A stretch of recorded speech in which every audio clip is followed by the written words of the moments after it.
Hello, very good afternoon. Welcome along to the MODUS Super Series for two massive days, marathon days here at the Live Lounge in Portsmouth, and two real exciting and enthralling groups for your entertainment as we're a few days away from finding out the final identity of the Champions Week field. Watching all the action this week and continuing to do so is primetime Matthew Edgar and Matt. We were salivating yesterday, weren't we, over the potential groups that were in play in groups B and C, and well, it's been quite the day so far, has it? Quite the few days so far. What a group. It's been possibly one of the greatest, or is the greatest I've certainly been involved in regards to a Group A. Not just for the standards and the levels of which that the players have been playing, but the stories, the entertainment, the players going into leads, the comebacks, the big finishes, the moments. It has been an absolutely brilliant Group A, and I really hope it continues into Thursday and Friday.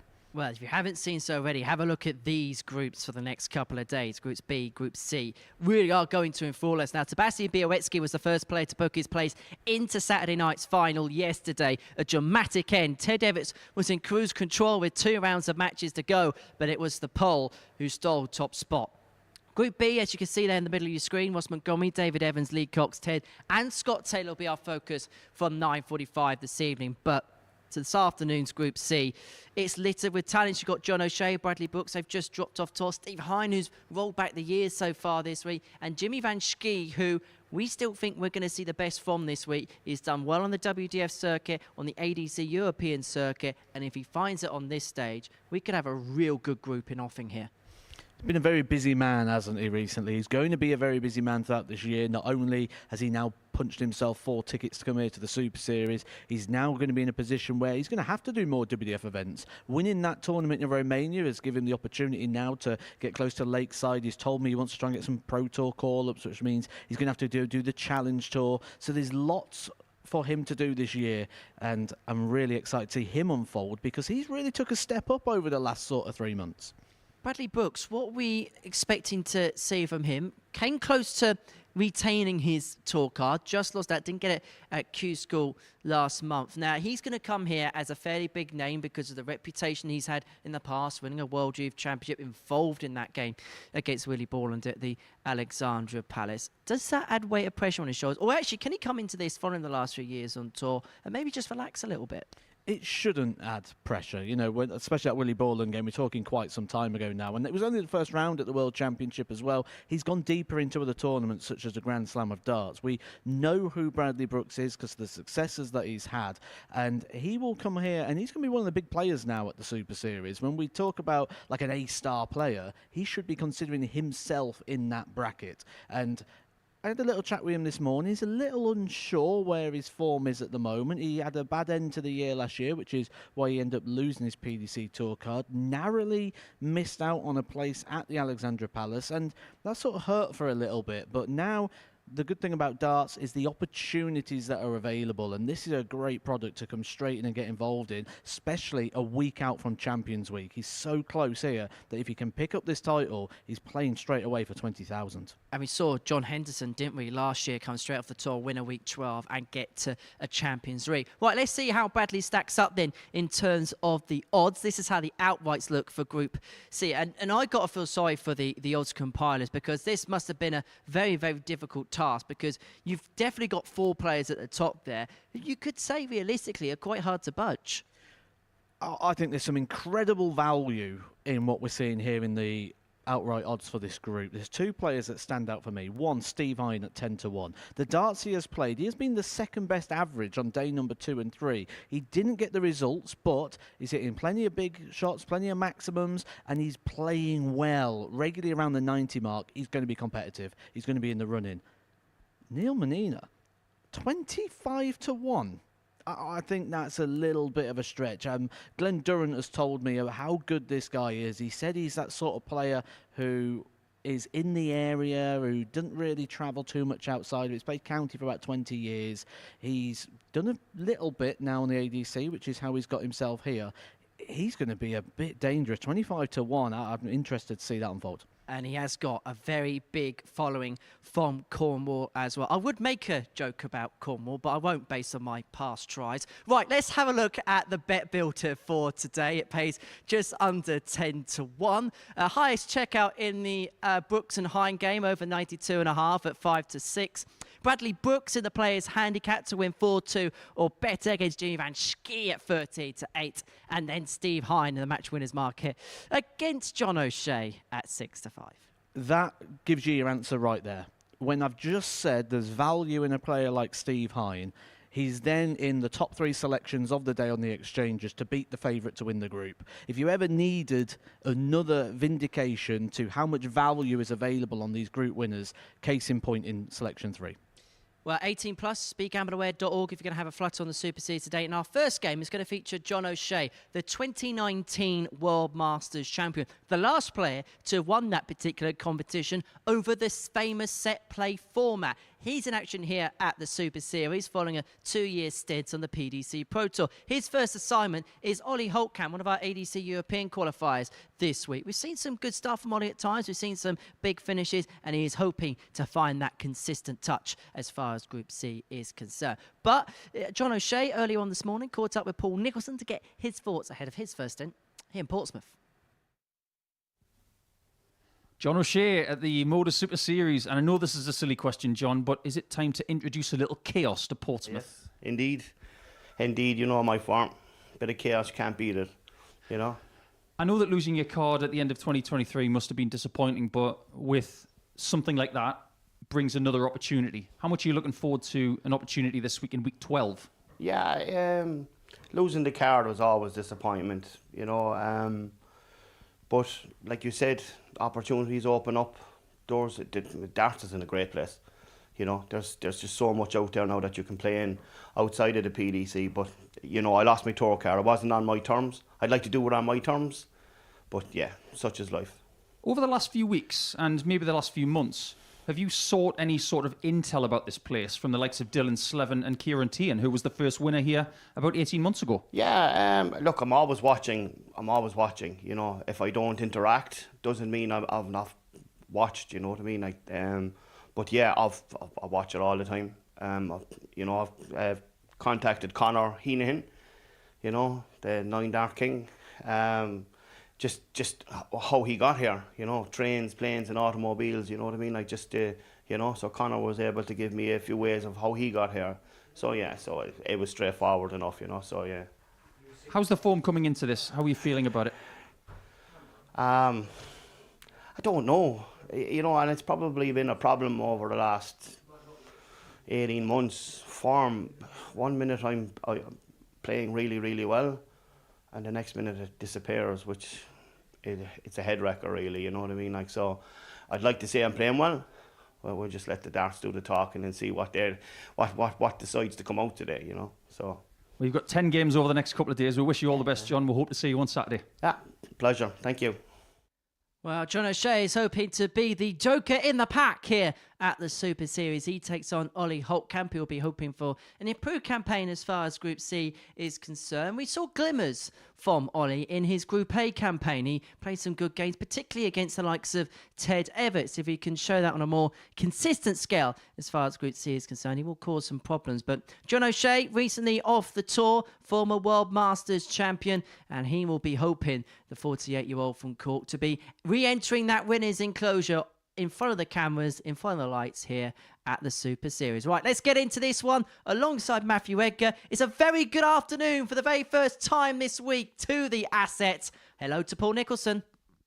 Good afternoon, Henry, and good afternoon to everybody tuning in, wherever you are tuning in from. We're still in Portsmouth, and we are looking down on this wonderful stage as we now have 3 days left in week 12 to try and figure out who will grace Champions First leg, Week it's John to throw here first. in series number Game 6. on. John O'Shea makes his debut here in Portsmouth. Imagine if he can go on to win the weekly title at his first crack to join 100. what is turning out to be a brilliant start to 2024. Matthew Edgar's alongside me for 2 sessions today. We've got all of Group C's action. and the 15 games here this afternoon. Then we will have Group B action tonight from 9:45. We hope you can stay with us. And we're going to see how John O'Shea fares in his very first game here, Matt.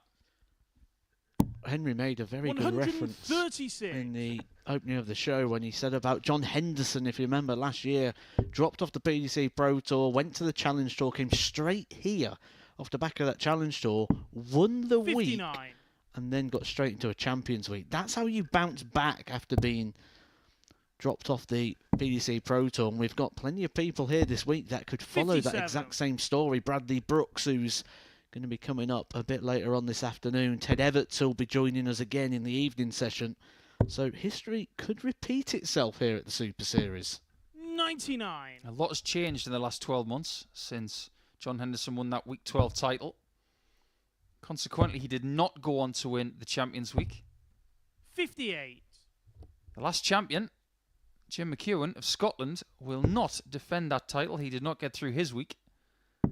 But it is Sebastian Białecki of Poland who is looking to make it through to 97. another John, you require Champions Week 150. here in Week 12. He has to wait for a couple of days because he's won Group A. And John will have to wait to see if he can 41. get a crack at Ollie, you require 109. 117.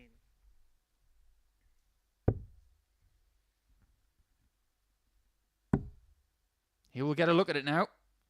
The 2019 57. World Master John, you won require that at the Circus 109. Tavern, beating Scott Waits in the final.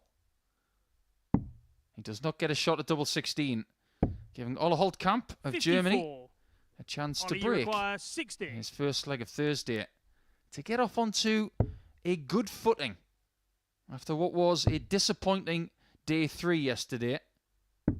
But that's Shot a on the nice first start. leg, Ollie 18 Holtkamp. data, and he's off and running already. You mentioned about John O'Shea picking up that Masters title Second leg, it's Ollie to throw at the first. Tavern. Game on. We was actually having a conversation, myself and Phil Bars, yesterday about players who have played on the iconic stages. If anyone's played sort of Lakeside, the Tavern, 99. and the Alexandra Palace. Well, John O'Shea informed me he's done all 3, and he even did the O2 with the old BDO system 62. as well. So he's actually played on 4 of those World Championship stages, albeit the Masters wasn't a World Championship when he played on it, but I'll give it him. 140. I'll give it to him as well. I think it's a fascinating subject. You think about how many venues John Lowe has played in. 108. First maximum of Thursday goes to the Joker. Well, think about John Lowe. He played in how many? There's your first teaser for the day. 98. Because he played at the very first one in 1978. He played at Jolly's.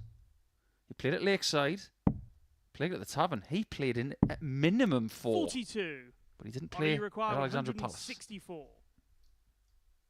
So it's a very select club who have played at 4 different World Championship venues. John O'Shea might have the 94. first maximum, but he's possibly in a little bit of trouble in his first game here. And when you're playing someone who's had 3 days 58. of experience coming up Ollie, to you Thursday, require 70. they might just be a bit warmer than you. I think that's what we're seeing here. We know the experience and the quality of 38. John O'Shea, but he's on a bogey number. And that last start for John O'Shea was a single 19, so he did have options to 99. come away. Ollie, you So require maybe a little 32. bit of an insight here into the calculations for John O'Shea. Up to 88 for Ollie Shot on the Holtkamp, second and leg, Ollie this is a Holtkamp. strong start. Doubles his lead. It's not a massive average so far in the first couple Third of legs. leg, it's John to throw first. But it is slightly better Game on. than his weekly average to date. But there's one thing that you were telling me this morning, Matt, about the performances of Ola Holtkamp. 140. His doubles were excellent when he got the opportunity. He hit 27 from 59 attempts for 46%. You maintain that, that's brilliant, 83. as long as you get enough opportunities. The problem was the opportunities. It didn't always come down to the scoring. It came down to the bounce outs as well. 134. Analysed and scrutinised the throw, and any time he just holds onto that dart a little bit too long, the dart almost hits the board side on, and he spends a lot of time picking off the floor. 96. Seems to have been okay in this game so far. I hope for his sake that continues. You don't get many darts on any 93. individual tour or venue like this that have a longer dart than John O'Shea's. They are javelins, those things. Yeah, I did hear a rumour that in his spare time he likes to go jousting. 82. I want to see that. John, you I require want to see John O'Shea on a 134. horse jousting with another dart player. I think he might win. 78. Just get him to one of those summer days out at Hever Castle in Kent, because they do jousting there. Don't say I haven't been warned, John. 99. This is better from John Johnny O'Shea. Just require 12 darts thrown 56. to leave himself on a nice simple 2-dart combination. And he Game's does on a make it third look leg. simple. John O'Shea. In his first leg on the board here at the Super Series. He has played in this sort of format before. Back in the Fourth leg, old it's Ollie to Southampton throw arena first. before going on to get Game on. his PDC tour card, which then made him ineligible then for the evolution to what is now the Super Series. 95. Yeah, it won't feel that different to him. It's just a different elevation of stage. You go from 0 elevation to 100. maybe 2.5 feet up the steps. But with his experience, this is just another tournament and a new challenge to try and get back to where he wants to be. But the interview we had with 44. him earlier was very telling. The last question was, how's the form? He wasn't sure. And I think if you're not sure and you have the opportunity 80. to play here, this will tell you. I think the bit I really enjoyed, and from my conversation with him as well this morning, unfinished business. 137. I love that. Said he didn't get to come off the tour kind of on his own terms. There was a lot going on in his personal life at the time, a lot of 140. distractions, which he feels he's kind of got behind him now. And he said if he don't get a tour card this year, he'll go the year after and the year after, and he will do it until he cannot do it no more. 121. Plenty of life in John O'Shea yet. Not even 50. And we've already seen 60. just how many people you over the require age of 50 have 104. succeeded on this stage in the last 18 months. Interesting approach from Ola. But he has got a shot at tops. 69. That's a dart, a double that he wants back. John, you require 121. But he's not going to get it back. John O'Shea can make him pay. But no bullseye. 55. Holdcamp has got Johnny, 35. you require A couple of 55. different routes usually here. 19 or a 3 will do. Solid. Very solid on a indeed. fourth After the leg, mistake Ollie on tops, Holdcamp. he puts it immediately right. And he's now one leg away from his first win in this group. Fifth leg, it's John to throw first. Game on. And considering how bad yesterday was for Holdcamp, getting back on the horse and getting a win against 140. a BDO major champion, you got to think that's probably the best start he could make today. But to put into context, yesterday only managed to have 12 darts at a double 97. across all 5 of his matches. Granted, he hit 6 of them, but when you think everybody else 40. having high 30s, 40s, even 50s in regards to darts at a double, just shows that he wasn't getting enough opportunities. 26. With German darts on such a high at the minute, and it's just going to keep going that way throughout this year, isn't it? With 100. them now having 2 PDC title winners from Deutschland, Max Hopp, who's got 2 titles, and now Ricardo Pietreczko, who has joined that elite club. I wonder if 2024 is going to yield a title for another 98. German. Gabe Clemens, Pascal Ruprecht, maybe, Martin Schindler. Plenty of opportunities for them to get titles there. 140. But titles here, we have had a German winner, of course. Will we get another this week? It's going to take some effort from Ola to do that. 140. Or maybe even a combination of John, you 2 of require those players 81. with the World Cup as a possibility. Double 6 for John. 75. As much as he loved Ollie, you his hit require at tops earlier, 140. he will hate the 12s and the 6s just as much. Now that the 140 shot is off, O'Shea's got one of the most despised doubles on the board. 100. John, you require 6. And he had to John hit at it. fifth leg, John O'Shea. Look at what Holtcamp had left. Match darts at tops potentially, but the Joker says no. Sixth leg, it's Ollie to Why throw so first. serious indeed? Game on. I'll tell you why, John. Because there's £5,000 up for grabs this week. And we all know if you watch a bit of the DC Comics great film series, 90. that is Batman, the Joker is a mercenary. He's a bad guy. And in the Dark Knight, 60. he burnt all the money. He didn't even keep the money. He stole it all and burnt it all. I guarantee you that's not what John would do if he lifts £5,000 on Saturday night.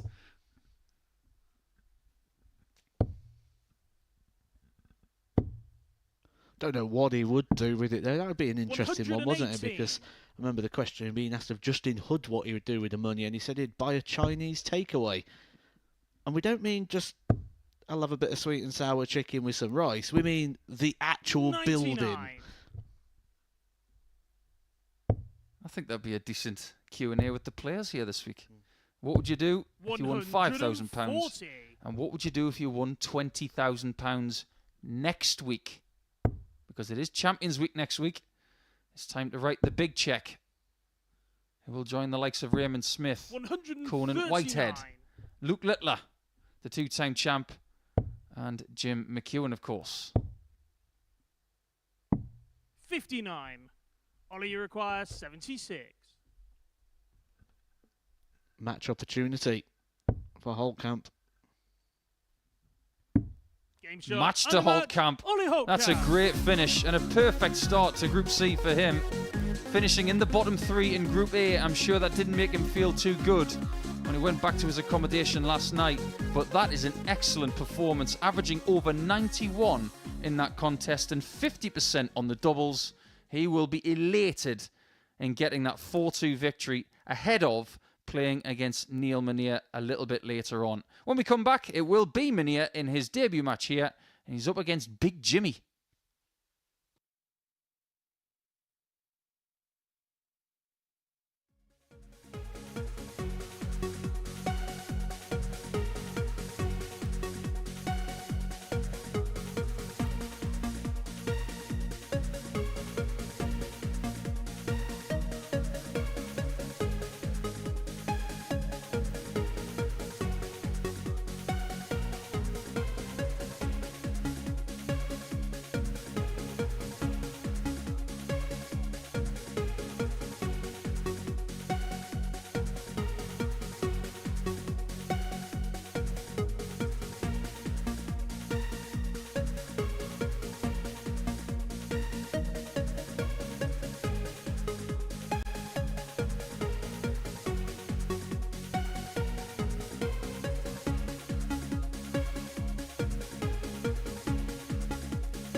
Welcome back to the MODUS Super Series, where Jimmy Van Schie is in action. The big Dutchman, one of 4 appearances for him this year at the MODUS Super Series. And he takes on that man on your screen there, Neil Meneer, who won the ADC Southwest title belt last month against Ricky Palmer. Now, that victory secured his debut here in this competition. The man from Cornwall has certainly got a big reputation, and he's being watched on by a lot back home. And a very good afternoon to all of you joining us from Cornwall, or indeed wherever you are in the world. And you would have seen before the break, Ollie Holtkamp get the better of John O'Shea by 4 legs to 2. Well, let's see what our second game of the session is going to herald in the company of Matthew Edgar and Paul Nicholson. Thank you, Henry. Very much looking forward to this game, because whenever we have somebody new here at the MODUS Super Series, we may just unearth something. First. It doesn't happen all the time, but what are we going to get from Neil? Not a massive amount of information about him coming through via our usual databases and research tools. 100. But that's when we start digging a little deeper. We know that Neil has played for England a couple of years ago, and he won both of his games at the British Home Internationals. 58. That tells us something indeed, doesn't it? 2 games for England, 2 wins. He's from a part of the world that has always had strength in Cornwall and in the southwest of England. But this is what this is all about, isn't it, Matt? This project, the MODUS Super Series, is about giving opportunity to people who maybe 97. haven't travelled before, and it might just give them the vehicle to kick onto something else. Doesn't this remind you very much of a story of last year? 140. Rob Grundy, who came here, didn't really have too much of a reputation other than locally. Everyone in the local area, he was that sort of 96. local hero. Neil, you require 136. Came here, won a week, won a challenge tour. He's now a full Pro Tour card holder. And I'm hearing the same sort of things about Neil Meneer. 87. How good he is. Glenn Durrant gave me the heads up and the warning into just how good Neil Meneer is. He's been playing his 100. county darts for Neil, you about 20 require years 49. now in Cornwall. Well, that's 2 misses in a row. Missed his single in the previous shot. Now he's missed a single again. 41. Now we must start a double. Jimmy, And you Jimmy require has got an outside 150. opportunity to break in the first leg of his day. Down for the 19s, wants 6 of them. Only gets 4. Giving Neil a chance at double 4 for his first 130. leg on the stage. Nearly require 8. Double 2. Around the houses. Game And the shot Madhouse on gives him his first leg in Neil 18 Meneer. darts. That will settle him down, but as far as first legs are concerned on this stage, yes, he's gone around the Second houses on the leg, it's doubles, Jimmy to throw first. but you would Game classify on. that as a bad 18 dart leg. And I mean that in the nicest possible way. The best thing for him, though, it came with 140. very limited drama. There wasn't much of a resistance there from Jimmy Van Schie in that opening leg, so it just allowed him to settle in. And this is why you say it was a bad 18 darter, because he was so good 180. around that treble 20. I think there are plenty of Neil Meneers out there. People who have this kind of ability, 180. but they just haven't had this vehicle before. He hasn't played a lot of WDF events. In fact, I think he's played in one around this neck of the woods 60. a couple of years ago and made the last 16. That you don't give out last 16 places, that's for sure. So that tells us something else about him. But if he was to get a win against Jimmy in this first match, it would tell us 45. something else. It's not just because he's up against someone who's had some decent results over the last 3 days. But last night, according to our local sources, 140. Jimmy hadn't had enough Jimmy playing require 45 matches in Group A. 136. He went and played local darts last night and won in Hampshire. Beating Adam Lipscomb in the final, someone viewers at the Super Series will be used to seeing. 96. I'm sure we'll see him again Neil, you here require in the 121. near future. there's certainly resistance to this leg. Jimmy Van Ski leaves himself tops after just 12 57. darts. Jimmy, you require 40. Well, he's that tall. He's probably thrown from about 5.5 feet. Double 10. Game shot on a And second that is an leg. equaliser Jimmy for the Van tall Ski. man from the Netherlands. The tallest nation on earth. I know I say that a lot. Third leg, it's Neil to throw first. But he is living proof Game of on. that. He's got to be close to 200 centimetres. We was talking the other day about some of the very tall players from Holland. I mean, Vincent van der Voort's 55. no slouch. Remember Vincent Kamphuis? Would you like to know a little story about Vincent Kamphuis? Oh, of course. Lovely fella. Shake hands with him, it's like shaking a baseball mitt. But he's so tall 93. that when he made his European Tour debut, they had to make the camera on the stage above the players taller because it was too close to him. And that was 60. nearly 8 feet off the floor. Just so he didn't celebrate after hitting a double. He might have hit his head on it. So they had to adjust it. 100. I'm just fascinated to see why they are the tallest nation on earth. Must be something in the cheese. 85. Look at that. From the right-hand side of the oche, leaning well over and reducing his height by 98. maybe about 4 or 5 inches. Oh, it's significant and noticeable, but I suppose he has to. Otherwise, he's going to be sort of chopping, isn't he, with the action rather than throwing and propelling the dart forward. 70. After Neil's solid start, it seems to have got a little bit more erratic since then. And Jimmy is continuing to play at the kind of level that we have seen from him this week. A running average of over 87, useful. 79. 39% on doubles, very useful. But still finds himself in the bottom 3 of Group A. That tells you everything you need to know about the strength 95. of what you've seen the last Jimmy, 3 you days. require 131.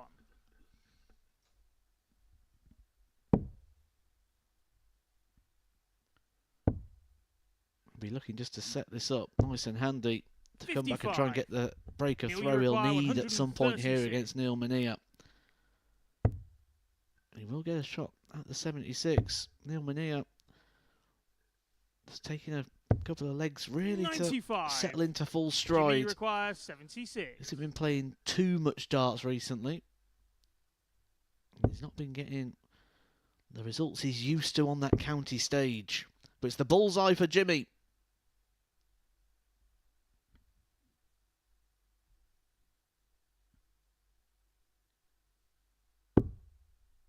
Took his time on it. Neil, And you now require Neil can find 41. himself in front again. This time he does not miss the single. And he doesn't miss Shot the on double third either. leg, Neil Mania. Averaging 86.34 right now is Neil.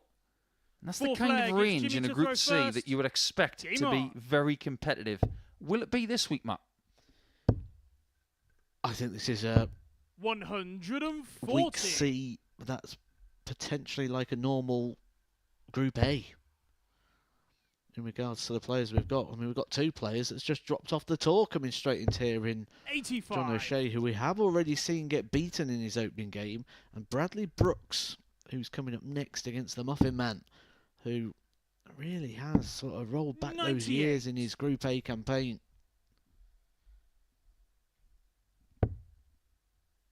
Henry was saying at the start of this game that we might have a lot of people tuning in from Cornwall. 100. I wonder if Simon Stevenson is watching. Because he's on the border, isn't he? He's in Plymouth. The Mirror Man. The Mirror Man. Do you know the Mirror Man? The Mirror Man. Not the Muffin Man. 78. Standing with the man in the Mirror Man. I haven't seen Simon in a while. I wonder if 96. Neil knows Simon at all. Cornwall, a beautiful part of England. A long way to get anywhere from there. And that is a wonderful visit there from Jimmy. 134. Puts himself into 2-dart range. Single to double combination coming his way next to equalise at 2-2. I fear if he misses 100. and Neil was to take 120, Jimmy that 51. Neil may have just done enough damage to get a match opportunity. So, what can you do, Jimmy?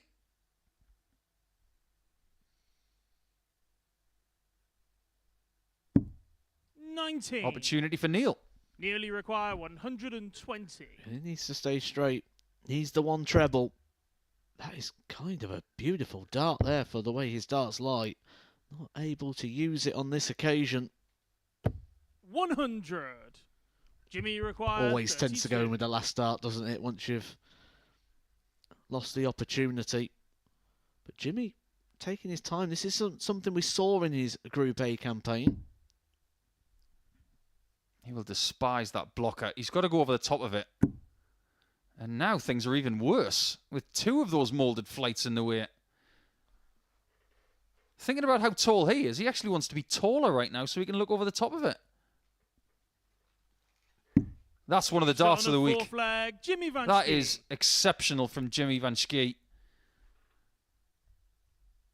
I guarantee you that Neil Manier at the Fifth back of that flag, stage it's right Neil there to was throw thinking, I'm first. getting a shot here. Game on. But how often do you stand at the back of a stage or watch your opponent go left, right, and then sort of just throw it 40. over the referee, hit the light shade, and in it goes? Seems to feel like it always happens when you're up against it. I think that's the first time I've ever heard Matthew Edgar sound like a drill 93. sergeant.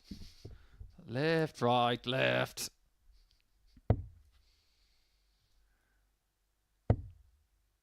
Yeah, things are nice and quiet here in Portsmouth on Thursday afternoon, 59. but they won't be quiet on Saturday night. Our fans will join us for the Week 12 finals. We hope you can join us as well. Go to dartshop.tv to find out 140. if there are any spots available. A small booking fee of £2, and then some great drinks offers as well if you want to come and join us here on London Road in Portsmouth. 59. The weather is terrible, so if you've got plans to go outside on Saturday night, forget about that. Stay indoors, and if you're not watching us, come and join us as well. We'd love to have you here. 96. Then at the culmination of Saturday, we will inform you on social media and our other channels, of course, that we will have 95. our Group A line-up for Champions Week for Monday, Tuesday, Wednesday next week, followed by the challengers in Group B and C, and it will be next Saturday night where £20,000 is won 100. by somebody. Jimmy's making his move here. He knew he needed to break through at some point, and he could be about to break it at the perfect opportunity. 84. Jimmy requires 72. Does still leave a finish there. Neil Manier, despite the slip. And double 18 to get the breaker throw. 54. Neil, you require This has 164. been one of those weeks where big finishes have been popped quite a lot. But this one is not going to be found. Is he going to lay up for another double? 100. Not quite. Jimmy, The one you thing we've require learned about Jimmy is 18. he tends to go straight for things. So we don't expect to see him splitting down this Shot on double the fifth 9. leg, Jimmy And Van he gets Schie. the breaker throw, which he needs in order to get the victory over Neil Manier. It is now in the hands of the man who picked up the Sixth silver leg, grade it's Jimmy title to in throw Romania just a Game couple of on. weeks ago. And they don't give those out, do they, Matt? They are very, very tough titles to win. It's a mental battle as well as a physical one, and quite 60. often against yourself. Can you think of any players from Cornwall that have done big things in darts? 100. I think it's an area that probably doesn't produce too many players that will do too many big things, because as you mentioned, everything's a big travel for them, and there's not really too much 47. locally. Everything's sort of, you're based in the Midlands, it's sort of an hour and a half to most locations, and you can pick quite a lot up, but I suppose anywhere, when you look at the locations of, 58. let's say, some of those WDF events, it's 6, 7, 8 hour travels for a player like Neil Manir just to get to one in the UK. So how much importance does that place on the MODUS Super Series as something to 57. shoot for? Because getting to Portsmouth from Cornwall is not as bad. You can get here in 4.5 to 5 hours, depending on which part of Cornwall you're from, of course. Wadebridge 78. is where Neil is from. But I want to take you back 23 years. 2001, Gold Cup. Trentham Gardens in Stoke. It's funny how you mentioned the Midlands. That's where Stoke is. It's in the West Midlands. 59. But the Gold Cup was won in 2001 in the ladies by someone from Cornwall. I remember because I was there. 133. Young lady by the name of Nicola Furse, who beat the great Sandra Greatbatch in the final by 3-2. So Cornwall does have its fingerprints on some rather 44. impressive silverware Neil, in the you last require generation. 132. I wonder if Neil's going to make his presence felt here and get his fingerprints on that weekly trophy in a couple of days. But he's got to get there first. 42. Jimmy Van Ski broke the throw in the last leg, was throwing for the match, and it's just not happened for him here in this last leg. Is this one of the reasons why 89. he didn't make his way through Neil, to you the top require half 90. of Group A, I wonder? Just a little bit too erratic at times. Bit of inconsistency, absolutely. That was the problem. Double 15, though, here for Neil Manir to level us up and get that throw back. Become the Shot on favourite sixth once leg, again Neil to Manir. pick up the victory here and get his first 2 points at the Super Series. I get the feeling that Neil is going to feel very Seventh and comfortable with final this leg. format It's as well. Neil to throw first. You talk about what he has Game done on. in darts already. He'll have played a lot of Super League darts, county darts, and we've mentioned his international career of 2 matches. What do they all have in common? 100. They're all best of 7. What we'll find out today is what his form's like, and maybe what his engine is like a little bit as well, because it's all well and good playing one 85. game of best of 7 in a day, like a county game or an international game or a Super League game. But when you play 5 games in an afternoon, it's a very different discipline. 85. He's got the throw and he's doing his task despite the slip to the 5. He's just got to make sure he gets that 1 treble minimum per throw. Try and apply 97. the pressure to Jimmy, who will feel like he's chasing all the time then, chasing down the 2 treble visits.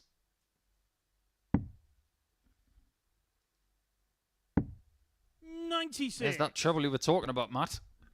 You just don't know how valuable that last start treble 19 could be.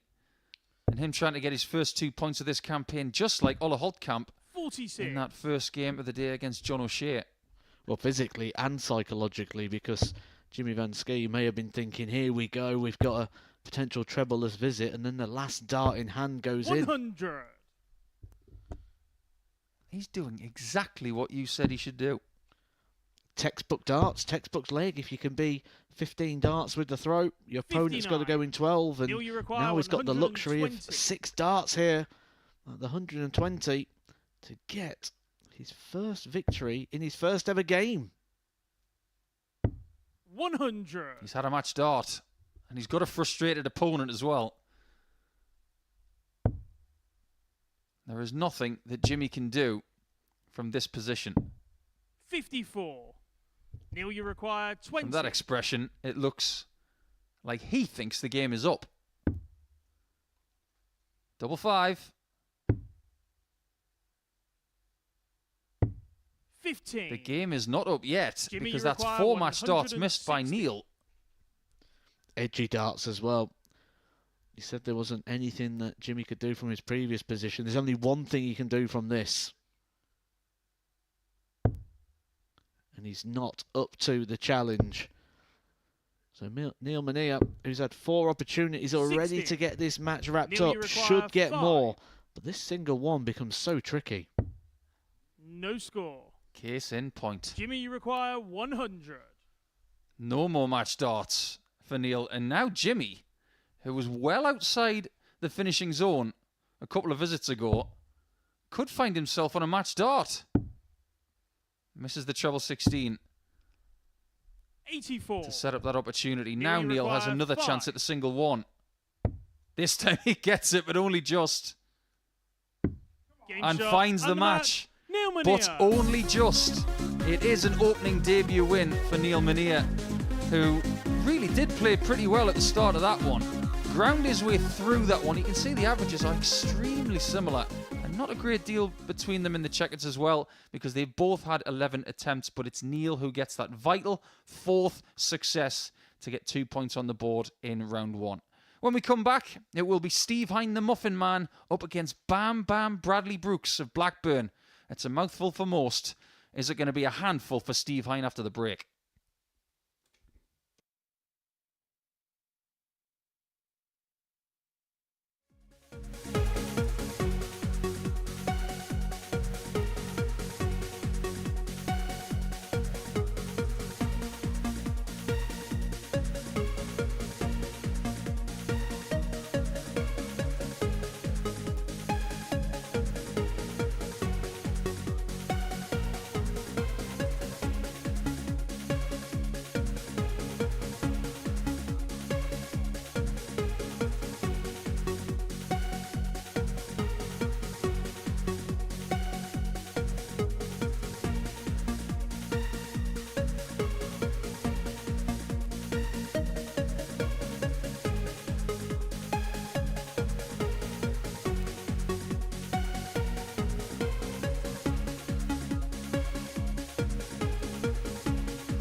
Hello, welcome back to the MODUS Super Series, where somebody be hoping to hit the jackpot come Saturday night. Neil Mania won his first game before the break, getting the better of Jimmy Van Schie for free to seal a victory on his debut. Talking about debuts, it's a first look at Bradley Brooks in this competition. Bam Bam, the former World Youth Champion, in action up against the Muffin Man, Steve Hine. Should be a real intriguing opening game for the player. Brooks, the 23-year-old from Blackburn, World Youth Champion in the lockdown year of 2020, taking on Steve Hine, who's having a bit of a rejuvenation as far as his career is concerned. A player won the World Youth Championship not long ago, eligible for the development tour, up against a player in the World Seniors setup. That's the MODUS Super Series for you. As the great man Paul Nicholson said, it's the place where worlds collide. He's with Matthew Baker and Comms. Yeah, thank you very much, Henry. I don't want to take all the credit for that line because I actually got it from Matthew First Edgar. leg, it's Bradley to throw first. I'm not going to steal your thunder, Game Matt. on. But who's going to steal this game? This is a really good one, isn't it? This is the kind of game here at the MODUS Super Series that could ignite something for this kind of player. Well, Bradley Brooks has been here since Monday. 96. Came down to sort of support and be here with Ted Everts. If you watch the 70. quick fire questions as well on the MODUS Super Series social media channels available on TikTok and YouTube. You'll see that actually when Ted Everts was asked his quickfire questions and asked who his best friend 22. was, he said Bradley Brooks. And Bradley's been here all week. He says he's been chomping at the bit. He's been dying to get here and get started. 43. But with that, you feel a bit like a caged animal at times. You just want to get out. You want to get doing it. And then when you get here, you just get a little bit edgy. 61. I suppose you can liken it to being on the substitutes bench at football. You really want to get on the pitch and play, 45. but you're waiting for your opportunity. Now Brad has got that. We can talk for hours about what he's done before. We talked about John O'Shea quite a lot in the first game. 135. About his World Masters success, other things that he's done in Ireland. However, these players 60. cannot rest on what they've done before. They want to do more, and in order to get more opportunities to do more, they must succeed in this kind of venue to get to where they want to be. 87. Bradley, for me, needs games. He needs to build that confidence once again and figure out what kind of player he 99. wants to be in the next Bradley, 5 you years. require This is 100. the ideal place to find that out. And what's been a pretty shaky first leg, Brooks is on 10s for it. 90. He will get a look at 10. I could have easily said double 5, but there are more people switching on 10 now than I've ever seen before. 122. Bradley required 10. However, Brad's not going to do that. Double 2. 6. Steve, you Wow. require 62. Big opportunity now for Steve Hine off the back of that big setup plate. 22. Yeah, the Bradley, dart you is require 4. favourite double.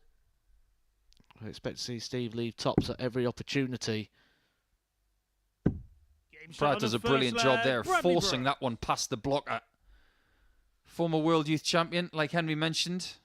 That's an extremely Second leg. It's Steve to extremely throw impressive first. list of players who have won Game that on. title. Well, he will have another opportunity to win it again, despite being 23 years 92. old at the moment. And his birthday coming up in February. He is eligible to play the full year. So he has one more opportunity 40. to play on the development tour and one more opportunity to pick up that title again. And with that, we know the other rewards. A place in the World 137. Championship, a place in the Grand Slam of Darts, and an opportunity to get back that PDC Tour card. Now, he did go to the Challenge Tour the opening weekend after losing his card, and he picked up just £75. 77. So, if he is going to get a route back to the Tour next year, or have an opportunity of getting to the Alexandra Palace, 60. it looks like the development tour will be his best opportunity. Sounds like it to me. Lots of change in the darting world for Bradley 80. over the last couple of seasons. The talent is still there. It's just about harnessing what he's got right now. 134. He's always been about the width of a straw. He's a bit like Jimmy Van Ski in that regard. A bit like a whippet. 60. Steve, you require 78. I think this could be a really good year for Bradley Brooks. I really think that. Game shot on And the that is a second nice leg, 15 Steve darter Hine. for Steve. He's looking to have a very different year to Bradley. Everybody's got their own little tributary that they Third want to go leg, down it's this Bradley to year. throw Obviously, first. Brooks wants to get back to the Game tour. on. He'd like to have plenty of success here. I'm sure he's going to get plenty of invites based on his reputation and his CV. But I want to touch on one thing as well. There's been a lot made of Luke Littler 27. in the last 12 months here and in other places. He's going to Berlin for the Premier League tonight. Good luck to him in that. But do you remember when Bradley Brooks was coming 58. through the Junior Darts Corporation when he was 16? He made it to the tour around about the same age as Littler. At the age of 23, 55. he's got a ridiculous amount of experience. And like you said, you don't lose that talent. 96. You just forget how to use it correctly. It's not like Space Jam. There's not a dart out there that's absorbed the talent of all these players. And if there is, I wouldn't mind having a throw of it myself. But 134. you just tend to find it's the other factors, isn't it? Either things in lifestyles that either 85. become distracting or priorities may change along the way. Life gets in the way. We spoke about that with John O'Shea. Things happen in your life and darts becomes a secondary priority. 180. But one thing is final when it comes to getting on the 98. board in a venue like Bradley, this, you which is require perfect in my opinion. 105. Leave all your troubles behind. As soon as you get up those steps, it's just darts. Just play. Don't put too much pressure on yourself. Go and do what you're 46. great at. Steve, you require 100. Because these aren't good players. These are great players. People who have won big things. 64. Bradley, you require 59.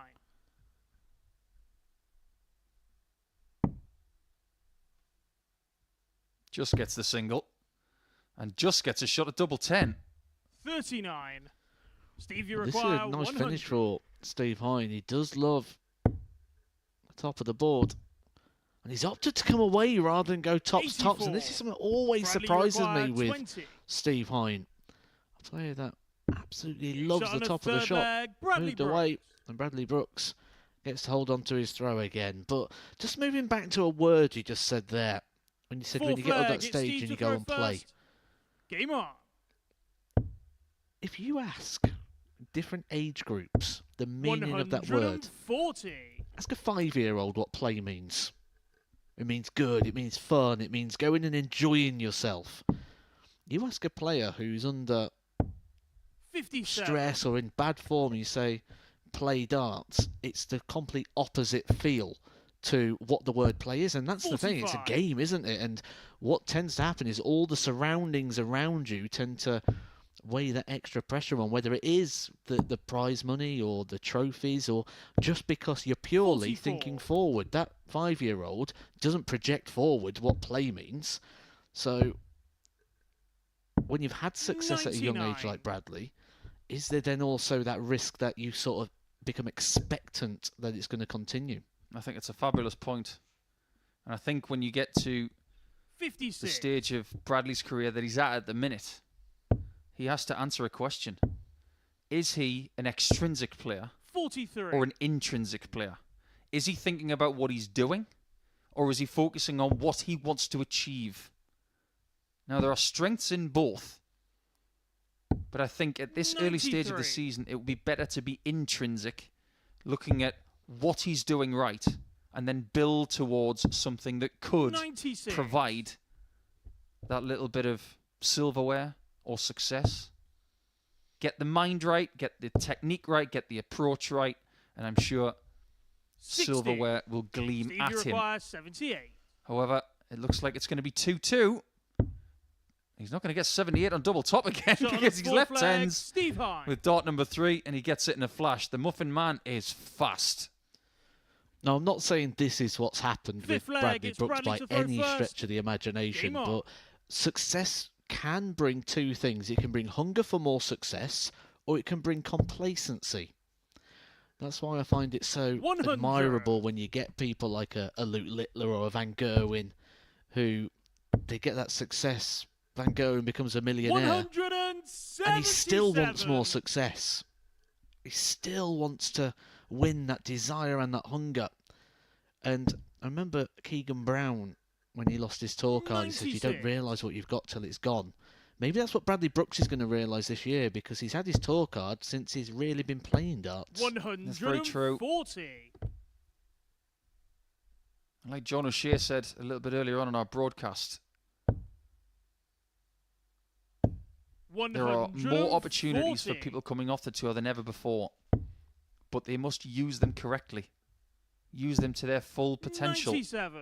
This is a Group C campaign on Bradley's debut and at the start of Steve Hine's year. And this group is sickening, in my opinion. You've got the experience of these two. You've got John 97. O'Shea, who's got a lot of experience. Steve, We you know that require Neil Manier has 87. got a sneaky amount of experience. Has Steve Hine got the lead? 78. That's a question mark Bradley, right you now. require It's 68. very much up to Bradley to see if he can get a 15 or 14 darter here. Not the end of the world, that single. But it is He's the on end of the fifth leg. Bradley Brooks. A bit scruffy, that 68, but he'll take it. Survived 2 darts there from Steve Hine, who was looking Sixth at that leg, breaker it's Steve throw. to throw first. Game on. And when you're playing a player like Bradley Brooks, you don't expect much more of an opportunity 134. than that. But Bradley Brooks not fully settled in this fixture. Yeah, I think that's very fair to say. There's a matter of 60. 14 between them in the averages so far. And I think what this game illustrates is just how important it is to have the throw sometimes when you're not playing 140. optimum darts. If you're given an amount of opportunities and you take them, your average can be 14, 15 points less. 140. But you may still have the lead like Bradley has. 140.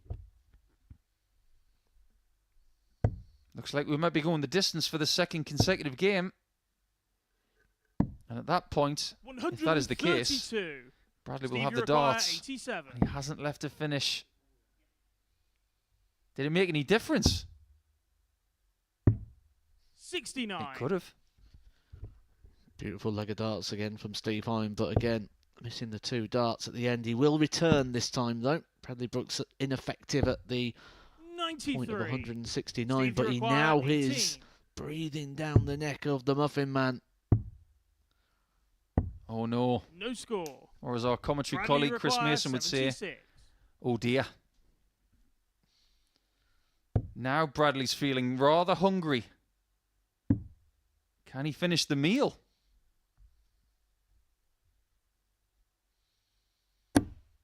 Dart was in the way. We'll never know if Steve, that you was require in. 18. But the second dart denied him. Game shot And on we're going the sixth leg, distance Steve after Hine. Bradley Brooks has had 2 match darts. Steve Hine would have experienced that horrible sinking Seventh and feeling final the leg. It's second that Bradley to throw first. treble 20 went in. Game on. When you feel you're competitive, you feel you're in the game, and then your opponent's coming up to wrap up the match. But is that just a sign there for Bradley Brooks, a player who's not been 36. getting many wins recently, that when the winning post has come into sight, he's just faltered at the wrong moment? 96.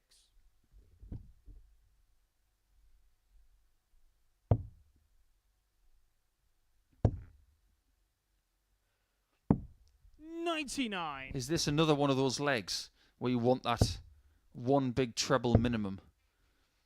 Just to reassure yourself 59. that you are going to get another shot, in Bradley's case, for the match. Is that enough for Steve? I'm not sure. 96. Well, the advantage of throwing first allows him that one slip, as long as Steve doesn't fill it up. Because at 99. 36 with the opening visit for Bradley Brooks. Would you like to hear something funny before the end of this match? Oh, absolutely. Do you know how old Bradley Brooks was when Steve Hine won his only PDC title? 140.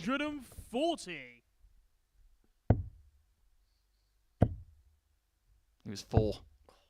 108. Oh, how big will that be? Bradley requires. Doesn't get many 180s. That's his first of the game. Brooks does not get a shot at the bullseye, and Hine could steal this match away from 51. Bam Bam Steve, you require right at the death. 67. Treble 9 for Game tops, shot, the and in a match, flash, Steve Hine. he gets a mere 247 points in 5 darts to win that match, to join Ola Holtkamp and Neil Menier towards the top of the table on 2 points after round 1. That's a good performance. Bradley was averaging 73 when he was 3-2 up. He wasn't able to lift that level much, and Hine takes full advantage of his chance to win the match, and he gets the win by 4 legs to 3. When we come back, it will be the start of round number 2, and it will be Cornwall's Neil Menier coming back up against Holtkamp.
Welcome back to the live lounge in Portsmouth for the MODUS Super Series. Before the break, it was a case of Bam Bam Muffin Man as Steve Hine got the better of Bradley Brooks by 4 legs to 3 to round off a tight and competitive first round worth of fixtures.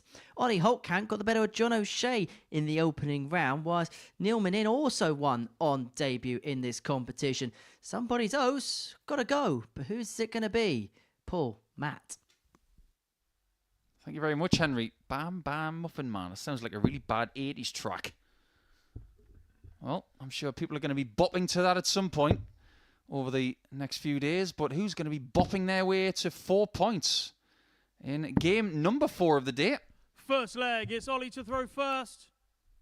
Game on. Jack's your referee for the remainder of this session, as Ola Holtkamp of Germany has the darts in this one. He's already won today against the darts against John O'Shea. And just how valuable is it for him to get off onto that good footing after what was a difficult Group A campaign, but particularly his worst day coming yesterday? 100. Is it because he already knew he wasn't going to win the group? Was that something to do with motivation?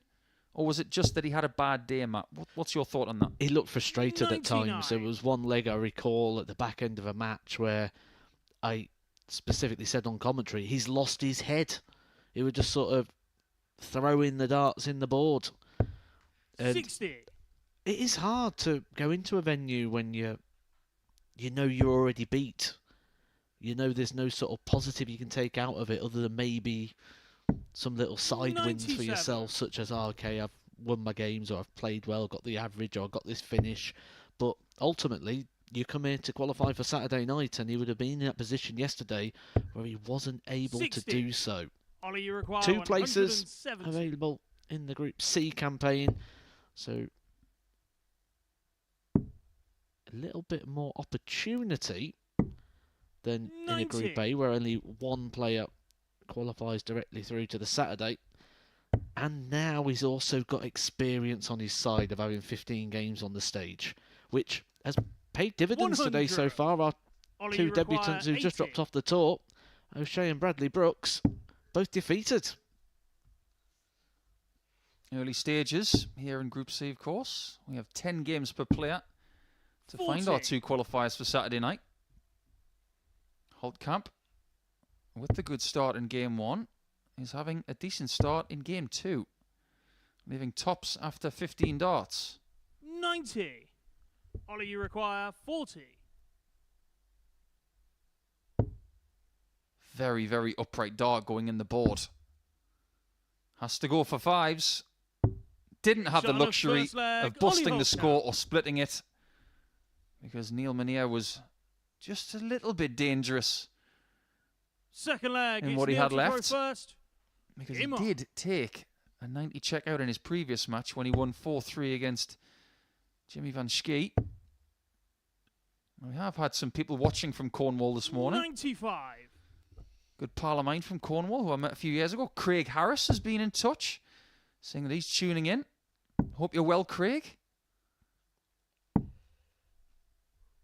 And it is official, of course. You've had some communication this morning, Matt, about the fact that Neil has played for Cornwall with Simon Stevenson, so he is very much aware of what Neil is doing today.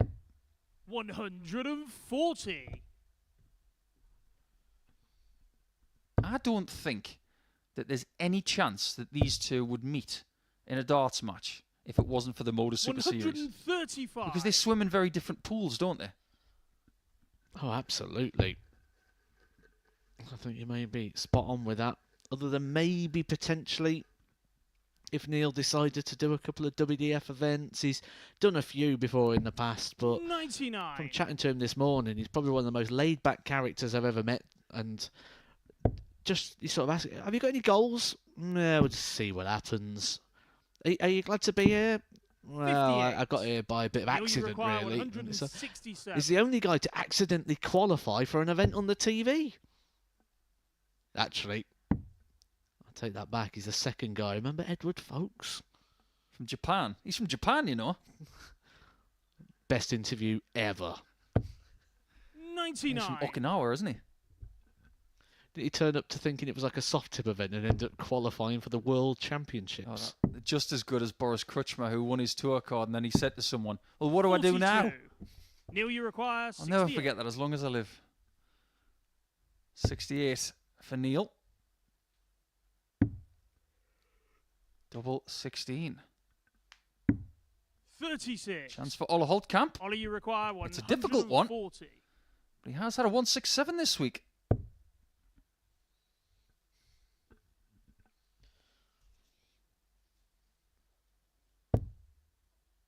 That seems to be his favourite part of the board when he doesn't get that timing spot on. That small 20 has been visited an awful lot already today. And he's unsure what to do here because he's got 100 left. 59. What do you think of that play, Matt? Neil, Go you for the require 19s on 100 with a 32. blocked 60. Game shot on the second It's leg. become Neil irrelevant Manea. in regards to this leg, but obviously there's more plays to be had. Third leg, it's Ollie If to you throw really first. had to, would you rather be on the 18s? Because then you could utilise the ball or the 25 to single to double rather than potentially single to ball. 137. Could have switched on the second dart and tried something else instead of leaving himself with that quandary. He's not going to take 120 and 2 darts. He's got that blocker in there. So try something else. Try a different way of leaving a double with the next visit. This is the fourth time I've been watching Ollie Holtkamp playing his darts, and I've got to say this is the best I've seen of him. Not just because where the darts are landing, how they're landing. They're not as upright in the 58. angle of the entry to the board like they have been, where he's been having so many darts on the floor, and he seems to be throwing them with a bit firmer. They're actually going in the board rather than just sort of 100. barely hanging in. And don't be surprised, Matt. There's a lot of these players watch their games back and listen to people like you and the constructive advice that is given. 57. Ollie, you require You might be 125. classifying it as free coaching, Matt. You might want to stick your invoice in the mail if he wins. I've already put it in. I gave him a discount though. 93. He's not giving Neil a discount yet. This is a wonderful leg from the German.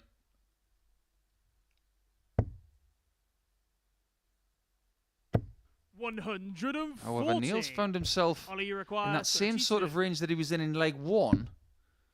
Does it make any difference this time? That's not a good dart. That makes this one really tough. Game How shot on the good was third that? leg. Ollie Holtkamp. We've seen a couple of belters already today. One from Jimmy Van Schie and now one from Holtkamp. From the left-hand side of the Fourth hockey, leg, getting it's Neil past to the throw blockers. first. My Game on. word. Great accuracy from the continental Europeans. I had to sit up in my chair so I could see, because sometimes the camera doesn't quite pick up 81. exactly sort of the hockey position and give it the full credit it deserves. And he actually ran out of hockey. He was literally on the point of the hockey there when he threw that double 8. And he normally likes to 93. throw sort of just right off centre of the dartboard itself. So a massive adjustment there from Ollie. Very, very commendable dart. Oh, 63. Oh, that was a bouncer right there. Just tried to land it on top of his own dart, but it hit the flight and all of the momentum was taken by the flight and it just bounced off. he nearly landed it on Jack Garwood. 100. It just goes to show the referees have got to be on that stage and very aware of what happens if they do get a bounce out. Well, 100. that's the perfect way to put that right, isn't it? 80. A wonderful stacking method there from Neil. Some of the events you go to, the boards are quite jam-packed in that the referees are so close to the dartboard that 58. I sort of don't want to mark unless I'm in like full cricket gear. Helmet and everything. No, my luck though, it'd still find a way to get in between the spokes somehow. 97. There's quite a lot of darts going on around the world over the next few days. You've got the culmination of week 12 here at the MODUS Super Series. We've got ranked event, the 57. Lucky Telek Darts Neil, you Masters in require Hungary. 80. Some of our Super Series regulars are going to that because they are no longer available for this series. 72. Interesting play there from Neil. That runs the risk of busting the score if you get that wrong. And he has already missed a single one today, so that shows 65. that he is not bruised by Neil, what you happened on require 8. having a 5 check out earlier. I like that confidence. Doesn't like that. Double 2. 4. That was messy. Ollie, you require 128.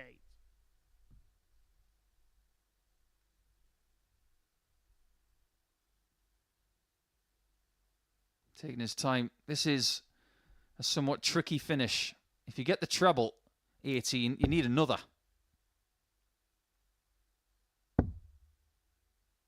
Good try. And he gets another one, but 1 dart too late. Neil, you require 4. Is it too late?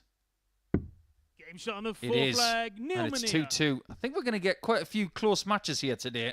We've had a 4-2 and 2 4-3s, proving Fifth that leg, this it's group Ollie is to throw very hard to first. call. Game on. Now, did you mention earlier on that Neil Mania was 25-1 to win this group? 41.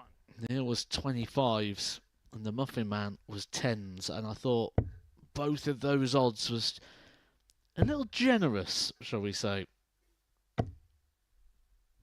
81. Yeah, more darts over the weekend. Players' Championship season starts in the PDC on Monday.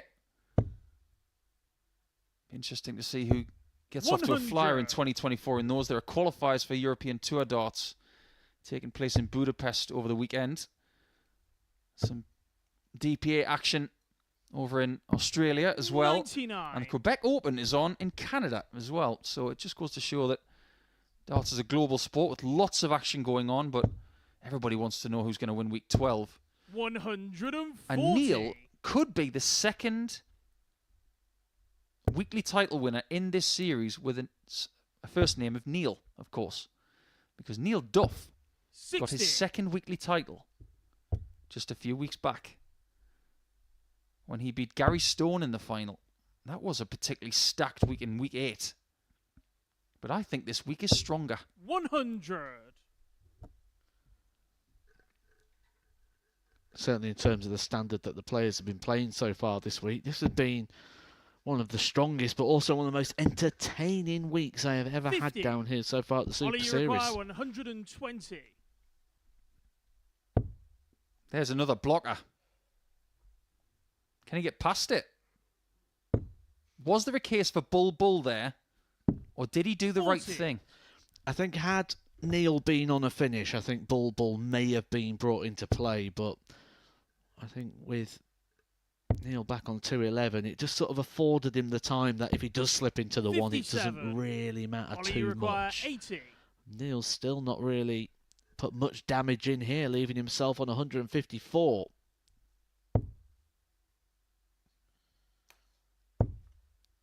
Two solid singles. But again, he's blocked. 60. And this time, Neil, he you can't require find 154. the awkward third dart into the bed. 154's on. Now it isn't. He fancied that one. And whenever someone steps back after dart 2 like that, you just get the feeling that they really fancied that moment. 98. Not to be for Ollie, you Neil. require 20. Holtkamp comes back for 10s and a 3-2 lead. Game shot on A fifth position he leg. had Ollie Holtkamp. against John O'Shea. And the last time he was 3-2 up, he made it 4-2 straight after that. Will he do it again? Sixth leg. It's Neil to throw first. Game on. This is the first time I've spoken to you since Q School, Matt. We know what you're going to do this year because you've publicised it well 96. via social channels. Who's going to have a big year? And you can't say Luke Littler. Who are you looking out for the next 4 or 5 months? 45. I do think Steve Lennon's going to do better than he has done in previous years. I think he's going to have a good one. 87. It's It's one of them where I just want to see people for a couple of weeks, kind of on the tour first of all, just to see how they handle it, because as well as we expect Luke 140. Littler to do, I wouldn't be surprised to see him take a couple of defeats early on the Pro Tour, because it's quite hard when you go from playing on a stage. Because I remember 100. playing Mensa Suljovic in a game at the World Championships for £25,000, and then my next game was on board 14 in Wigan for 500 quid. It's not quite as exciting. 43. Yeah, things can change rapidly. And over the next 10 days, not only will you have another series winner here in Portsmouth, 60. and it is going to be a new name on that trophy, but you will also have the next World Senior Champion. Will it be Robert Thornton for a third time, or will somebody else 58. get their name on that Neil, you wonderful require trophy at the Circus Tavern 158. next Sunday? Strongest lineup ever for a seniors event. By a long way. So competitive all the way through. Every section has 134. more than the one winner, where beforehand you'd say that player definitely wins that one wins that one. Competition from the very first round. 77 scored here by Ola. 95. That's very sensible, Neil, you using the require 18s on 24. that double switch. But now Neil, double 12 to take us the distance again. Game shot on the Second sick game in a flag, row for him. Neil. And a third in a row here on Thursday afternoon to go to leg number Seventh 7. and final leg. It's Ollie to throw first. No discernible patterns Game on. here, because the first game that went the distance, Neil won it 4-3 against Van Skeet. That was with the darts. And Hein won 59. against the darts against Bradley Brooks in the previous match. Can Neil get another 7-leg win here? Or will it be the German 100. who goes to 4 points here at the start of Group C action? Isn't giving a great deal away today, 47. but he will not be happy with his first 6 darts here.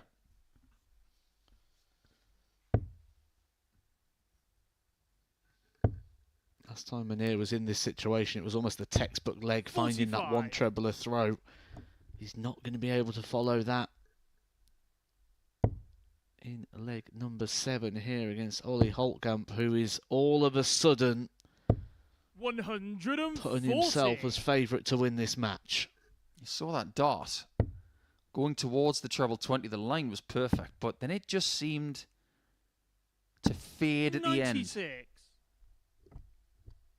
It's very easy for us to sit in this commentary box and level criticism at someone. However, I'm not going to criticise what Ola did in that previous visit. 60. But with the last start of that visit, you've got to make sure it's not short. Attack it. Try and hit your own flight and get it to nestle the same way that the second dart did. It gives you the better opportunity of getting 140. that maximum, which could be key here. But it's Neil who gets to the finish first. Is he going to steal another game? Crucial dart. Big dart. 60. Doesn't find you the require treble and 120. opted to stay, which could open quite the can of worms for Ollie Holtkamp. But he's going to get the shot. 43. Ollie, I'm you not sure require Neil is very pleased at all with that approach.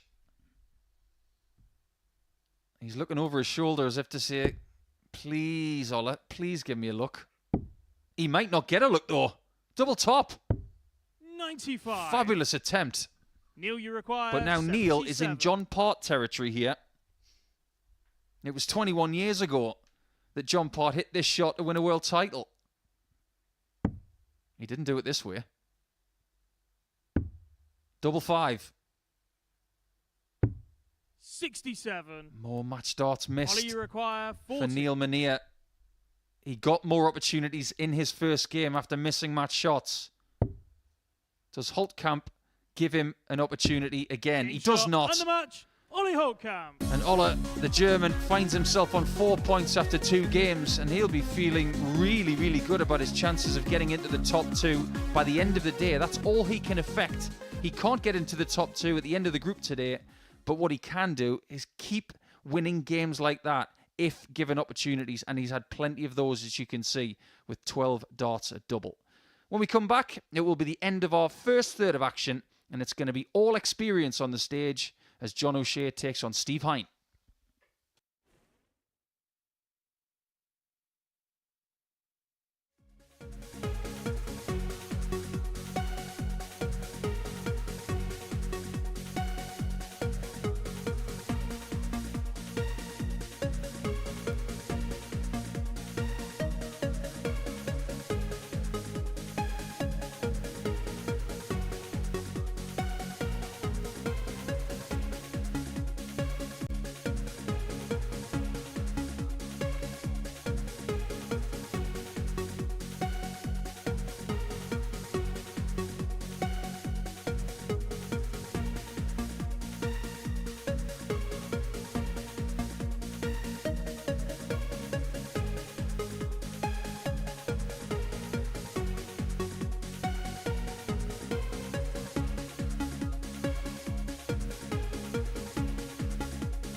Welcome back to Portsmouth, and I suppose the big question is, what's the difference between the MODUS Super Series and the Brazilian soccer team? Well, it's all about the Olays today, because Ollie Holtkamp got the better of Neil Manir before the break by 4 legs to 3. That's Holtkamp's second victory in succession. Now, next up for us, John O'Shea looking to get on the board up against the Muffin Man, Steve Hine, who beat Bradley Brooks in a decider in his first match of the group.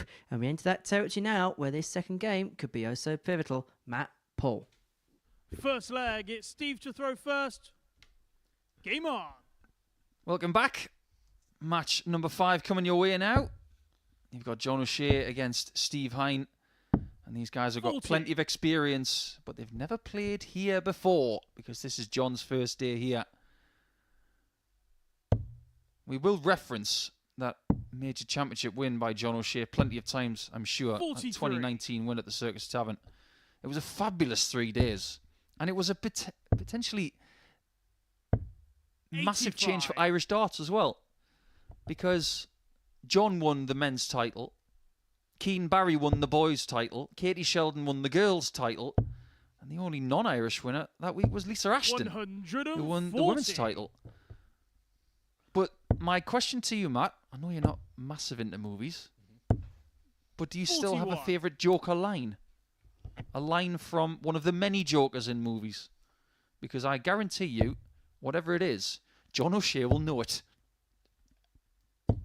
Well, I've only seen one version of the Joker, and that is the exact same version that's on the back of his shirt. 100. The Joaquin Phoenix one. The latest one. Yeah. He's had all sorts of different Jokers on his wonderful dart shirts over the last few years. He's had 100. Heath Ledger, the late great Oscar-winning Joker. Jack Nicholson, of course. Jared Leto played the Joker. 99. John, you require 118. And the age-old argument of who played the best one. Oh, I don't know. And there are other dart players called the 52. Joker as well. Steve, you require 136. This game is no joke, though. 44. Steve Hine got a win in his first John, game you against require Bradley Brooks. 66. But John, in his debut match in Game 1, did not. He succumbed to Ola Holtkamp. Double 18. 48. Steve, you There's require more trouble on the 92. doubles right there. Didn't get many opportunities in his first match. Only 4 darts at double, hitting 2 of them. So his ratio was decent, but he didn't get enough opportunities to win that match. 60. Steve Hine just had one. John, you require 18. Just gets a shot at double 4. Game shot on Double the first 2 leg. for John O'Shea gives him a break of throw in the first leg of this contest. Second leg. David It's John to throw Prouston first. is the Game on. Joker, isn't he? Is there any other Jokers in darts? There's another one. 57. Jose Justicia. 96. It's one of those things, isn't it? We don't tend to have too many shared nicknames. I remember at one point we had the double wizard, didn't we, with Whitlock and Osborne? 140. Every now and again, someone's going to have a nickname that was the same as somebody else years ago, like the Iceman, with Alan Warren and Little 43. and Gedwin Price. Cool But- hand with Scott Rand and now Luke Humphries. Absolutely. But I think the unspoken rule should be 100. if someone has had it first, don't have that as well. Be original. It's the same as walk-on tracks. I didn't realise until I went to the World 100. Championship that John McDonald's walk-on song at the VIP area was mine. Clubfoot by Kasabian. I was horrified.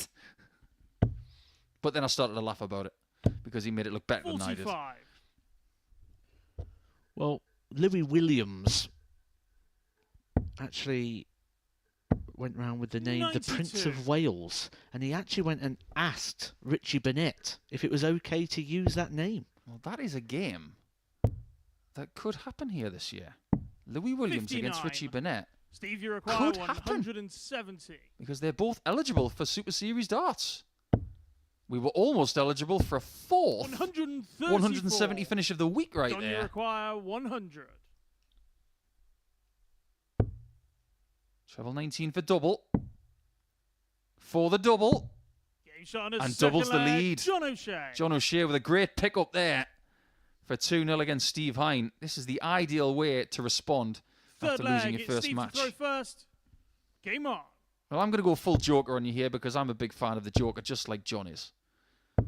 When I was 60. growing up, Jack Nicholson was my favourite Joker. But I've got to say it, even though Jack was brilliant back in 1989, 180. Heath Ledger just edges it with that posthumous Oscar.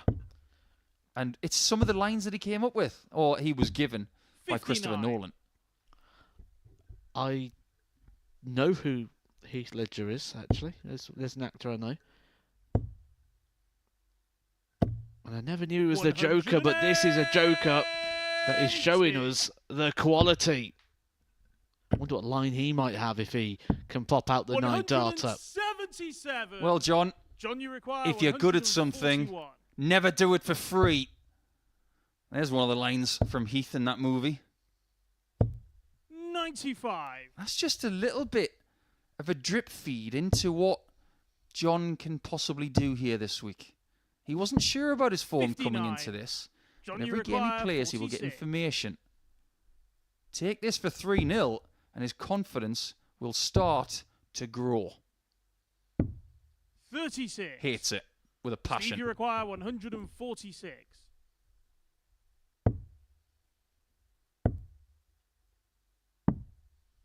$68. John, you require John's 10. angle of attack here, I wouldn't mind the double 5. He's not going to block it if he goes north of it.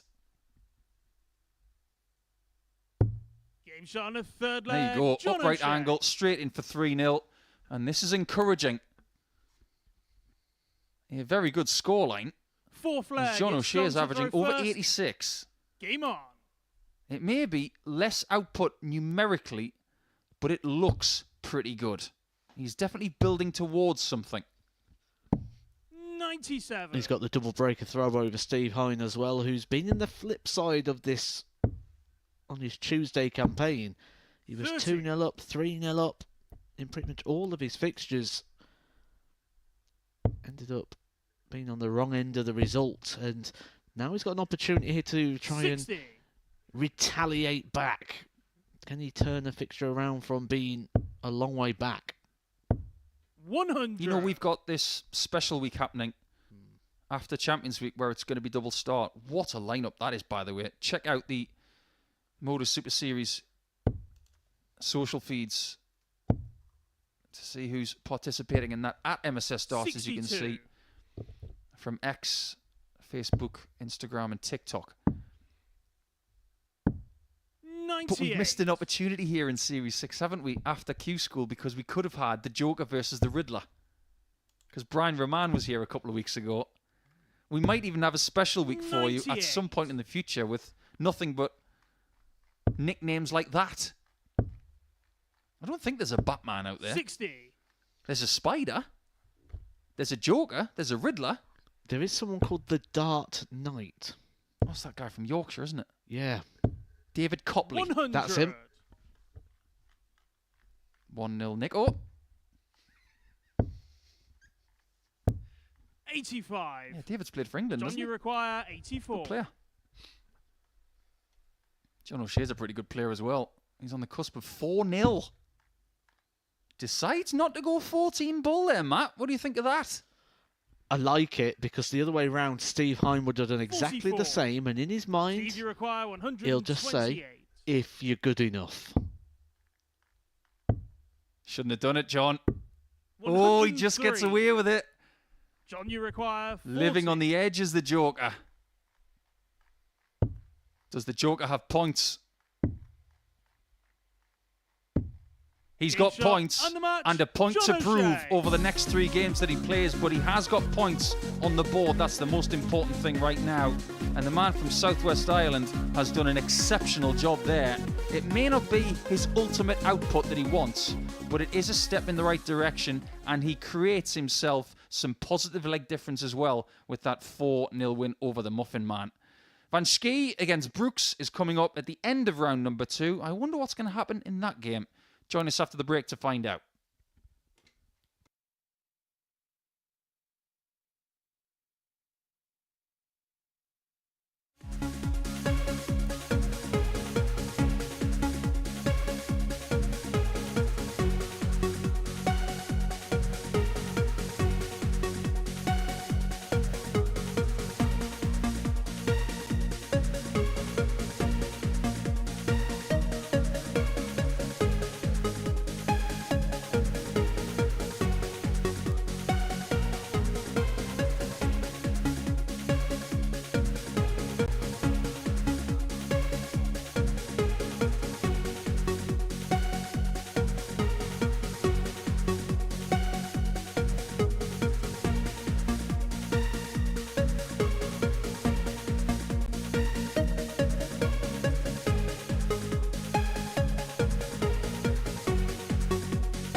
Welcome back to the MODUS Super Series. Before the break, we saw John O'Shea get the better with Steve Hine by 4-0. Impressive performance there by the Joker, getting his first win on the board. Next up for us, Jimmy Van Schie in action up against Bradley Brooks. Watching this one down in the commentary box, it is Matthew Edgar, who's alongside Paul Nicholson.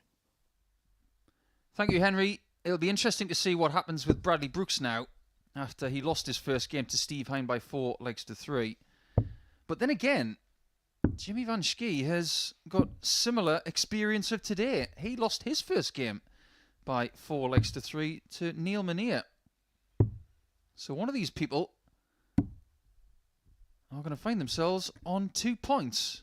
The loser of this game will be at the foot of the table come round 3. Interesting times ahead.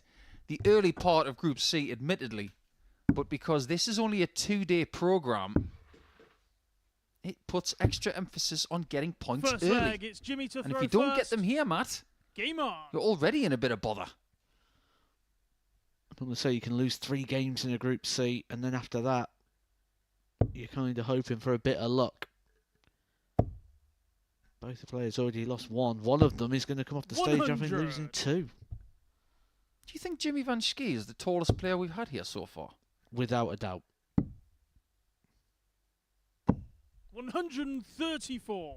Yeah, so much so that we have to adjust our shot because he's that big.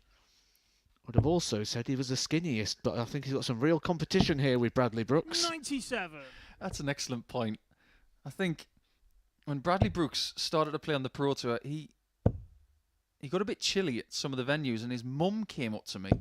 100. And if his mum is watching, I hope you're well. And she noticed that I was wearing one of those underlayers to keep the body warmer, and she said what they're like. 100. So they're great. Got the smallest possible size for Brad, and it was still the tiniest bit too big.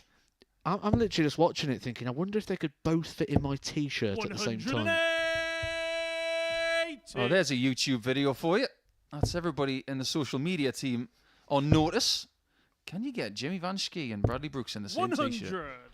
Bradley require 87. Both can't get a win here. Bradley is starting better here, but that is a bad dart. He knows it.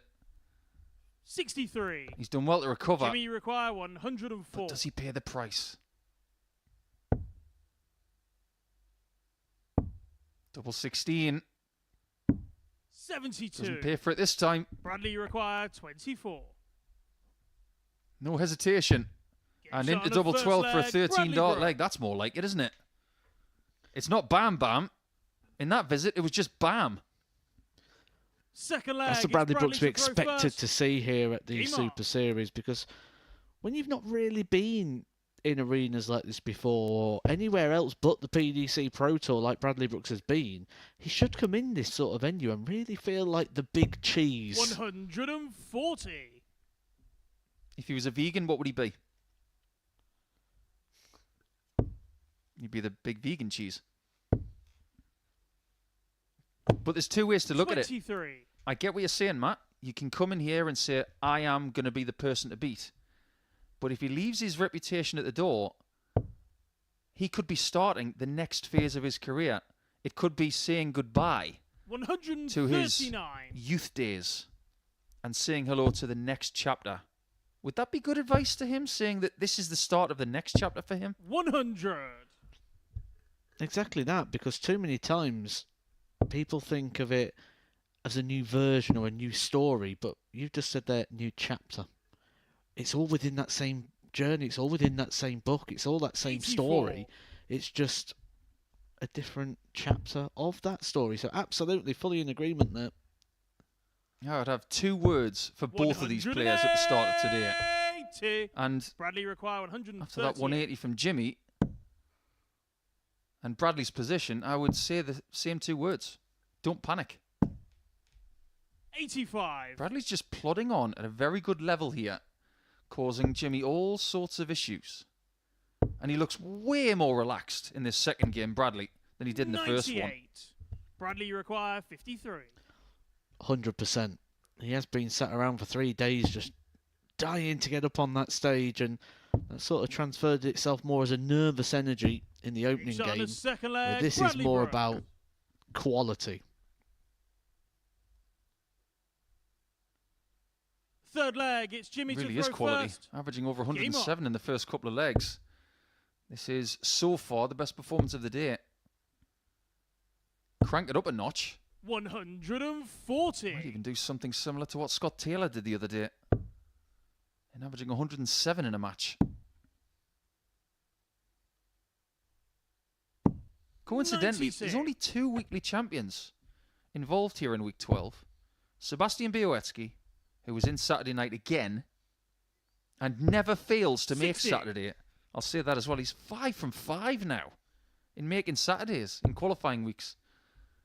Scott Taylor has never not made Saturday. Keep that in mind for Group B over the next couple of nights. As Brooks 180. finds a second maximum here and is starting to really crank things up.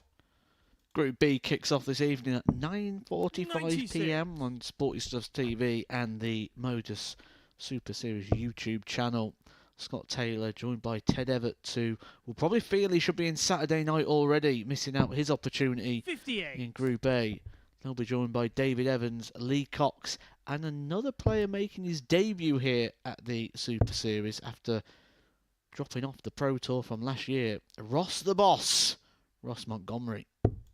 45. Bradley require 167. Chance for Brad to get a double break. He's not going to take this shot, but if he can put a hole in it, 59. Jimmy he'll require have a great chance. I wouldn't 160. classify that as a big hole. Now, can he get another? Just feathered that through the air. Just needed to be a bit more 100. aggressive. Bradley require 108. Brooks so far today has a best checkout of 68. Is that about to change? 76. It is not. Jimmy, you require 60. Now, where's this single going to go? Ideally, right-hand side of the single. That's right in the middle. Game And he shot didn't on have to third move leg, Jimmy Vanschke. because at nearly 7 foot tall, you can probably see right over the top of it. Fourth leg, it's Bradley to throw You would first. put him in the middle of a basketball court, wouldn't you? And be very confident that he'd win the tip-off. Can't think of many people who's 100. going to get up there before him, and that's including before he's even jumped. The first basketball player I thought of when I looked at Jimmy Vanschke was Dirk Nowitzki. 45. He used to play for the Dallas Mavericks. Just goes to show that not all world-class basketball players come from the United States. He was German. 131. I believe the best player in the NBA at the minute is Greek.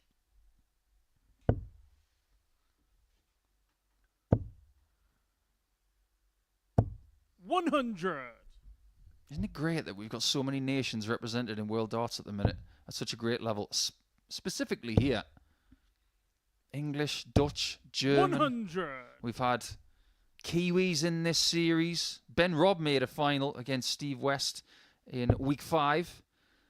And we have had the news that unfortunately Steve West will not be able to compete next week because of hip surgery. 96. He hasn't had enough Bradley recovery require time to get over that 170. second hip operation. So we wish Steve all the best in his recovery. We hope to see him in Series 7. 40.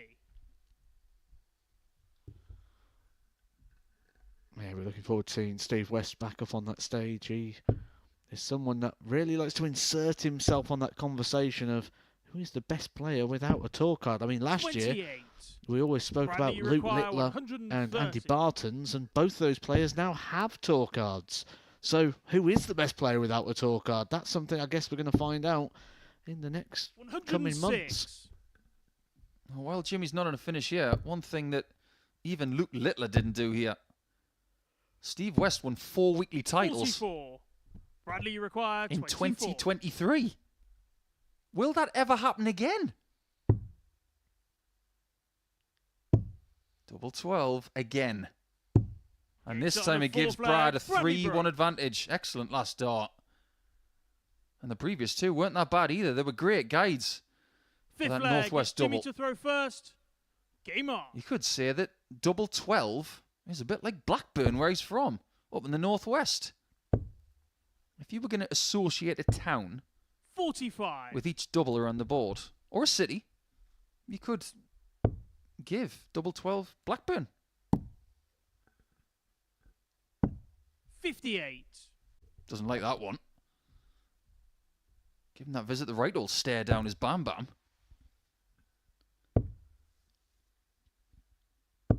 60. This is that don't panic that you mentioned before. Sometimes when you've not been winning as many games, you just want to get over the line at the earliest possibility. But he's got this firmly in his 140. hands at the moment. Does Bradley Brooks. His timing's been really good in this second game of the day for him. That right shoulder's 100. engaged quite a lot. And a lot of his third dart efforts. He might be snatching it just a little bit, but it's after the fact. It's after the release. 38. Average has come down by a good 13 points in the last couple of legs, but he's still in a brilliant position to get his first win here in the live lounge.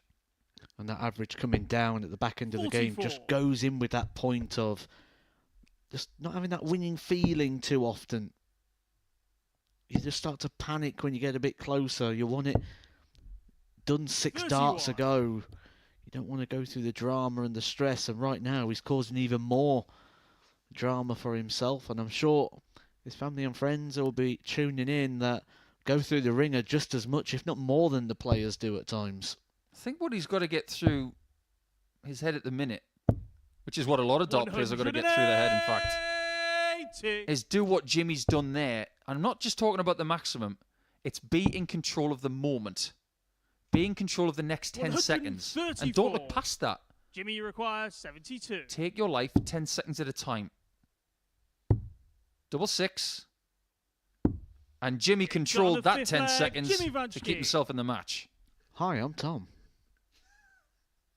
Oh, there's a great movie. 51st Dates. 6th leg. It's Be Bradley like to throw 10-second first. Tom. Game on. If you've never seen it before, give it a watch. Hi, I'm Tom. If you've got a dart player called 86. Tom, then that would be a great dart shirt, wouldn't it? I thought you were going to do it again there. It's so tempting, but Speaking of doing it again, 140. Jimmy was trying to find another maximum. He's already had 2 in this game, just like Brad.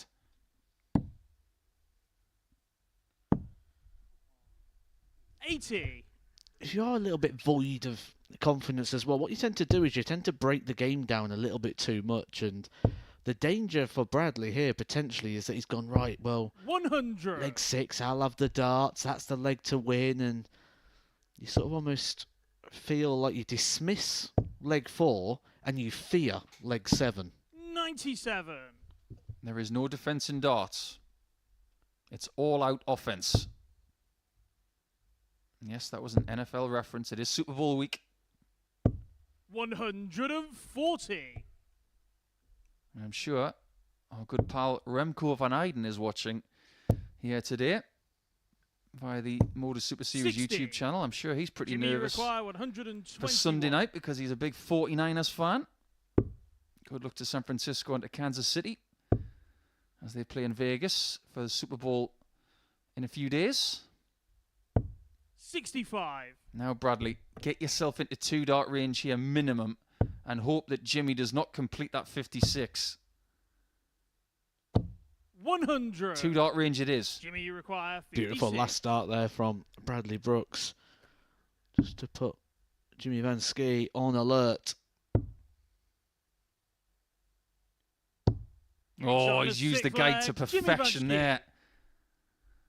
This will feel extremely familiar to these two. They both lost 4-3 in Seventh their and first round final matches. leg. It's Jimmy to throw first. Someone is about to feel it Game again. on. Brooks averaging 92.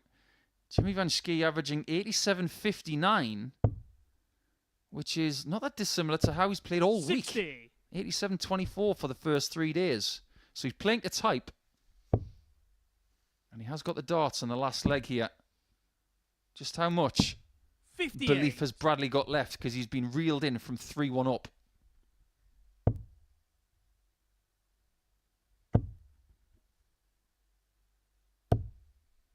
$85. Every now and again he gets a weird dart like that, doesn't he? Where it veers a little bit left to right in the air, and the point goes towards the 5, and the flight goes 100. towards the 1. He's still got the darts here in the last leg of the contest. And there's another one dragging to the left-hand side. And again. 46. Well, there's an opportunity now for Bradley Brooks. And he could be about to step in. 140. Look at the way he attacked that first dart when it was planted. Brilliantly done. Just came up shy with dart 3, but that was an excellent visit. Could be Jimmy first to the finish, though. He's 100. just 1 dart short. The shoulder really was engaged there. Oh, he threw everything into that last dart, trying to find the last treble to leave him on a finish. But it is big advantage now to Bradley Brooks. 139. Sets himself up on a possible 2-darter. It's now Jimmy who can just hit and hope. 134. There's the hit. Bradley Now he requires hopes. 64. Bradley wants to quash that hope. It's not going to be 2 darts. It's going to be 1. 44. Jimmy, you require Now it's Bradley's turn to 76. hope. Well, he's had a match start to get his first victory here at the Super Series. He's now got to stand at the back of the stage. But Jimmy might not even get a dart by not staying straight. He's going to need to find a treble in order to get a match dart. He's found it. Match start at double 16. 44. It's pain for Bradley him. required 20. It could be relief for Brooks.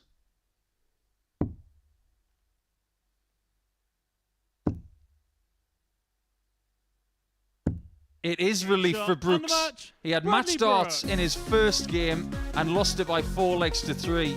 He had match darts and missed them, but then eventually gets over the line. That big puff of the cheeks at the end gives him an average of 90.74, and usually that's a good performance.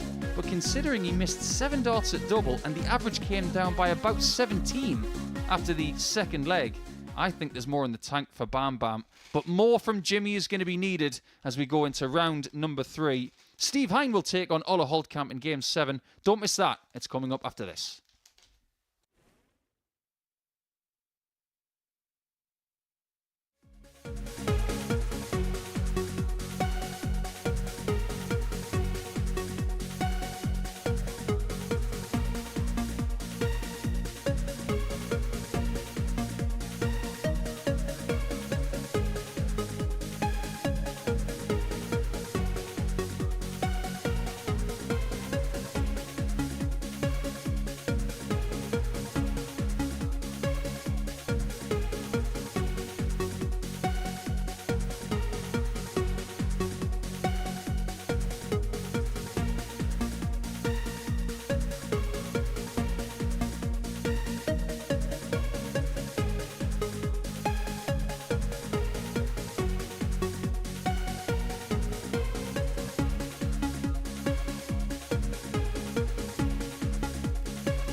Welcome back to the MODUS Super Series. And before the break, we saw Bradley Brooks get the better of Jimmy Van Schie by 4 legs to 3. That rounded off our second round worth of fixtures. This is what we've seen today. It's been a very tight group. 4 of the 6 matches have gone the distance. One other going by way of 4 legs to 2. Exactly what we expected from the onset. Living up to type is this Group C campaign. Right, let's get into the third round of matches then, shall we? Because Ollie Holtkamp was a player that Matthew Edgar was talking about needed to find another level if he was to harbour Group C success. And it's fair to say that he's found it so far. He takes on Steve Hine, who is looking to recover from a 4-0 defeat against John O'Shea last time out. Watching this one down in comms alongside Matt. It's a very good afternoon to Paul Nicholson. Thank you very much. Interesting afternoon First so leg, far. it's Ollie to throw first. Game on. As Jack gets us underway in match number 7. It's Holtkamp, who is top of the table after 2 rounds of play here. The question we now have to ask of Ola 58. is whether he can maintain this. We look at trends in performance, not just week-wide 76. for the Group A players. We see what they've done today from game to game. First game, Ola averages over 91 in winning 4-2 against John O'Shea on debut. 97. Then it's an 81 after that. What he must do here in round 3, surely, Matt, is 96. stop the regression of the output and make sure that he gets more towards that 90 mark again to worry Steve Hine here. I mean, this is, for me, a mightily impressive turnaround. It just goes to 35. show the difference of that no 2 days are the same. When you look at Ollie, when he left the stage yesterday, he was on a hat-trick of defeats, 55. losing his last 3 games in a row, winning just one of those legs. So 4-0, 4-0 and 4-1 the defeats. And in those 3 defeats, only mustered up 7 darts at the double. That shows not just that the scorelines didn't go his way, but he was completely and utterly outplayed on every single element. 99. Comes here today, 2 wins from 2. He does have a winning record against Steve Hine this week.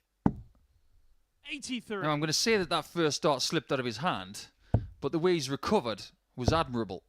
But when he's got a winning record against an opponent 95. and he hasn't lost today, this game is surely coming at the right time for him. But is it a worry that every dart he throws at the minute just 58. seems to worry that low Steve, you portion require 80. of the target every time? He's had some bad misses So on the already, first leg, and Steve Hine has Hine. not missed that. That's how you do 80 and 2 darts, the sexy way. Second leg, it's Steve to throw And first. I don't know why he Game does on. this. He's always done it. And when I ask him about it, he goes, I don't know. And I agree, 60. it doesn't make sense. He loves tops. Tops is his favourite double. But yet,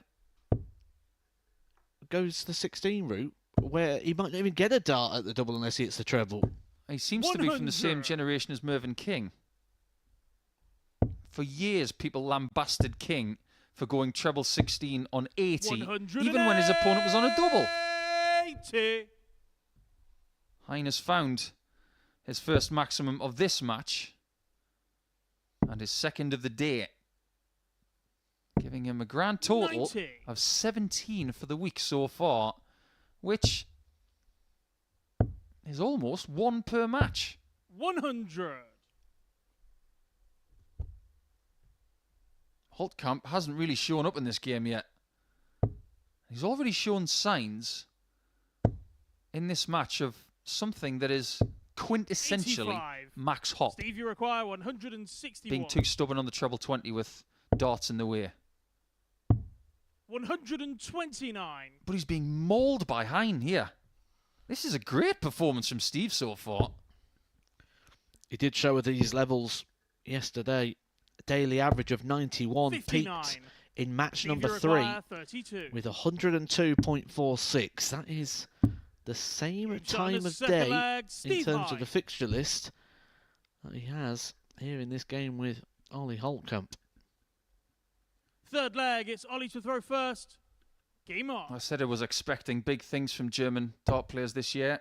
I wasn't just talking about the Pro Tour. I'm talking about people here. We're not going to see Lucas 95. Wenig here at the Super Series over the next couple of years. He's got a tour card, but look at the Challenge Tour order of merit. You might get the likes of 100. Max Hopp, who I've just mentioned. I'd like to see Max here. The top-ranked Challenge Tour player in Germany, Franz Röhrch, very good talent, and Dragutin Horvat, the current German Super League champion. 60. They might just have very good years.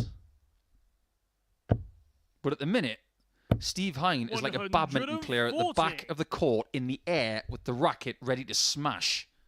That's what he's doing to Ola Holdkamp right now. He's looking to smash him. 59.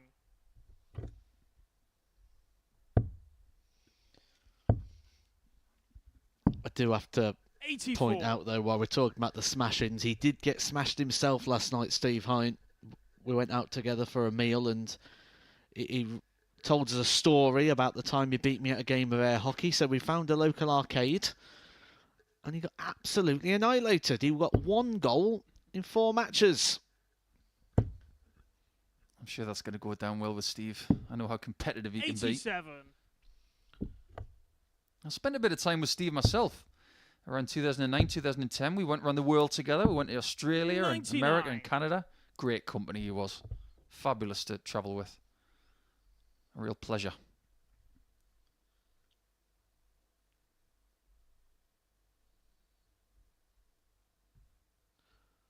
Ollie just feels like he's trying to take the sting out the game here. Maybe the heart rate's starting to get the better of him, and he's just trying to keep those emotions in control 100. and trying to Steve, get you some require form of positive 78. outcome on the board, because if he's not careful quick, Steve Hines going to run away with this, because this is for a double breaker throw. 54.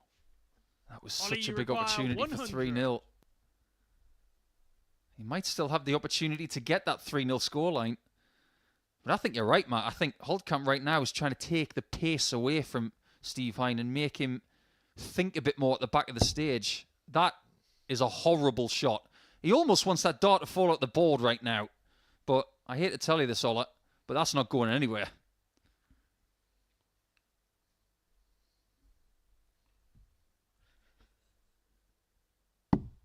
I hate to say it, but what I said at the start of this match is actually coming to the fore. Started with a 91 average, went to an 81, albeit with a win in game 2. 68. His reduction in form Steve, you require is close to double 24. figures again. He's not going to get away with a low 70s average against Steve Hein.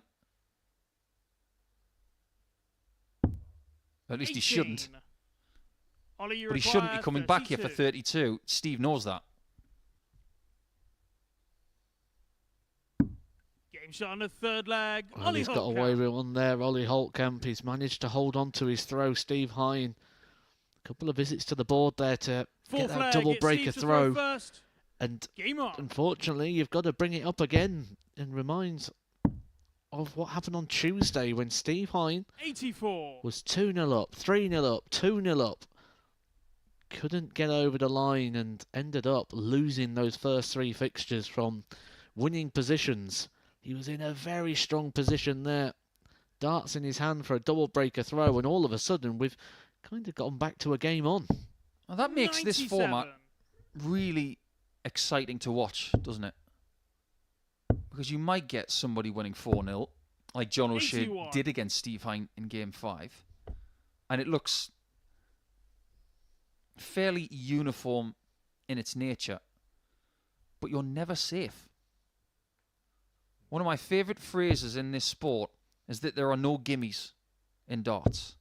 You can be sitting on double top with 6 60. darts minimum in hand to get the leg 1. But if you don't hit that target, it's not your leg.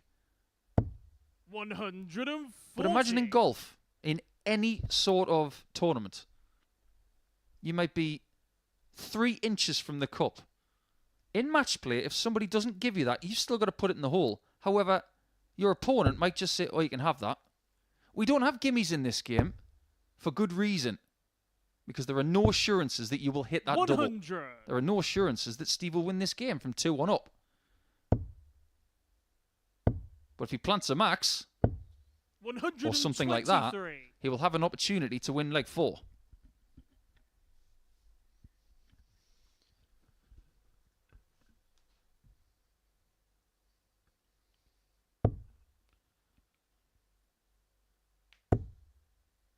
Got to think about this and use the board now. Ollie Holtkamp utilising the 19s 84. to guarantee he leaves a Steve, finish. You require 73. That's what you got to do. You got to give yourself as much hope and opportunity as possible. Especially after you've just seen your opponent miss a couple of handfuls, Game but shot no on the more fourth missing leg, here Steve for Hine. Steve Hine. And he puts himself a leg away from getting his second victory of the day and joining Holtkamp leg, at the top it's of the Ollie to table throw on 4 first. points. Do you know what? Every Game on. time he hits a double, and I can see the back of his shirt, it's almost like I can hear how happy the muffin is on the back of his shirt. That is one happy 58. muffin. Well, there's a sound that Steve Hine makes, and that muffin and that smile just really brings it into 83. play. Now, while you're seeing that muffin, imagine the noise when Steve does something good. He goes, woohoo! Here's me thinking you were going to make us sound like Roland Rat. Do you remember that from when we were a bit 96. younger? Did you watch Roland Rat? I remember it, but I don't. I used to love that show. 100. That's the kind of noise I was expecting from the muffin. To be fair, it does fit better than the woohoo. I quite like it though. I like a dart shirt that has a character on it that could possibly make some sort of 59. gleeful noise. Remember when Steve Hine's muffin on the back of his shirt used to have boxing gloves on it? Yes. Bit like Dizzy the Egg, 45. the old computer game. That was a proper retro reference, isn't it? Now there's one I understand. 9 darts thrown for each player here. And yet again, Holtkamp short of that 60. Short of all 58. 3 targets. Again, that is his miss, and it must be fixed. And soon, if he's going to stand a chance of making Saturday, because if this trend continues, it's not going to be good for him. 60. His remaining games today, in fact, he will finish against Bradley Brooks in game 15. And he's got Jimmy Van Schie in game 11. I think that game against Brooks is a nightmare for him, because I see Brooks continuing to get better as the day goes on. But there is that improvement that we've asked for. 180.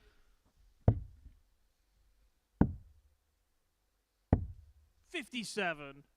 Ollie, you require 50.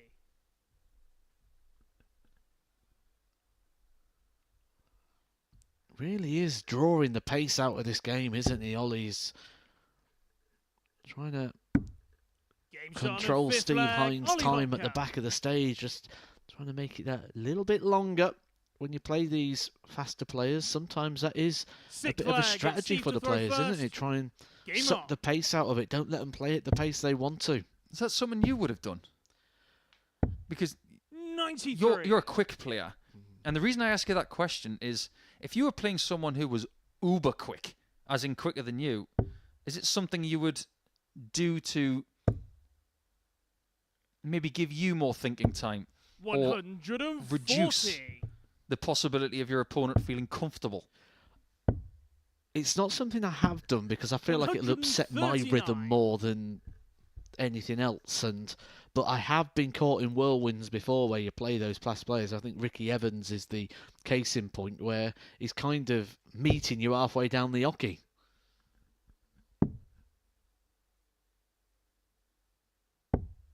We've had some very, very quick players here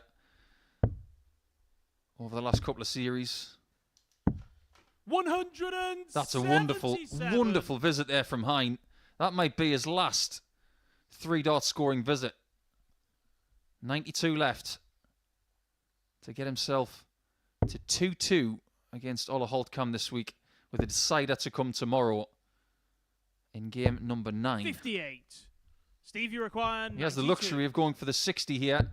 Doesn't need the 25 or ball. Just going to be the simple 60. layup there, and that's just experience in a nutshell right there. Just going for 3 big 20s. And again, he's got a favourite double of tops and doesn't opt to go to the 12 to leave tops. I had this conversation with Steve Hine for years and it still doesn't make sense, but regardless of that, he is double 16 away from getting his second 26. victory of the day and keeping himself Stevie well require and truly 32. in the mix. He beat Bradley Brooks earlier, So, on the match, and he has Steve beaten Hine. Ola Holtkamp. Apparently, Steve Hine doesn't make sense, but the Muffin Man has got 4 points in the table alongside Ola Holtkamp. So those two guys on the stage right now are leading the field, and that's a good performance from Steve. Averaged over 92 there. 4 out of 11 on the doubles. That's about mean here for the Super Series, and that performance will give him confidence before he plays Neil Menier in game number 10. Speaking of Neil, he's back against Bradley Brooks after this.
Welcome back to the MODUS Super Series. And before the break, Steve Hine got the better of Ollie Holtkamp by 4 legs to 2, halting Holtkamp's charge up the table. So that means one thing's guaranteed at the end of this game between Neil Menier and Bradley Brooks, and that will be the top 3 players in the group will all be on 4 points.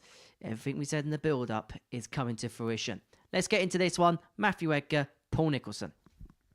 Middle match of the day, or should I say the session, because game number 8 will be Neil Menier in the black and yellow up against Bradley Brooks in all black. He is from Blackburn, former Premier League champions, Blackburn Rovers, of course. First leg, it's Neil to Who's throw going to be the first. champion of Group C over the Game next on. day and a half. Most important thing is, on day 1, be in position to strike. Do not put yourself out of the reckoning. Both of these players at the minute very much in the 140. fray.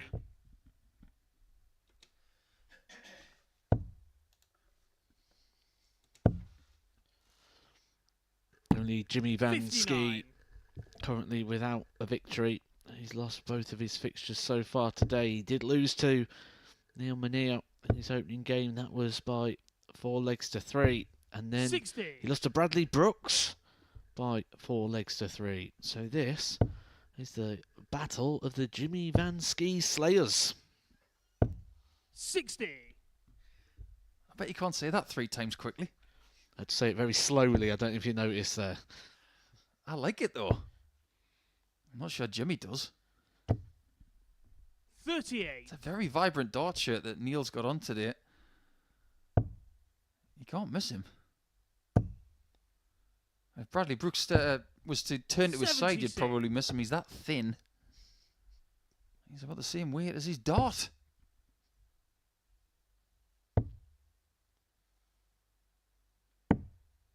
But 49. you have to applaud Bradley Brooks for the way he recovered from game 1 to game 2. He averaged 78 in his first game and still could have won it against Steve Hine. However, 59. 90.74 in his second round match against Jimmy. And 4 out of 11 on the doubles.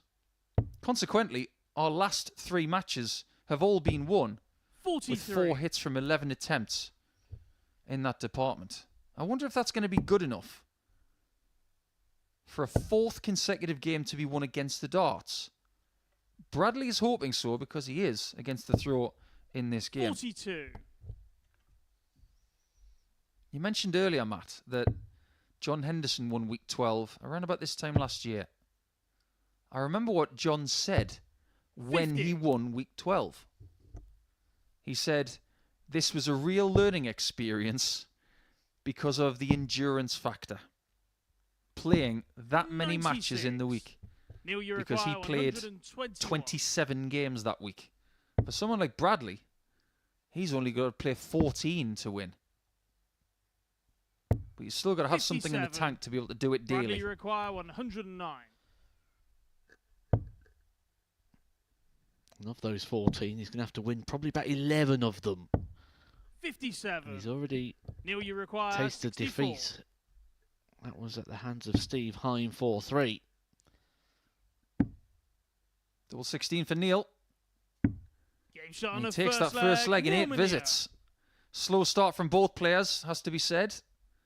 We judge these players fairly Second leg, it's Bradley to throw for first. 6 to 7 Game on. visits most of the time. You're going to get the odd 3 visit, of course. We've had 9 darters here at the MODUS Super Series.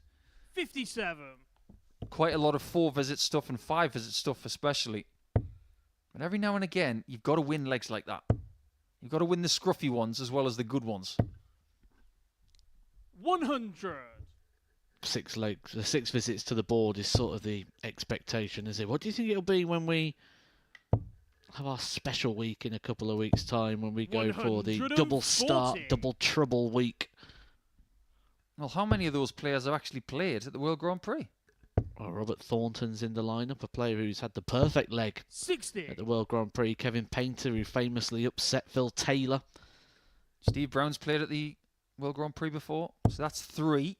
Mark Dudbridge has played in one of the most famous legs in the World 54. Grand Prix. He has. That's 4. James And Colin Wilson. Osborne has played at the World Grand Prix as well. So 5 competitors of the 12 have played at the premier double start event in World Darts. Did James Wilson play at the... Oh, 100. I think he did actually. I think when it was in Dublin, he might have had an appearance. I do beg your pardon. I think it will be 6, not 5.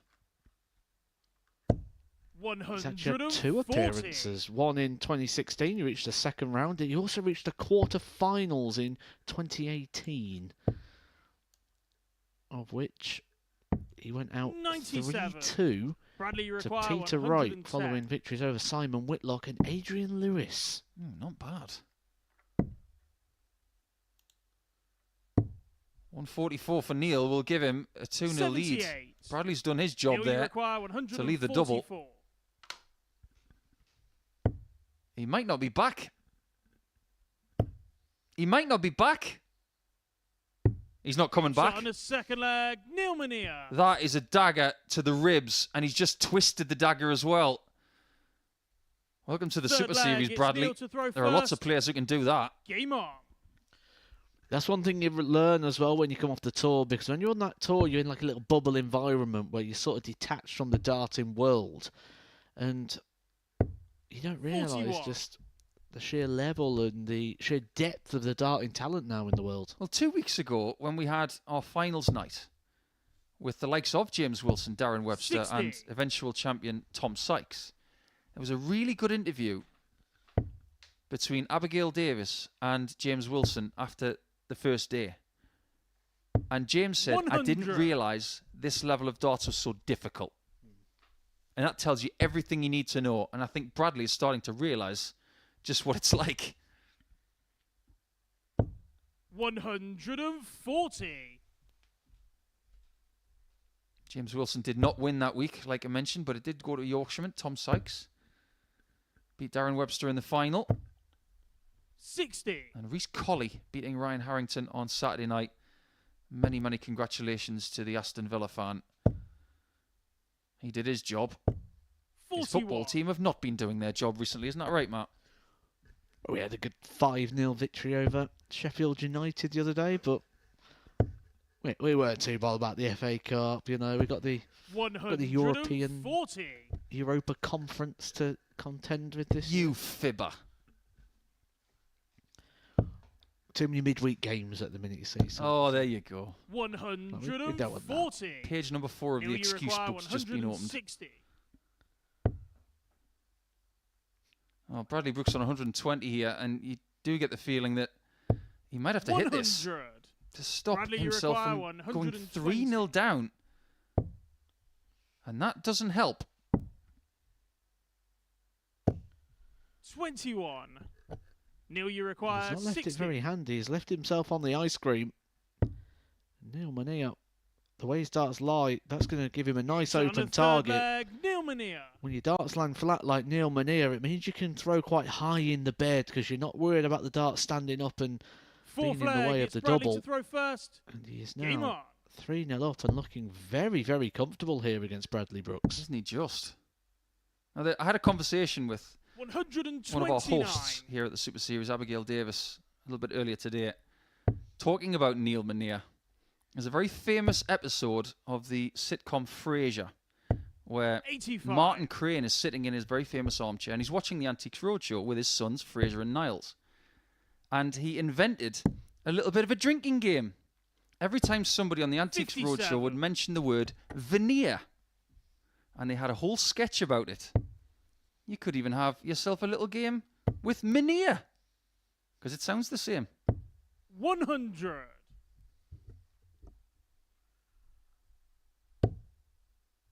But it is a very unusual name, isn't it? I've never heard of anybody called Mania before. I wonder what it means. 28. I'll have to look into that. I like the origins of names. We know that Van in the Netherlands and Flemish speak means from, so there must be a town called Ski. Jimmy from Ski. 140. So, as for Mania, I'm going to dig into that one.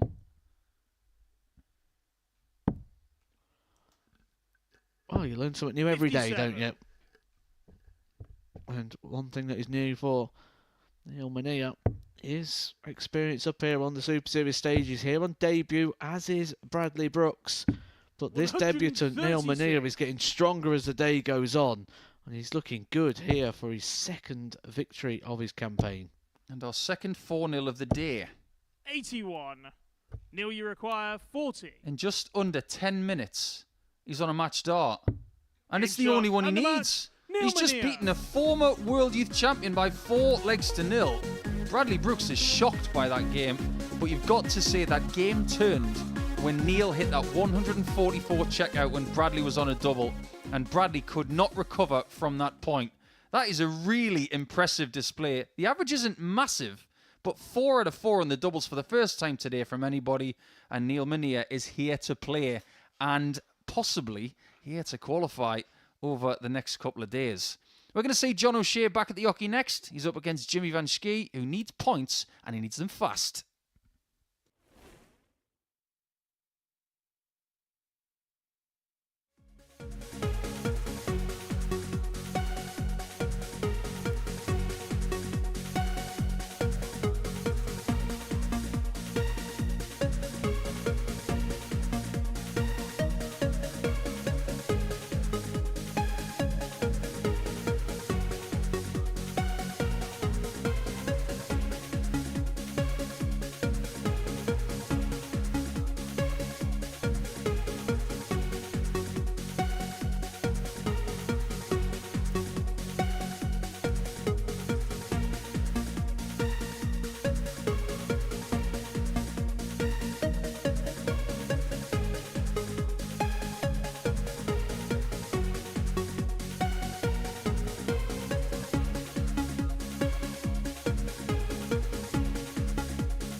Oh, what a feeling when you're darting from the ceiling. Welcome back to the MODUS Super Series from the Live Lounge in Portsmouth. To be honest, if Jimmy Van Schie waved both his hands in the air, he probably would be able to touch the sky. He takes on John O'Shea in our next match, the former World Masters champion. Actually, Jimmy has a same tournament win as Luke Littler in the bank because he actually won a warm-up competition last night in Waterlooville, the same tournament that Luke Littler, easy for me to say, actually won last year en route to winning 2 Super Series titles. So who knows, it might just be the recipe for success for Jude, but he needs to win this one as he is pointless up to press. John O'Shea looking to move on to 4 points. Let's get into the action. Paul and Matt. He could indeed go on to get this weekly First title, leg, but it's John to he's got to throw get into the first. top 2 over the Game next on. couple of days, Henry, because at the minute he's in the basement. He's got to find the key to get out. And I get the feeling the key belongs to the Joker at the minute, and he's in no mood to be giving anything 97. away. That's for sure. Round 1 for John, lost. Round 2, gets a win to 0 over Steve Hine. Trending in the right direction and might just be warming to the task. 100. However, Matt, we said the same about Bradley Brooks, and he's just been nilled by Neil Mania. Thoughts on that?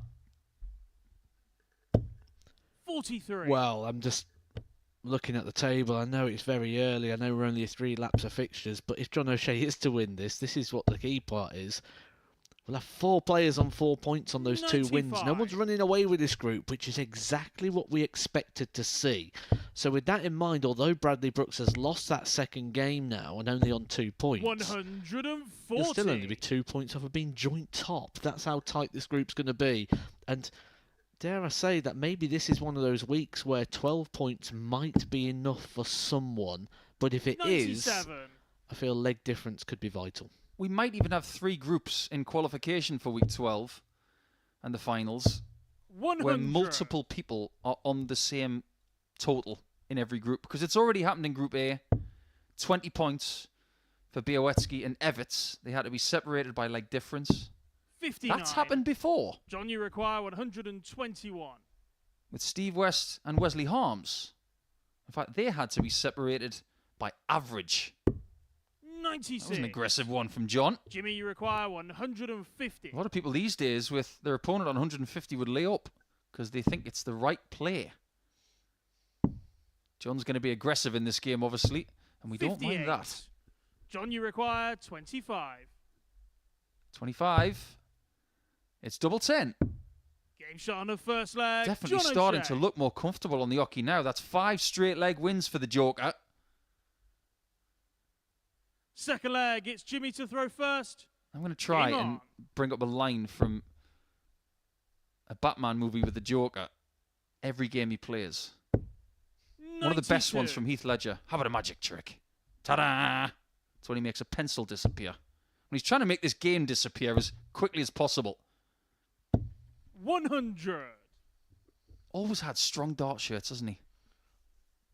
Oh, he's got a great designer, hasn't he? And you know me, I'm a big fan of the designs and the brandings. 100.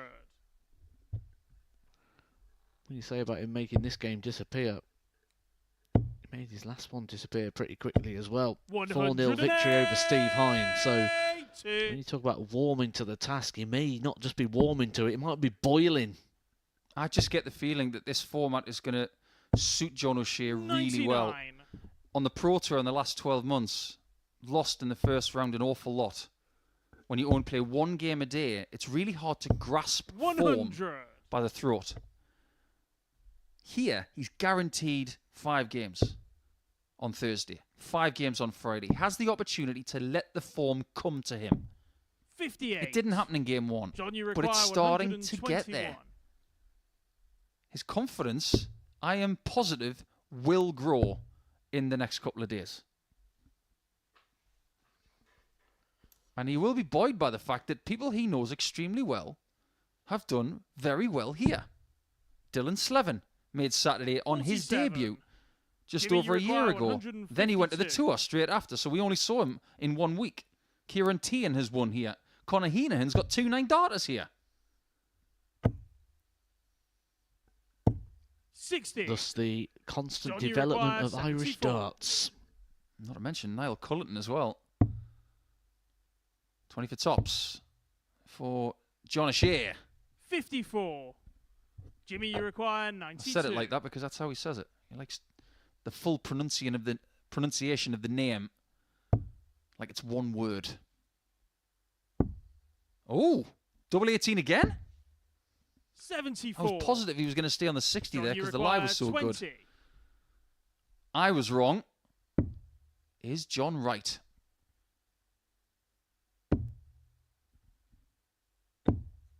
No score. That first start really wasn't ideal for Jimmy, him you because of the require way his darts 18. fly.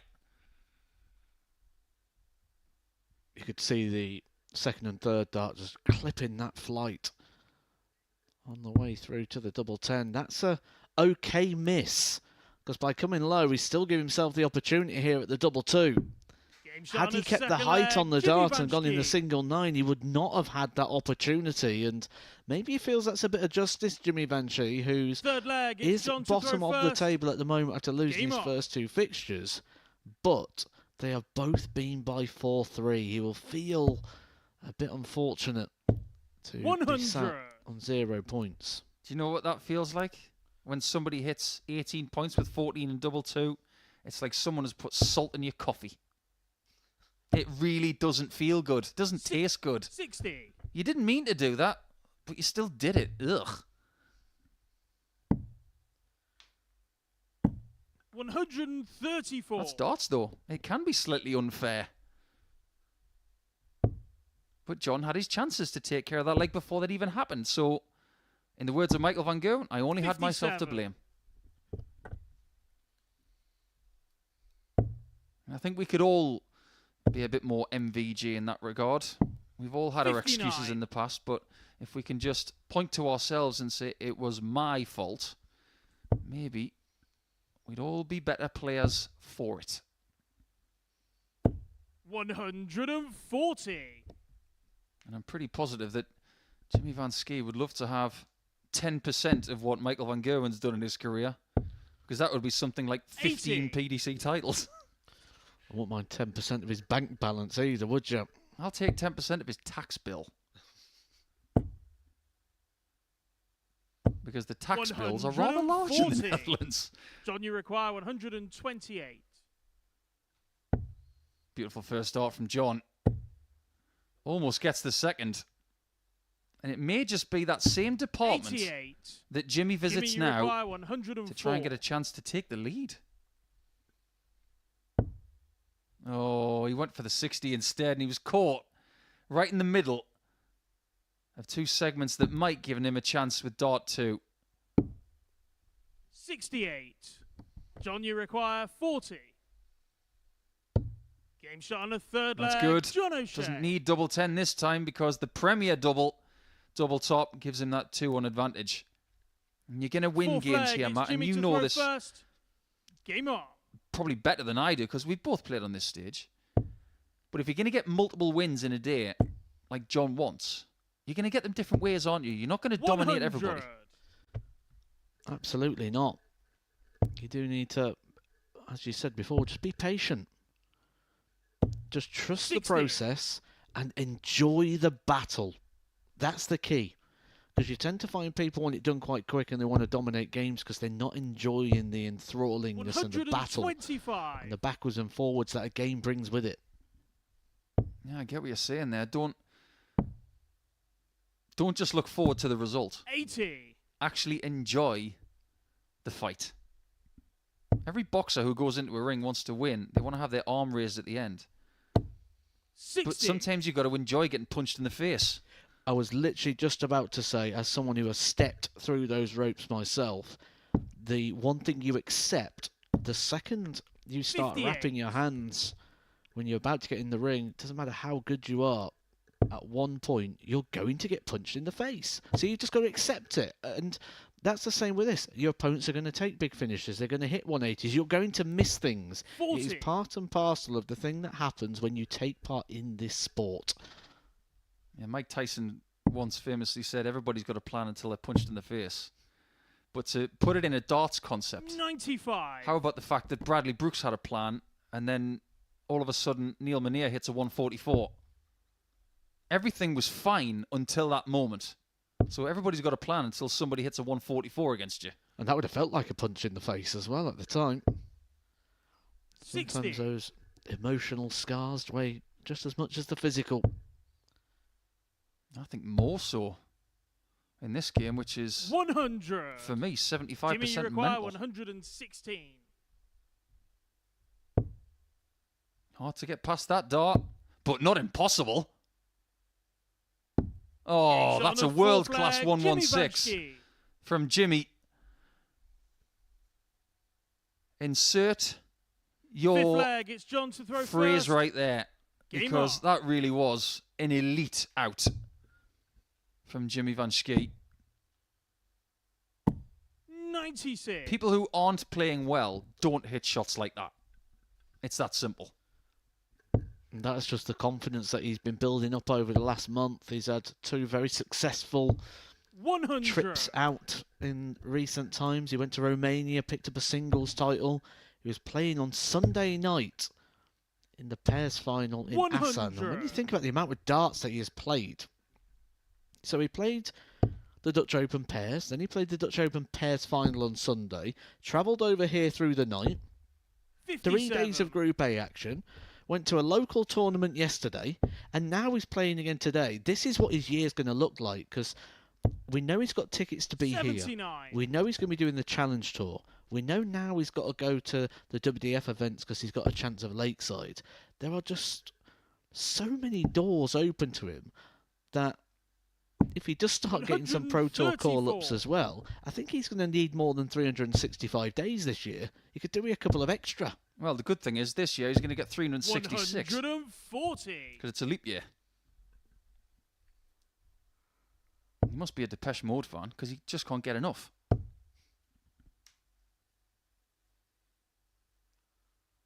That's a wild schedule, though, 43. over the course of John, you 2 require 86. specific weeks.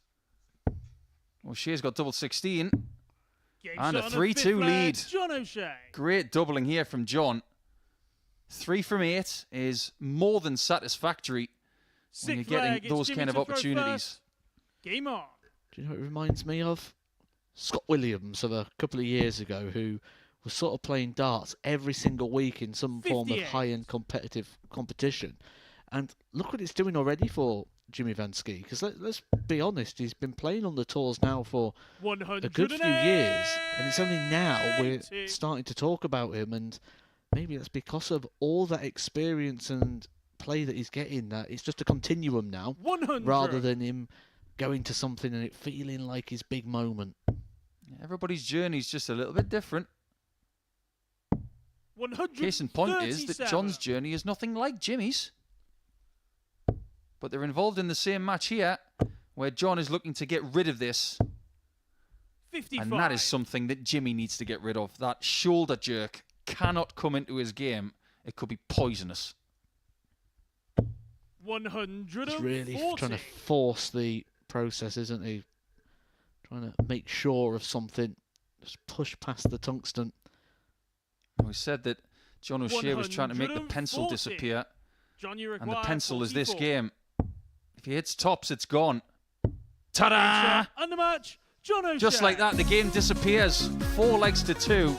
And an excellent performance from the Joker. 94.88 the average. And the doubles 4 from 9. That's more like it for John, who goes to 4 points in the table. And Jimmy is still pointless at the foot of the table. He has lost 3 games now and is in great deal of danger of not making the top 2 even at this early stage. Steve Hine and Neil Menier are very much in with a shout of the top 2 by the end of the day, but whoever wins the next one will have a greater chance.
Welcome back to the MODUS Super Series, where we have completed 3 rounds of matches here in our Thursday afternoon Group C session. Before the break, saw John O'Shea make it back-to-back wins, beating Jimmy Van Schie by 4 legs to 2. Right, elsewhere in this round, Neil Manier beat Bradley Brooks by 4 legs to 0, and Steve Hine got the better Oddie Holtkamp by that 4-2 scoreline. Right, let's have a look and see what those results then mean in terms of the league standings.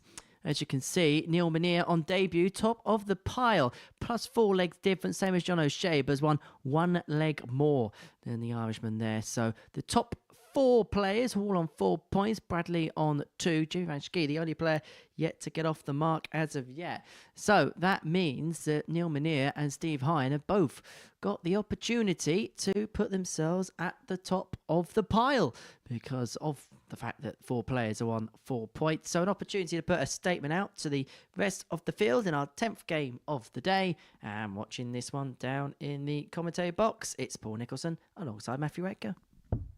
Fascinating times ahead. And it was really interesting at the start of play to contemplate what could happen in this group. And both myself, the asset Paul Nicholson, and primetime Matthew Edgar would say that this has followed a pattern that is fairly close to what we thought. Maybe the one thing that has happened so far today that we couldn't have forecast is that Bradley Brooks in 5th position is a bit of a surprise. But the fact that we have 4 players on 4 points is not. Well, I did say at the start of the show that there was 2 players grossly outpriced. Game on. Now, the 2 players that are on the stage now about to battle out for 2 points. And the winner will be the first player to 6. 140. That's me patting myself on the back again there, Paul, just in case you was wondering. I wonder what that sound was. However, you're very, 100. very right. But there's no Kurt Hennig in this group, is there? There's no Mr. Perfect. 134. We've got 3 rounds down and nobody's got 6 points. So nobody is going to do what James Wilson did 2 weeks ago for only the 2nd time in Portsmouth in getting 20 points from a Group C 100. campaign. I just wonder if you're right about something else, Matt. That mark of 12 points 85. might just be good enough for 2nd position. I think it may when you look at how the fixtures are going and how everyone's beating each other, which does mean leg difference could become very, very important. 60. And Steve, you require 142. that is something that Jimmy Van Schie's been able to do, keep his defeats close. And what we can say, 94. and this backs up what you were saying in the last match, even with Jimmy in 6th position on 0 points and 4 points behind 4 players, it's only 8 legs between him and top spot. Steve, you require 48. In this format, that's nothing. Is there something between these two, though? 16. It might be if Neil takes that Neil, you 101. require And he's got one of 101. 2 Tom Plus checkouts from today's campaign.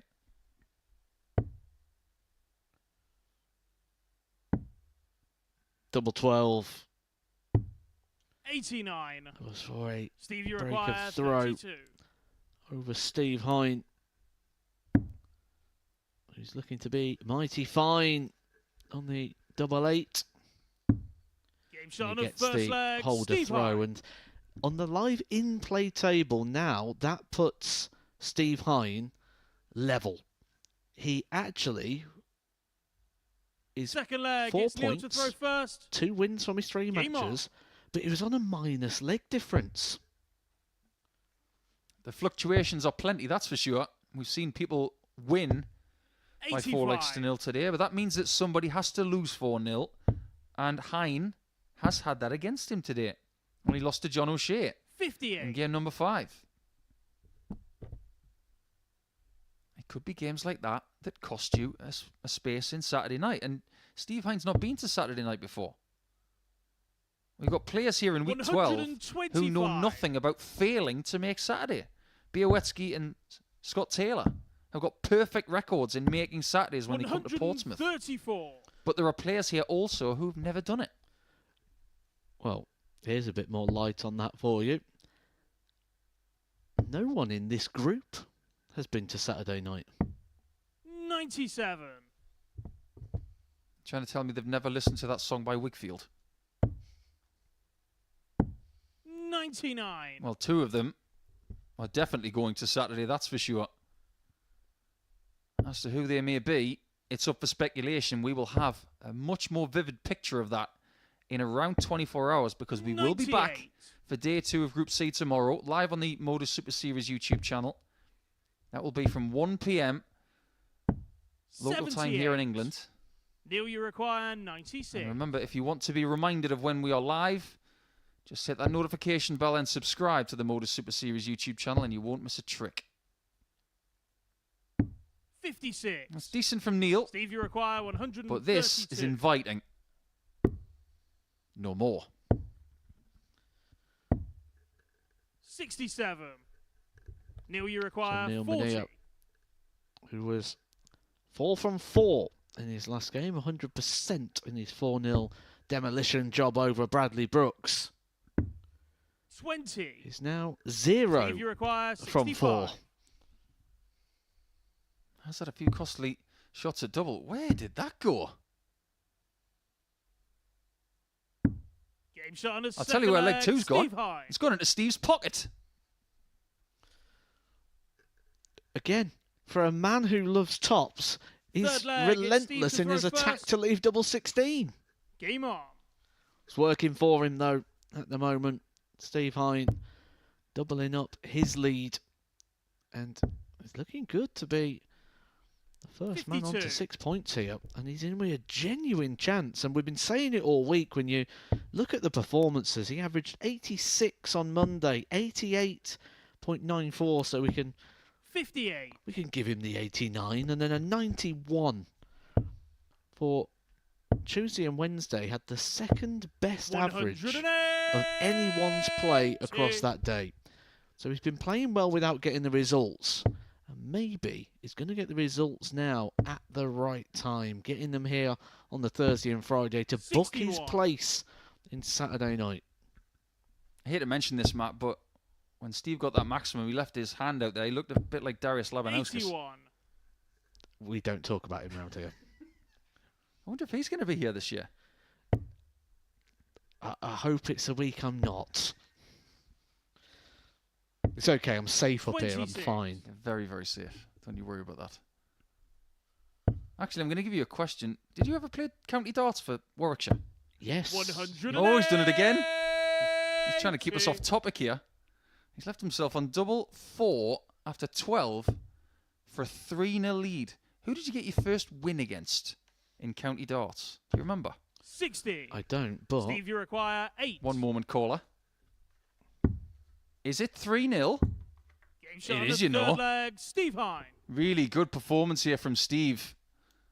Just keeps moseying along at this lovely, Fourth leg. It's Neil to throw around 90 first. average level Game all on. week long. It wasn't good enough in Group A, but a 92.02 average at the minute is good enough for 3-0 against a Neil Mania who is just tiring a little 140. bit, it seems. well, interesting. It was 54. actually against a player called Kevin Dunstan of Cornwall. Well, there you go. Warwickshire versus Cornwall in this game, and it just so happens that your first 60. win in a county shirt came against Cornwall. And if you want it to be a little bit more frightening, mine came against Warwickshire. 140. I beat a certain guy called Carl Bettridge in January of... Was it January of 2000? I think it was. All ties together lovely, don't it? Or it might have been February 2000, actually. Steve was there that 100. weekend. I remember him playing air darts with some real legends of Warwickshire darts, like Sir Colin Fowler and Kevin Dowling, who's played 60. here. Andy Smith was playing for them then as well. There you get all the stats on the Warwickshire database. There's been some very 85. impressive statistics over time. That is one of the best county websites I've ever seen with all of those results in. Bravo to whoever does that. 100. It was originally Neil, you put together by require Dave Wykes, a 160. player who's sadly no longer with us. And it's been maintained highly at the end of every single game that Now tells us Steve Hines played 174 times for 100. Warwickshire across the Steve, years, you require dating back to 147. 1992.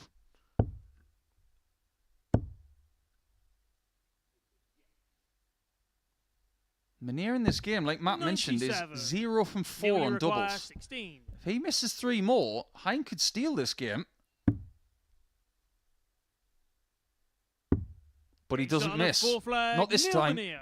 And it has to go a minimum of 5 legs. Yeah, Warwickshire have had some amazing players Fifth over the leg, years. it's Steve to throw first. We don't have to look too Game far on. away from Portsmouth to find some of those names, because a lot of them have played here. Trina Gulliver has played here many, many times. Ted Everts is here this week. He's the statistically fourth best player 140. Warwickshire have had over the years. Kevin Dowling's been here many times, sat in number 8. There are some players I just would love to have seen how they'd have got on here. Players like Nick Gedney. 100. Great player from the 80s and 90s. How about Nigel Hayden, the Undertaker? He's played on both the 140. Alexandra Palace stage and on the Lakeside. Do you know what? You talk about Darius being bad memories for you. Nigel Hayden, couldn't beat him. Just couldn't do it. Give me 6 darts, I still couldn't beat him. 60.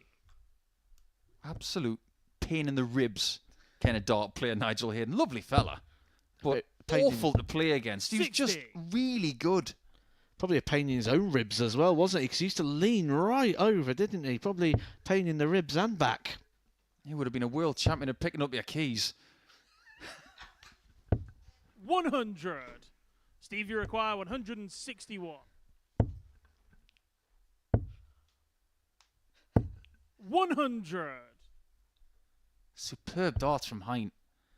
Just a really good, solid display, and very similar to that of what we saw from John O'Shea in the previous match. Averaging over 94. John O'Shea was 3 85. from 8 Steve, you going require into his 61. last attempted double for the match. Can Steve do exactly the same? Not exactly, 45. but Neil, in you every require likelihood, he could come 156. back. However, Menier, who's got the biggest out of the day, is on for something bigger. 125. If only that had been dart 2, Steve, you he require could have had a 16. shot at double 18 to take it to 6 legs.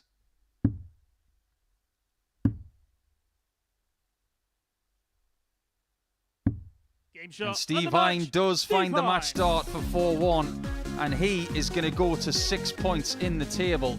He hasn't played his best stuff today, but he has found just about enough to put himself in the reckoning with 1 match to go. He's got Jimmy Van Schie in game 13, and his day will be done, but he will enjoy the fact that he's just beaten Neil Menier by 4 legs to 1 to start off round number 4. Speaking of Jimmy Van Schie, he's up against Ollie Holtkamp, who's had a bit of a break. What is he going to do in round number 4?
Welcome back to the MODUS Super Series, where before the break we saw Steve Hine get the better of Neil Manir by 4 legs to 1. Very good win that for the Muffin Man. Next up it is our all ADC European battle as Jimmy Van Schie takes on Ollie Holtkamp. It's our 12th game of the afternoon session. It's the 4th renewal between the pair this week.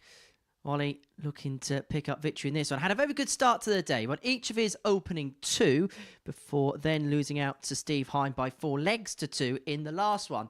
As far as Jimmy Van Schie's day is concerned, he's the only player yet to pick up a point so far on this Thursday afternoon session, which is interesting considering that he won a local competition last night. Usually we call that a good warm-up ahead of a Group C or B campaign, but he hasn't been able to turn that form into results here. As for Ollie, well, he's been the big improver in this group. Is that going to be the case again in this one? Let's find out. Matthew Edgar, Paul Nicholson. Thank you very much, Henry. ADC Europe battle indeed to see who takes the next 2 points, but things are fairly drastic for Jimmy now. He's going to have to find the right chord, that's for sure. First leg, it's Jimmy to throw first. Game on. I don't mean to quote Charles Dickens in a very famous musical, but I think you've got to pick up a point or two if you're going to get yourself to Saturday night. Currently, what Jimmy's going through is not going to get him there. Are we at the stage now, Matt, where he's got to beat Ola Holtkamp?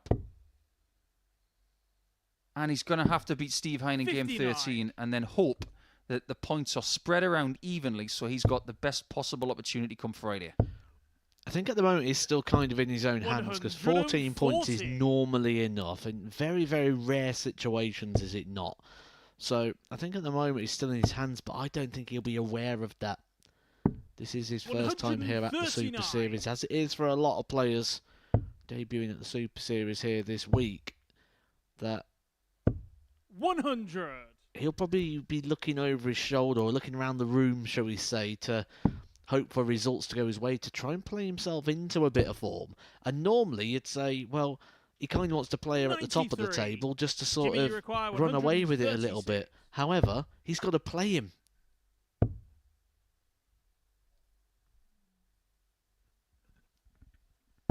100. That's a lovely last start, isn't it? Just sandwiching that between the other two.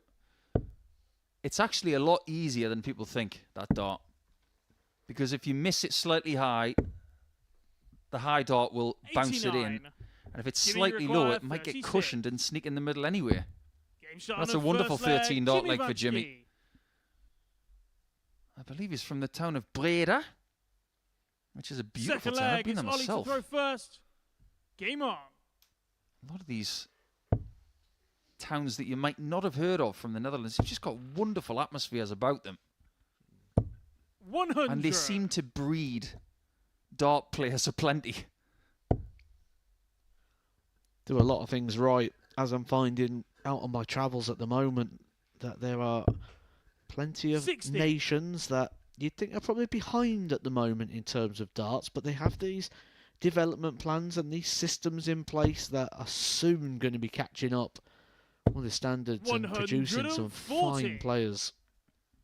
Can I prove that point with something that Jimmy's done in his career? 100. In Aberdeen, back in 2011, Jimmy played in a tournament called the Europe Cup Boys Tournament. It was the youth level back then. And in 2011, he was in a team that beat Jake Jones, Josh McCarthy, Josh Payne and Thomas Chant. That was the English team. Here is the Dutch team.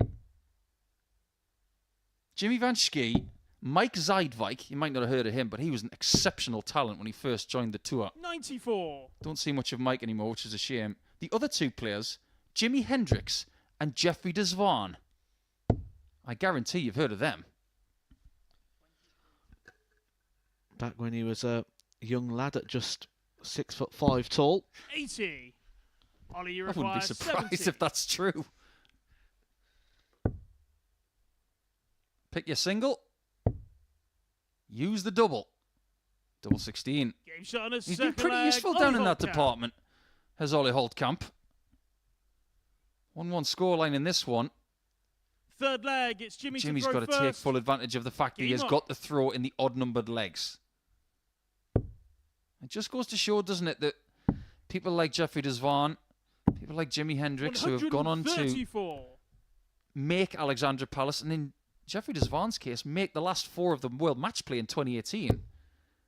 It's taken Van Schie just a little bit more time 137. to get that momentum and get that notoriety that others from that team have had. 59. Just again proving that everybody's journey is different. I was chatting with Ted Everts at the start of this week, who was talking about how the days of the 100. development tour from just a few years ago, when Ted Everts was dominating that and winning a development tour pretty much every time they put one on. And you look at the people that was below him in that order of merit: Dimitri 58. Vandenberg, Luke Humphreys, and they've sort of gone from being behind him to being so far in front, and it says that hurts a little bit. Yeah, I can very much appreciate that. 41. Use it as motivation.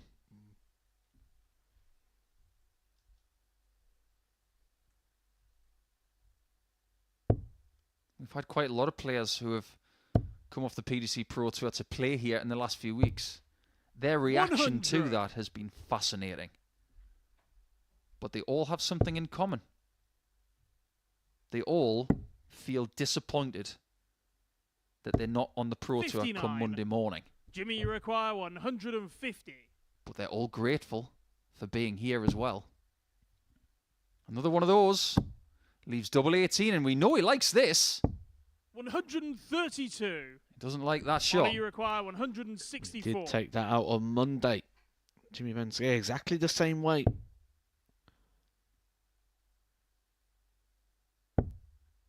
Holtkamp will not get a dart at the ball. That would have been for a potential break opportunity. So Jimmy, who's bottom of the table, 98. 23, lost Jimmy, 3. you require 18. Lost 3 tight games, only -4 in the legs column.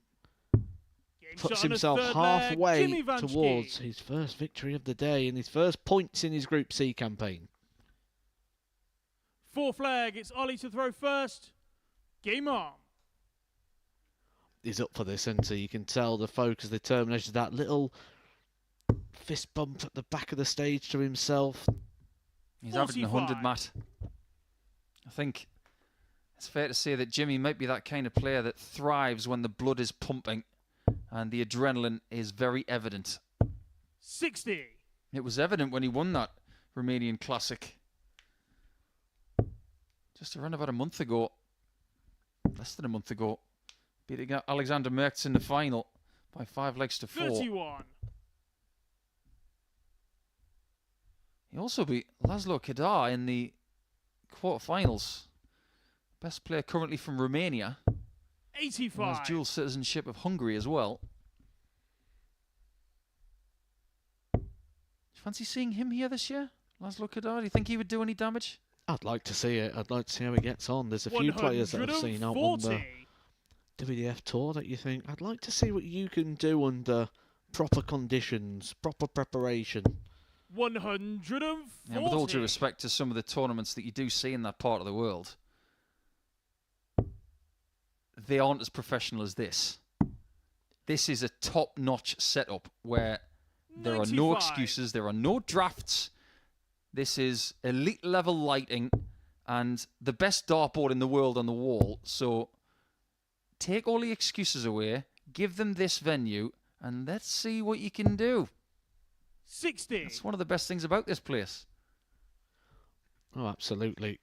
Everyone who's had a throw on that stage has always come off going, that is perfect.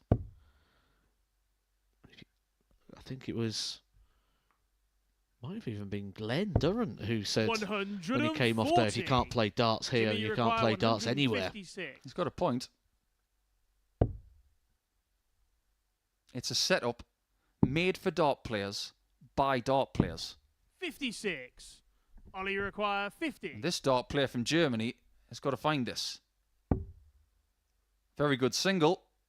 And this time, double 16 does not cooperate. 42. And neither does double 8, Jimmy, giving you Jimmy a require chance of a 2-leg 100. cushion. This is something he hasn't had too much of today, a second opportunity.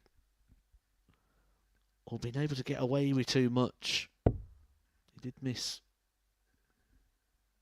6 darts without getting a treble in the setup plate. And that's why he's not going to get a 60. dart at the double here. Ollie, you require So for 8. a level game, double 4 for Ollie Holtkamp.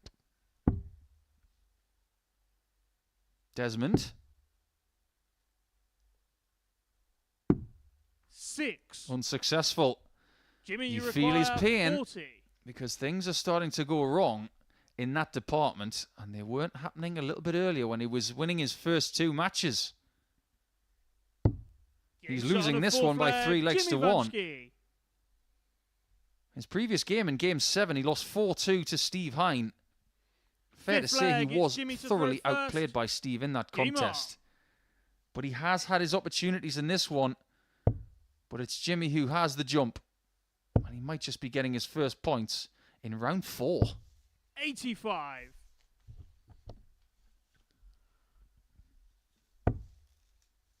I'm very much looking forward to the next game. I mean, you do not want to miss it between Brooks and John O'Shea. And I get the feeling, Matt, 56. I don't know how you feel about this, but I think after that 4-0 whitewash win for Munir against Brooks, him having 3 games off came at just the right time. 100.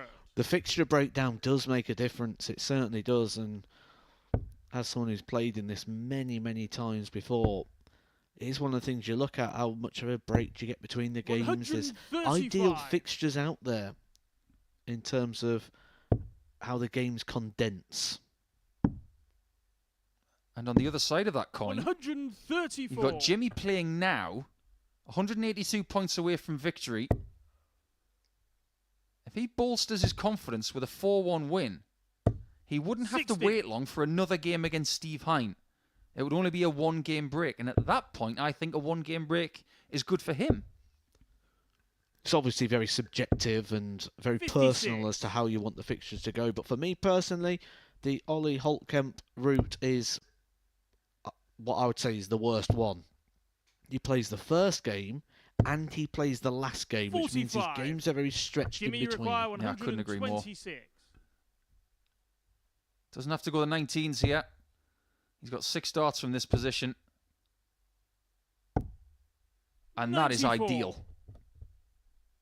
I know it's nice to take the 126 out, but if somebody offered you that 94 to lead double 16, you'd have their hand off. This has been really good from Jimmy Vanchky. 85. 32 after Jimmy, you 15, require 32. averaging over 93.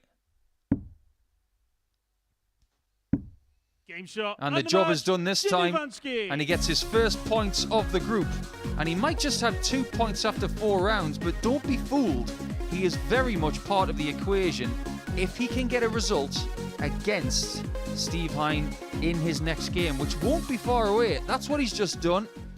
Ticking a lot of boxes right there.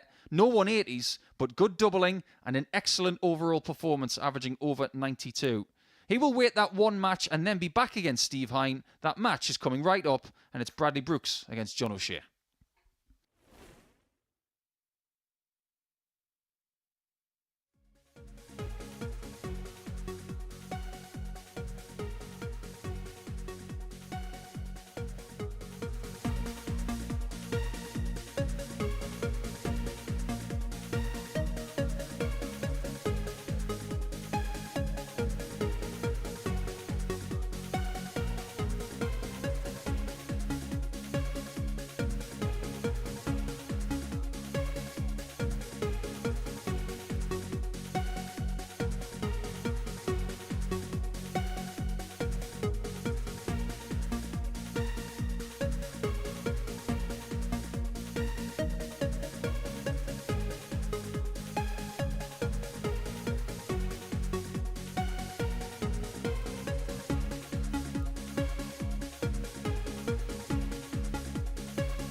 Hi there, welcome back to the MODUS Super Series, where before the break saw Jimmy Van Schrie get off the mark, getting the better of Ollie Holtkamp by 4 legs to 1. Holtkamp, who had led the pile after a couple of rounds of fixtures, now sees himself 4th in the league. Next up for us, it is John O'Shea in action. And in here, we'll put him to the top of the pile. He takes on Bradley Brooks, who currently finds himself bottom of the pack. Here's Paul, here's Matt. This is the game, Henry, where we thought maybe 2 players coming off the tour and fresh into the MODUS Super Series could deliver something special, but don't put too much pressure on them at the start. Their campaigns have already had ups and downs today. Bradley is coming fresh off a down. If he was to beat John O'Shea, it would be a big up. He would go to 4 points with a win.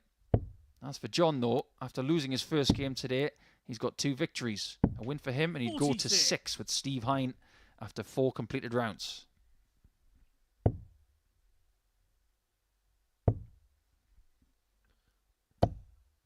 $95.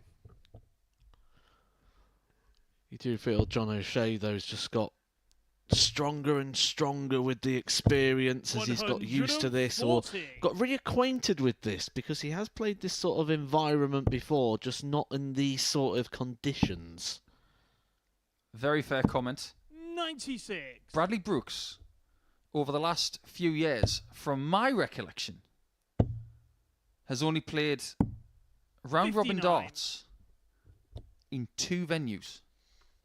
One in the World Youth Championship, and the other in the Grand Slam of Darts. And that's where you might play 39. 3 games over the course of a few hours, or even 3 games over the course 26. of 3 days. Bradley, you require 150. This is very much a concentrated round-robin format. 2021 was when Bradley Brooks played 58. in the Grand Slam of Darts. Actually qualified out of his group alongside Johnny Clayton, relegating Rusty Jake Rodriguez and Mervyn King. 81. Bradley, you require 92. And this is a shorter format as well. Grand Slam of Darts is best of 9. Peaking for 1 game a day 32. is very, very different require to peaking 5 149. times. We already know that when he played Neil Menier earlier, he was done to 0. 57. That may have dented Bradley, his you require initial 60. confidence. He has to pick himself up right now. That's a nice guide for tops. 40. John, you require You would have 92. expected that one to go in. John expects this one to go in. 76. But neither of them do. Bradley, you require 20. Reprieve for Bradley Brooks, chance to cling on to that advantage of throw. But 50. more misses and more opportunities have gone by. That's 5 darts now for Bradley Brooks. He hasn't been able to convert. And this time, First leg, he John is O'Shea. punished. That 2021 Grand Slam of Darts Second for Bradley leg, it's Brooks. John That to was the throw moment first. we thought that Bradley Game Brooks was on. actually going to move forward with his career. Remember that game with Gerwyn Price when he just missed out 10-8 in the end? 58. Yeah, I remember he went toe-to-toe with Gezi. And that was brilliant to watch. That was like a bantamweight going up against a light heavyweight. But 59. he punched back every single time in that game. Only just came up short and did himself an awful lot of favours. It was the same year, I believe, that he then went on to Ali 100. Pally and had that famous leg with Willie Borland in a last leg shootout where Borland won the match with a 9-dart finish. Yeah, Bradley doesn't want to be 45. on the end of that discussion because it was a history-style leg from Borland. But if you look at his 2 World Championship 137. experiences, on debut in 2021, he played Dirk van Dijvenbode and took the first 2 sets and played mesmerically. 100. Then Dirk went into stratospheric stuff and won the next 3 sets. Bradley didn't do a great deal wrong. Following year, he lost to Borland. 140. And I'm going to come back to that game in a second because there's no way that Bradley Brooks gets anywhere near the credit he deserves for the way he played in that game. It wasn't just about that 9-darter. Brad did something in that match 41. that everybody forgets John, you about, and I require refuse to let it 66. slide. But O'Shea is playing unsympathetic stuff here.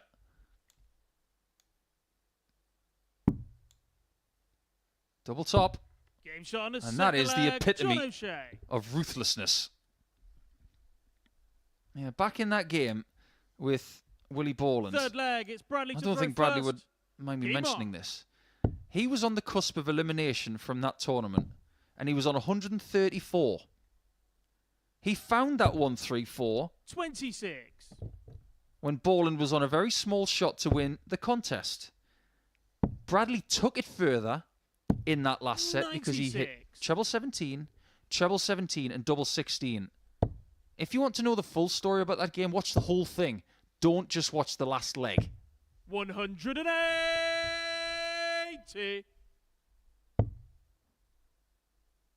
I said that John's 66 was ruthless. 100. That 180 from Bradley was defiant, and he needs a lot of that from here to the end. 140. You can tell he's just trying to play it with a little bit more of a relaxed nature here. He's trying to reduce the pressure on himself 98. by playing with his natural Bradley skill require instead of being too robotic. 155. And it might just work. I think that's one of the key things. A lot of people 99. sort of try to force complete repetition, trying to do the same thing all the time, but we don't have that ability as humans. We're not robots, we're not Bradley machines. We require don't get the chance to 56. do that. So absolutely embrace, but that is a double slip from Bradley 24. Brooks, and this would be the ultimate John, you punishment. require This would be true 111. Joker style. And boxing, a double slip is good. A double slip in this is not. Ooh, that was 71. close. Bradley, you require 32. You just skirted one there, Brad. Need this double 8. And you need it fast. 24. John, you require 40. Starting to get a concern here for Bradley Brooks. Certainly if this double 10 goes, which it doesn't. 30. Opportunities are Bradley plenty here require in leg 8. 3.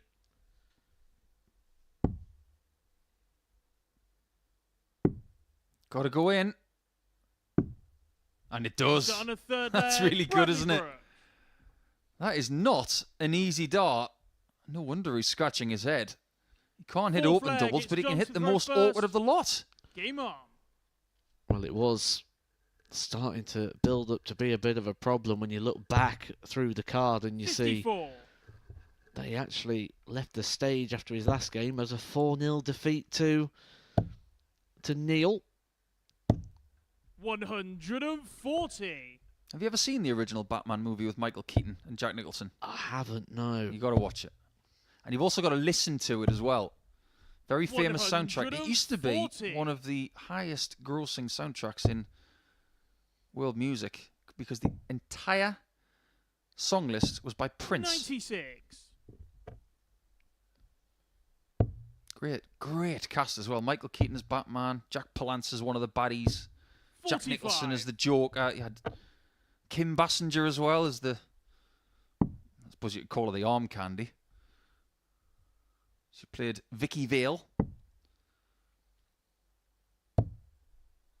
53. But the iconic lines from that movie came from Jack Nicholson, the Joker. If you're going to do it with a smile. That was one of his 92. better lines.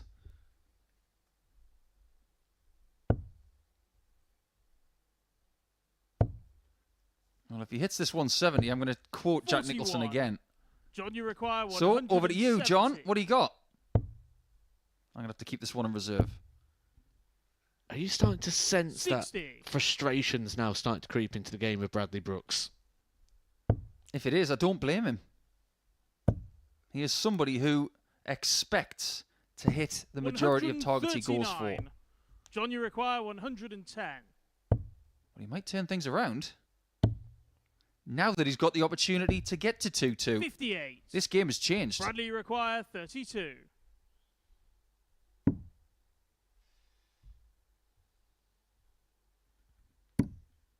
Look how awkward this is. How does he hit that? Answers on a postcard, everybody. He's going into Rob Cross territory here. No That score. was as close John, to you require impossible a shot 52. as you'll find. He was so far across, he didn't even have any hockey left. He was standing in no man's land. Game This shot on a time, four flag, John O'Shea. O'Shea provides the punishment. What do the bad guys do? Fifth flag. make it's you Bradley feel to throw bad. First. Game on. And the way this game has gone, Bradley is feeling very empty, and John O'Shea is on the verge of an evil laugh. 136. You know the one I'm talking about. Where Heath Ledger's walking in the room with that coat 60. on and the grenade in his front left pocket.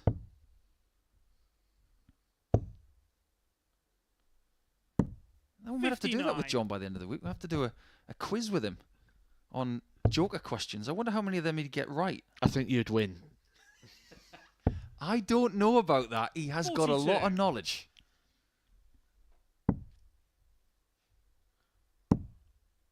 Oh, this is better. Tremendous from Bradley. 133. Didn't have to go for the bullseye with the last start, which would have been the play had John been a little bit closer to the finish there, but I think he did the right 84. thing. And he might do the same again. 133 again to leave tops.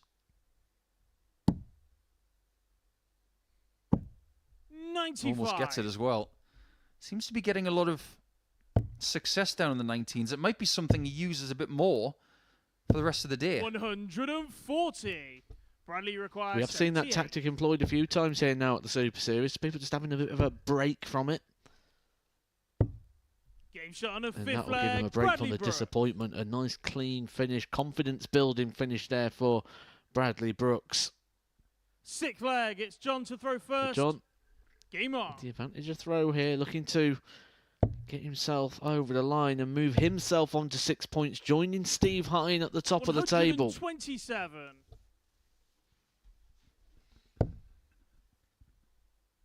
That will be after 4 laps of fixtures, so the table's just 63. beginning to start to take a little bit of shape.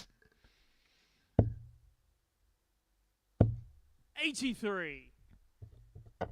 Whatever happens in this game and the final round, I think we're in for a very competitive day tomorrow. 41.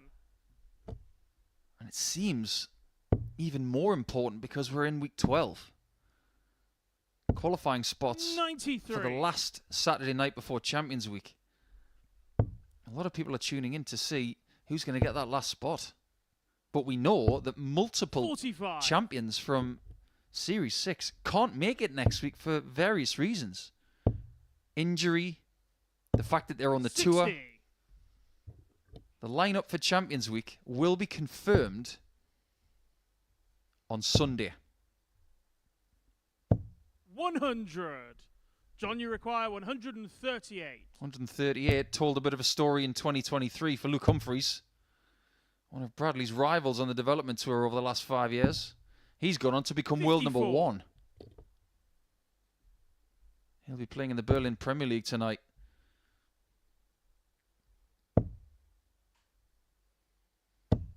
$121. He hates that one as Don't well. you Even if he gets a require look at the 84? 131, he'll be thinking, why couldn't I leave it slightly easier? He's not going to go for the treble. Sorry, the single 14. Wow, he caught me 44. unawares there. Bradley, you That's require that slip dart there from 131. Bradley going into the 1. Had he just stayed straight, it would have just been the 1 dart of the treble needed. And he just allows John O'Shea that 61. little bit more time John, and you luxury. require 40.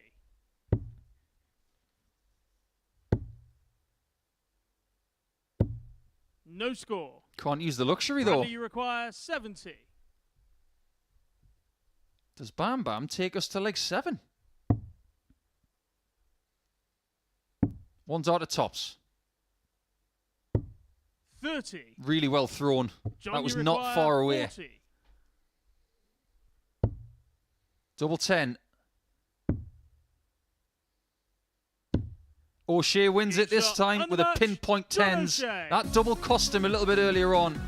But Bradley Brooks has now lost 2 games in a row and is in a dogfight to stay in contention going into Friday, whereas John O'Shea has made his presence felt ever since he lost the first game of the day. Not a classic by any means, both averaging 74, but you can see that they both had similar amounts of chances as well. It was John O'Shea that took them, and he gets the 2 points, which could be vital for his qualification in just over 24 hours. Jimmy Van Schie has got his first win in the bank in game number 11. In game 13, will he get another against Steve Hine?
Welcome back to the MODUS Super Series, where Jimmy Van Schie is limbering up for a tussle against Steve Hine in a couple of seconds' time. Before the break, we saw John O'Shea get the better of Bradley Brooks by 4 legs to 2. That was the final game of the 4th round of fixtures. Jimmy Van Schie getting off the mark against Ollie Holtkamp prior to that 4-1. And Steve Hine beating Neil Minear by that same scoreline. So one more round of fixtures ago. Let's tell you where the land lies in terms of the table going into the last round of fixtures for our day. John O'Shea and Steve Hine both lead the way. 6 points in their name. Very uniform table. Neil Minear and Ollie Holtkamp back on 4 respectively. Whereas Jimmy Van Schie and Bradley Brooks down the bottom of the table. Not many people would have expected that at the beginning of the day. Just 9 legs to Bam Bam's name on day 1. So John O'Shea at the top of the pile. Steve Hine can move on to 8 points, and it would round off a very good day for the Muffin Man. And credit's got to go where credit's due to Matthew Edgar here, because he did say on the stage at the end of yesterday's game that he fancied his chances of potentially getting through Group C. Well, it's so far, so good as far as he's concerned. Can he keep that winning record going against Jimmy? Let's find out. Matt's alongside Paul. Yeah, we're still here, Henry, and we are here. Sans muffins. Yes, Steve, you didn't bring us any. I am horrified, Steve. Haven't seen you in here, just didn't bring us any muffins. However, we'll have to move on, and we will somewhat hungrily await the result of this game. Well, I do know his First partner leg, it's Jimmy Irene's at to home throw watching. first. She's here in Portsmouth. Game on. So maybe if we put an order in, he may bring them tomorrow. So, Irene, I'll have toffee, please. Toffee muffins? Toffee muffins, yeah. Toffee blast. Hang on a minute. I've never heard of these things. What's going on? Oh, 140. A toffee blast. toffee muffin, yeah. So, okay, what we just come up with then for the Muffin Man is vernacular for a big finish. 78. So he's going for a toffee blast. He hasn't had a big finish yet today, so maybe if he takes out a ton plus finish here, we're going to christen it with the toffee blast. Are they the kind of muffins that he used to hand out at Alexandra Palace on that tray? 60. He had a good selection there, actually, didn't he, when you watch back on the video? Because obviously that's what I watched for, see what flavour the muffins were. Remember when he gave one to Wayne Mardle and he threw it off the 140. World Match Play stage? Bit rude. Yeah, he didn't quite enjoy the process as much as Steve, and then Steve took the muffin and took a almighty, but he ate half the muffin in one bite. 140. You know, sometimes you've got to get involved. You know, I used to wear sunglasses walking on stage. 3 players 100. decided to wear them. Jimmy, you require 161. I'll tell you who they were in the next leg. Because Jimmy's on a finish here. And if he fancies it, he can go for it if he wants. He's going to go for it. 136. Why not? Maybe he wanted to be the toffee blast. There's a line he never thought he would hear against himself. 137. Jimmy, you And require many ways to get this one. 25. This is becoming more popular by the year. And maybe that's why. On the first leg, Jimmy Michael Smith, Vansky. James Wade. Seeing more people go for that than ever before. Even Luke Littler's doing it now. But then again, is there a better Second dart player leg, on it's double Steve 10 in to World throw Darts right first. now than Game Littler? on. I'm not sure there is.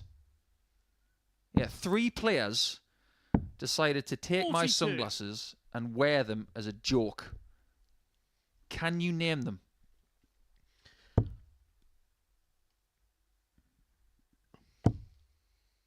One of them, you've practiced with him a lot. 125. Painter. Kevin Painter was the first. The other 2 81. are both from the northwest of England. I'm trying to think what sort of character or personality would have been around to do that. One's noted for hitting a lot of maximums. Wes 99. Newton. That's the other one. And the other one likes to wear yellow. Oh, Chizzy, yeah. There you go. There we go. Cheers. 140. You just got to think of the characters. Because my next one would have been Barry Bates, because between Barry Bates and Wes Newton, there was a bunch of naughty schoolboys, wasn't they, on the top? Yeah, they were a good laugh. 59. No laughing here. No laughing matter. We have got 2 players on 6 points in the table. One of them is Steve Hine. 50. Wins this game. He confines Jimmy to 2 points for the day and creates that 6-point cushion between himself and his opponent. But most importantly, he will be guaranteed one of the top 2 spots at the end of the day. 60. The other one could be John O'Shea. 81. He's got Neil Menier next. Jimmy, you require 158. Couldn't take the 161 in the previous leg. Now that's really frisky, isn't it? The old 254 routine in Bull. 56. And that'll Steve, be you noted require by 107. Steve Hine, who just like to get involved in those little mini battles. Tops for a toffee On the blast. second leg, Just Steve like Hine. that. And immediately my eyes divert to the back of his shirt and the glee Third on the leg, face of it's the Jimmy muffin. to throw first. Game on. I think that's a toffee muffin on the back of the shirt as well. I Or? think it could be. There's no way it's a blueberry one. That's way too healthy. 96. I wonder if he's still got the hat.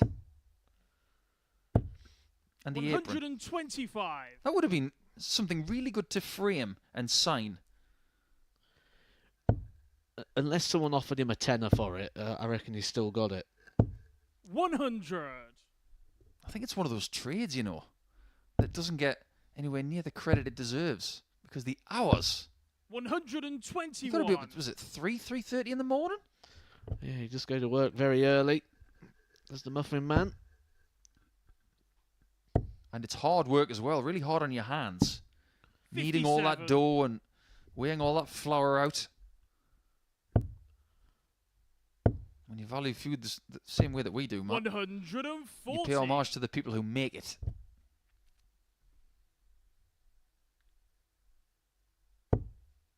One thing the Netherlands has, which is world leading, is a lot of vertical farming. Do a lot of stuff indoors where they grow upwards in these polytunnels and 68. poly buildings. Steve, you require 150. They're world leaders in that department. I like this play. It's tops. Game shot Well, on the he's third just leg. at it here Steve with the High. toffee flavoured finishes. That's 2 ton plus outs for a 2-1 lead. Fourth leg, it's Steve to throw first. Game on. Maybe if it's 2, it needs to be 2 ingredients. Maybe that was a banoffee blast. Do you know where the banoffee pie was invented? 84. I'm sure you do. Sussex, not far from here. Maybe about 70 miles away. Quite interesting that a banoffee pie, which is bananas and 41. toffee, was invented in a home counties setting when bananas come from overseas. I've got a feeling that after 95. today, you're going to get a lot of messages on socials of people that are going to quizzes that are going to want you a part of their team. If I 80. want and Who Wants to Be a Millionaire, first phone a friend for me would be Kirk Bevins.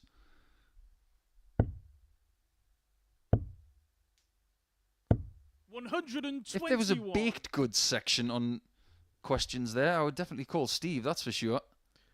Steve actually fancies himself as a bit of a quizzer. He did try to go on, I think it was the 60. chase, and he got through to the final bit, but never got onto the show because I think he was away on when it was filming. He was at darts. Oh, that's a shame. I'd love to see 81. Steve up against the Beast. That was what he put on his application form, I believe. He's a big darts fan, is the Beast. Mark Lebet, he's been to Lakeside many times. I'm sure he's been to Alexandra 134. Palace as well. Steve, you require 120. And Jimmy's been in this position as well today. It's not going to be another ton plus out for Steve. 60. That would have been something, wouldn't it? If he'd have won the game with 4 ton plus checkouts. It's a very rare feat. It has happened here a couple of times, but very, very limited that we ever see. 140. All 4 legs Steve, you require won with 60. a ton plus checkout. But Steve will just want to make sure that he wins 4 legs. Because if he does, 40. he will Jimmy, be you the require overnight 46. leader if John O'Shea does not beat Neil Meena. Double 18 for Jimmy. He's had plenty of looks at double 9 today. And he's had Shot plenty on of the hits fourth as leg, well. Jimmy Vanchkin. Very impressive. And considering he's averaging 10 less than Steve, he's hanging on for dear Fifth life leg, here. It's Jimmy to Just throw imagine if he first. was to get the win Game on. and restrict Steve to 6 points. He would be firmly part of what's going to happen on Friday, only being 2 points behind a qualification spot. 57. And considering he lost his first 3 matches today, that would be some achievement. Hanging in, 96. not just to this match, but into the group. Hanging on to his hopes of qualifying to Saturday night on his first attempt. He will have plenty more attempts. 140. He has won 4 ADC European qualifiers. So he will be here with plenty more tickets and 81. opportunities throughout the year, which I suppose in a way also takes off a bit of the pressure, knowing that he's going to be back. I suppose you could say that he's got more tickets for the MODUS Super Series than our 100. referee Owen Binks has got tickets for Coldplay. That's a bit of a Portsmouth 100. comparison because one of our members of staff here is maybe the biggest Coldplay fan I've ever seen. He likes Coldplay more than Steve Hine loves muffins.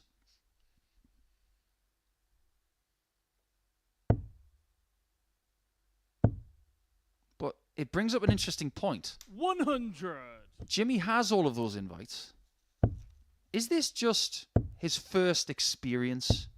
81. Is he just trying to feel this place Jimmy, out? you require 104. Has he already set his goals for the year, knowing that he's going to be here 4 times? I don't think he fully knows what the goal for the year is right now, 88. because he's got so many Steve, you options require open to him. He's got the Super 143. Series, he's got the WDF, he's got the Challenge Tour. But this could be the biggest finish of them all for Steve Hine. A 127. fine effort and a great chance to recover it. And see, Jimmy Van Skee was sort of Jimmy pacing around the requires back of the 16. stage before just settling himself down, went to the drinks table. He was living that moment with the Muffin Man. I think we all were.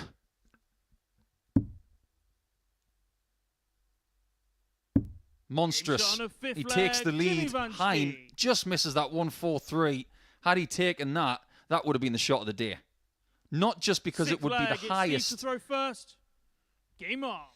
well, the second highest finish of the day, but the most difficult. The 1-4-4 from Neil Mania was a 100. game changer against Brooks, but that's an easier finish than 1-4-3. And the timing of it as well, because that would have been a breaker throw. That would mean Steve would now be throwing for the match. 58. It's amazing how the emotions change in the matter of 15, 20 seconds. 96. Hine misses that double 16. Jimmy hits the double 8. You go from hope that you're going to hit to hope they're going to miss. 58. This is what the psychology of this sport is. And that's why people are so fascinated by it. You might watch another sport, 81. and the psychological swing, it may be as long as 5-10 minutes. Here, 5-10 seconds. And in an age of very short attention spans, this plays right into 2024's psyche.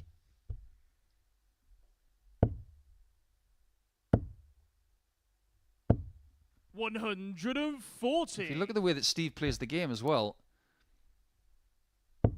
he's an old school player. I don't think he'll mind me saying that. But he plays it in a new school way 99. because he's so quick. Steve, you require 84. From his era of around 2000 to 2015,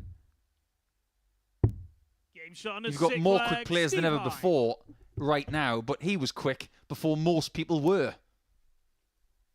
He's Seventh 3-3 and now. final leg. It's Jimmy He's to been throw in control first. of this game the majority Game of the on. time, and there's a gap in the averages of 13 points.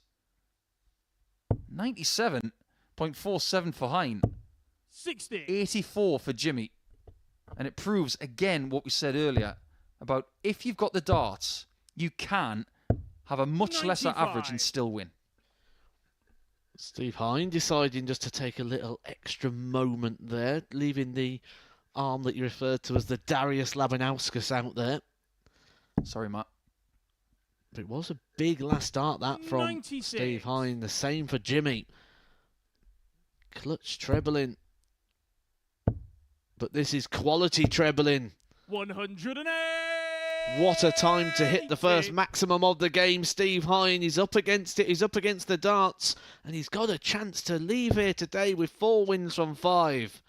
Second time today that he's found a maximum towards the end of a deciding leg. 140. What does that tell you about what Steve Hine's got in the locker when the pressure's on? 58. Oh no. Oh no, Steve. Bogey number left. He doesn't know yet, and now he does.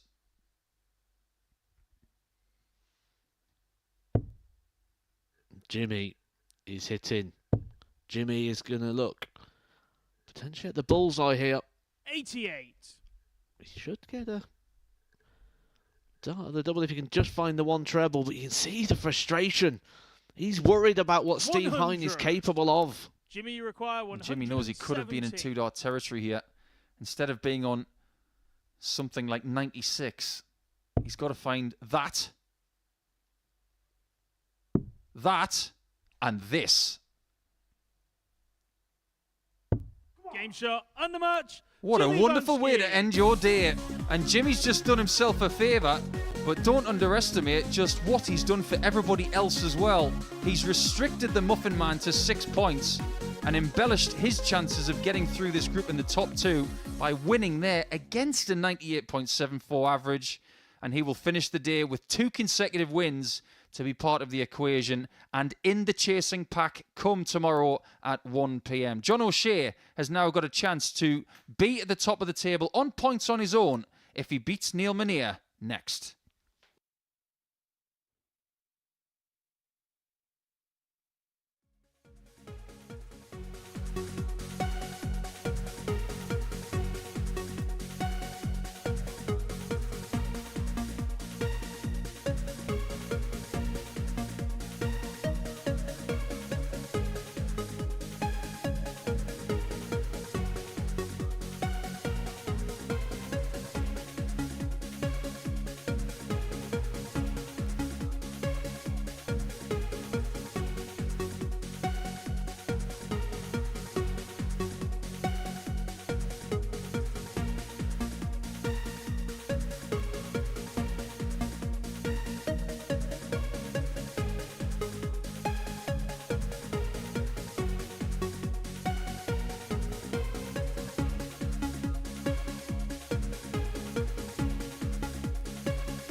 Welcome back to the MODUS Super Series, where before the break we saw Jimmy Van Schie get the better of Steve Hine by 4 legs to 3. Hine averaging 98 in that game, having 2-ton plus outs in the process, but Van Schie finishing off with a big finish to get over the line in that one. Well, final games of the day now for John O'Shea and Neil Menier here at the Live Lounge in Portsmouth. Watching this one down in the commentary box, it's Paul and Matt. Interesting times ahead. Now that Steve Hine is not going to get 8 points for the day, that invites opportunity for other people. John O'Shea, who didn't start today that well, even though he averaged over 90 against Ole Holtkamp, he has stuck to his task brilliantly. Since then, he has not lost a match, and he knows that if he beats Neil Menier here, he will finish on 8 points for the day and be the leader going into day 2. It's that simple. However, if he slips up the same way that Steve Hine just has, he will be restricted to 6 points. Menier will join him on 6 points, and Ole Holtkamp will have a chance to join them as well if he beats Bradley Brooks next. This really has been a fascinating Thursday afternoon. It's everything we thought it would be. And this is just the start of it. Today's a double day of darts. Don't forget, we are back at 9:45 p.m. tonight. 81. So do drop a subscribe here on the MODUS Super Series YouTube channel.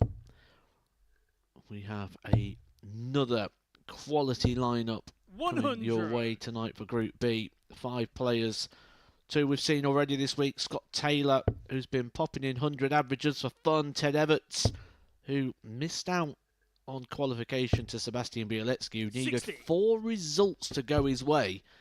And they did. Ted Everts drops into Group B alongside Lee Cox, who joins us from London. David 60. Evans, who's played some very good stuff on this stage in 2023. And Ross Montgomery, who walks onto it for the very first time. Come on, Matt, give us your 3 from that group at this early stage. Who do you think's going to do it and make Saturday 39. night from Group B? Ted, Scott and Ross. Interesting. 140. I think Lee Cox is up against it. I think he's played some great stuff recently. I think he had a really good Q school. But I think that group is awful. And I mean that in the nicest sense, because it's going to be 55. topsy-turvy. John, you require Lots of evenly 141. contested games, like we've seen here today. John O'Shea has got his tail up today. 89. And if he walks away with 4 wins from 5, it'll be welcome to the Super Series, John. And he will wake up with a real purpose tomorrow. Yeah, Lee Cox 45. just 1 point away from being John, a you tour require card holder this 52. year. Something to discuss later. John's on 10s again. They 42. gave him a win against Bradley Brooks. It hasn't given him the win in this leg yet, but Mania has stayed in the starting blocks at the start of this one. 60. I think he's going to be learning an awful John, lot you about require himself right 10. now. How many times does he play best of 7, 5 times in an afternoon? Not that much, I'm guessing. 2 guides. And there you go. There's the Shot on the benefit of having first 2 leg, darts John like that O'Shea. above that double 5. Just bounce it in. And you know what Second it's leg, like it's in Neil those to throw practice first. rooms when John O'Shea would have Game gone on. back there after that last victory. Despite winning, he would have been very concerned at the amount of doubles that he had missed. And he would have gone back into that back room and it would 100. have been, oh, my doubles nearly let me down. I need to do better on my doubles. Would probably gone on the practice board and thrown a few darts at doubles, trying to replicate situations 83. where he goes, you want 40 for the match in your head, and you just sort of overplay the situation a little bit, and maybe we're seeing that transfer into this game as well. 60. Sometimes you can have a really good day and there will still be a lot to improve on. But the one thing that has really caught my attention from John today is that 85. his focus has been good. He hasn't been bogging himself down because of negative visits. Some players will come here and sulk at missing 3 darts at double. 39. John hasn't been doing that today. He's brought a focus with him that he's been very happy with and happy to move with game to game to game. 137. He wasn't sure what kind of form he was in coming into this Group C campaign. He will have more information about that now that he's won 3 games on the trot. 56. But he may still not be happy with every element of his game. 100. This is a work in progress, I feel, with John. And after your chat with Neil earlier, I'm not even sure he would think about it being a work in progress. 48. He just turns up, John, plays, you and moves require on. 96. I say he felt like it was a bit of an accident he was here in the first place. Like it a lot. 76. Very much a neglected shot, that, when your opponent is not on a double or indeed a finish. Using the treble 12 on 76. You could get yourself down to treble 16 if you wish. You might want to 58. somewhat riskily go John, you for require double 18 20. and tops, but that really was the right play. Another beautiful guy for double 5. 10. He needed dart 3 this time. Neil, you require 140. I think the concern would be the amount of missed doubles, though, that are starting to add up now for John O'Shea. There's only so long it can continue before it becomes 11. something that's at the front of your John, you brain. require 10. He gets it this Shot on time. his second But you leg, make a John good point, O'Shea. Matt. A couple of weeks ago, we had Kurt Parry here from Wales, who had a sensational Group B Third campaign, leg, it's winning John that to group throw and first. making Saturday night, and he was Game on. very competitive on that Saturday night. But I said all week long he was spending too much time on double five. You don't leave double five on purpose 140. an awful lot at all. You might on a 90 check out, you might on a 130. That's about it. But if you're on double five a lot, it means that you've missed tens 60. and tops a lot. Well, we wonder when that point was going to be. It seems like it's already there for John O'Shea, because you see after he hit that double five, the arm 100. sort of out to the side, the shake of the head. It wasn't the sort of reaction of someone who's feeling positive or someone who's just done something positive, despite the fact he hit it with the first dart. So 60. those misses are starting to be worn by John O'Shea. There's not many dart players share a name with a 60. footballer. John O'Shea, Manchester United footballer, played for Sunderland as well. Promised myself when I said that I wouldn't be somewhat sick in my mouth. 140. Good footballer, John O'Shea. One of the best that's ever been a centre-back for Ireland, that's for sure. You don't pull on a Manchester United shirt for nothing. 93.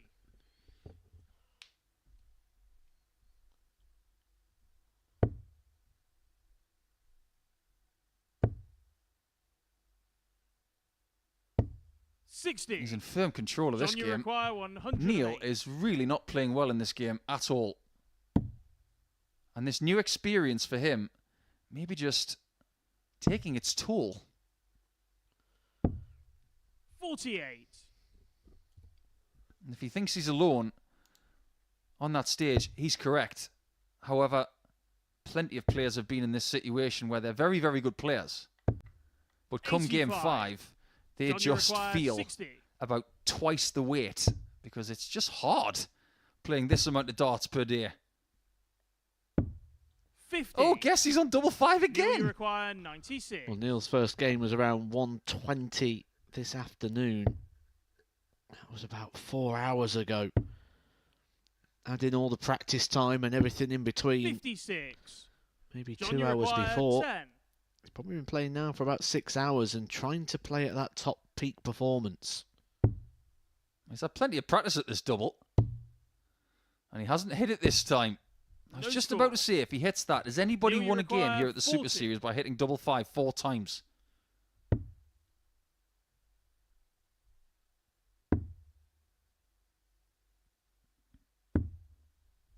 Well, it's still 20. on.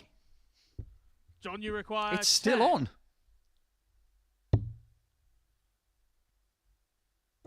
He's hit it 3 John, times third now. leg, John O'Shea. He's going for some sort of history on his first day in Portsmouth that nobody would want. Fourth leg, it's Neil to throw To first. win a game on the same Game double on. on 4 occasions and a somewhat obscure double at that.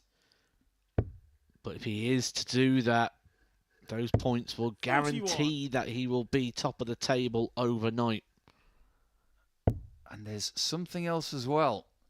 Win this leg, no matter what double it is. 140. We'll disperse with that one for a second.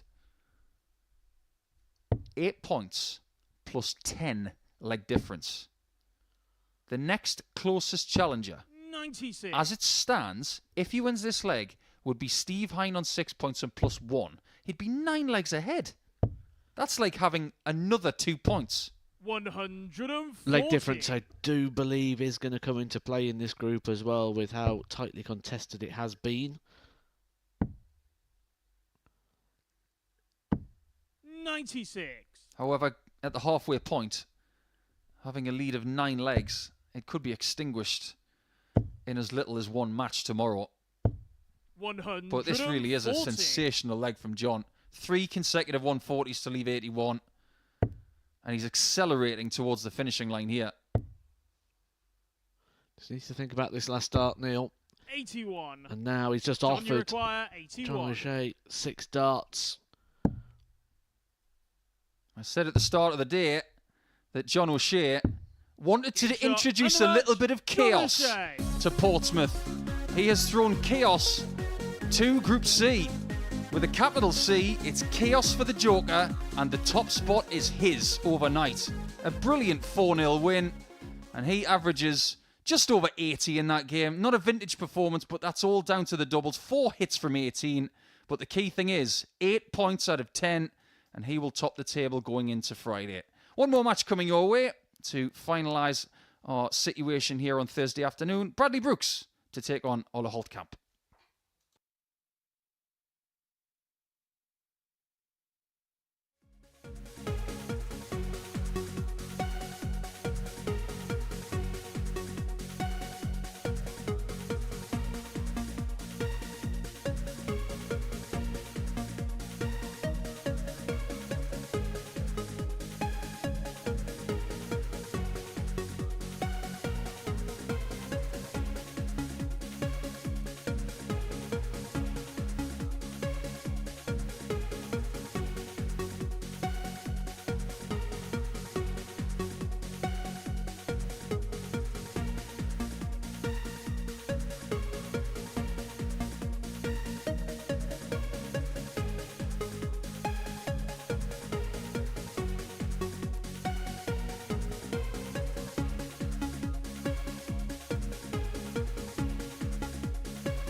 Welcome back to the live lounge in Portsmouth for this, the MODUS Super Series, where we know that John O'Shea is going to top the table overnight. Lost his first game against Ole Holtkamp and has won the subsequent 4 since, and it was a destructive display to get the better of Neil Menier by 4-0 before the break. So one final game for us to go in this afternoon session. It sees Ole Holtkamp, who won the opener against John O'Shea, take on Bradley Brooks. Watching this First one, leg, it's Ollie Paul, to throw it's Matt. first.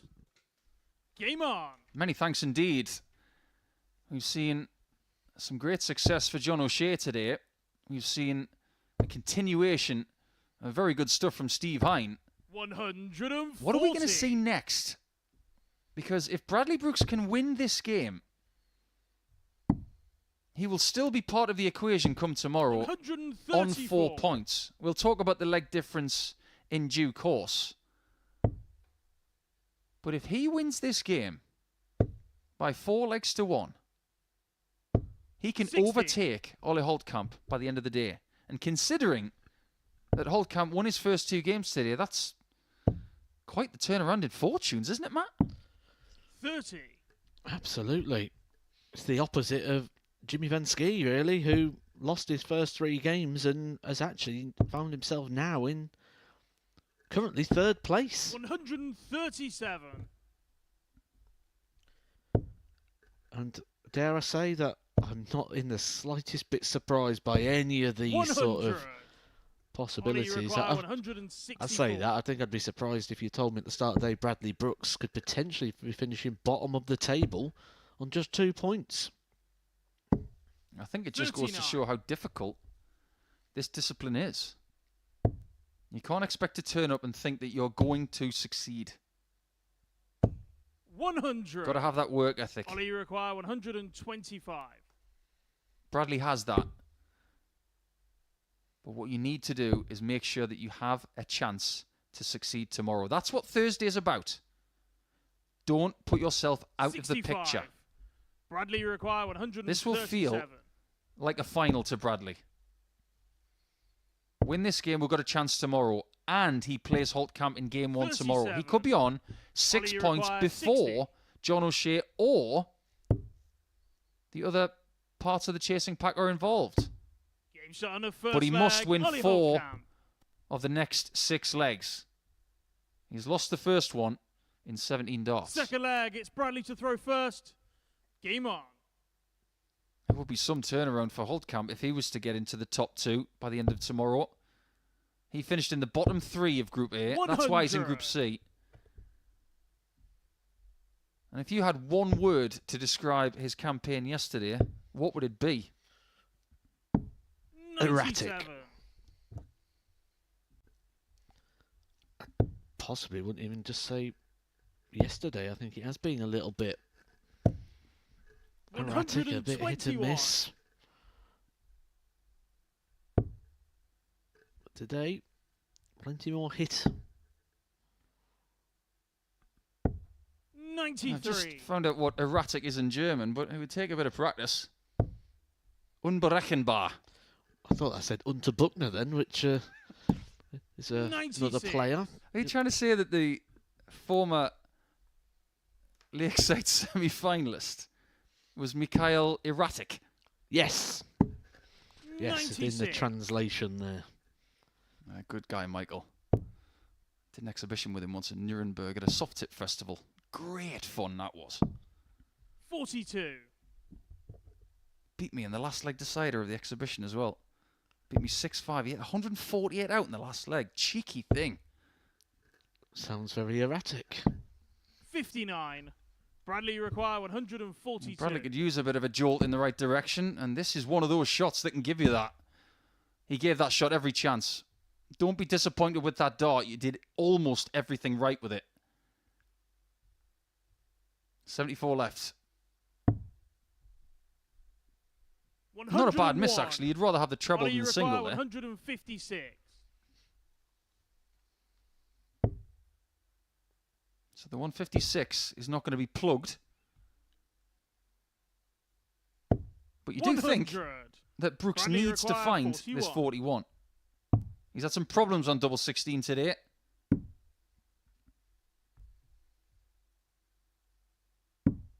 9. And those problems have Ollie, you require resurfaced. 56.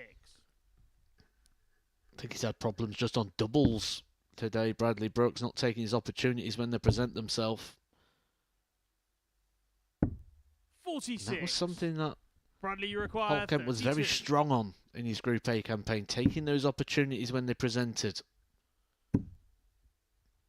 He's got to throw this hard. Game shot And on he the does. second leg. Bradley Brooks. Give it a chance. The moment that shot is too soft, it just feathers its way a good centimetre and a Third half leg, low. it's Ollie You've to got to throw give that first. some force. Game on. That is a beautiful dart from Bradley. Now it's best of 5. And he must find a break at some point. 39. The concern there for Bradley as well is by throwing the dart light with the amount of equipment that was in the way as 97. well. You run that risk of the deflection. You also got to power through. And he also throws that dart from 100. way back in the setup. Look at where his thumb is. It's on the stem. Forefinger is at the back of the barrel. And then 140. the middle finger and the third finger are towards the point.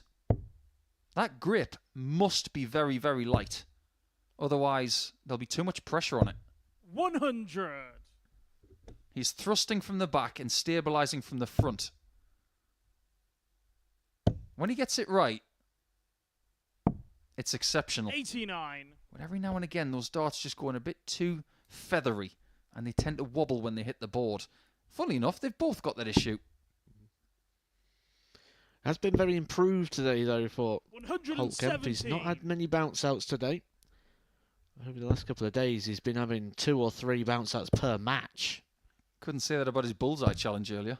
100. If you want to check out the bullseye challenges, Ollie, you can go to our YouTube channel, 145. MODUS Super Series. Just put that in the search bar. You can see what's happened in previous times, and hopefully we'll have enough time on Saturday night to show you this week's bullseye challenge. 104. 75 Bradley for requires that break of throw that he 75. needs at some point. If he can get it now, he will be favoured for the match right now. 55. Ollie, you require I'm 41. not sure there's a Lancastrian word to describe that last dart. If there is, I'm not sure I can say it on live broadcasts. Game shot on And the third way he leg, feels right Ollie now, Holtkamp. I can't broadcast that either. But he will be feeling in the pit of his stomach like something has just hit him. Fourth flag, it's Bradley to throw first. Game on.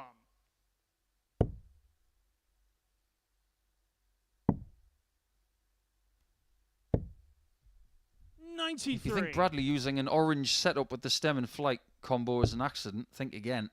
Because that's the colour of his usual animated dart shirt, isn't it? 97. His Bam Bam shirt, which is one of the best. Maybe he's feeling like he's saving that for Saturday night. You always want to save your best for last.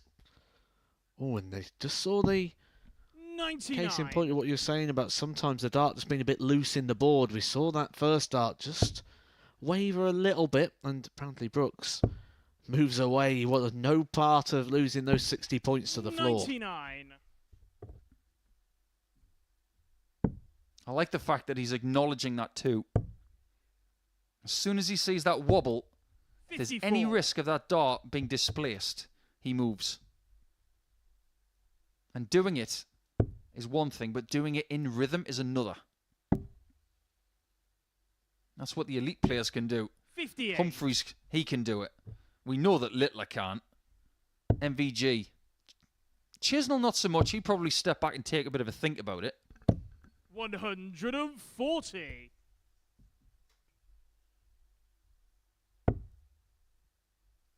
Whatever happens in this game, and maybe more so 59. if Brooks was to win, I'd Bradley be fascinated to get his words. 115. 18 for double top. This was hit earlier by Steve Hine. This way. 95. But again on tops, he's well short.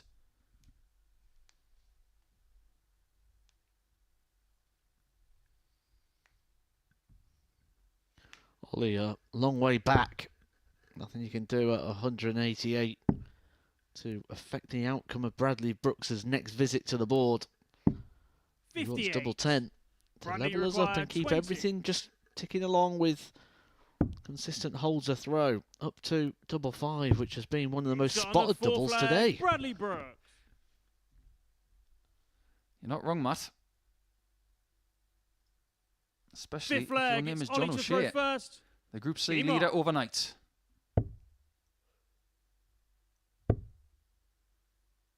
You know, if you were going to make up a movie title for a dart player's name, you could actually make a really good one for Ola. 49. Carry on, Ola Holt camping.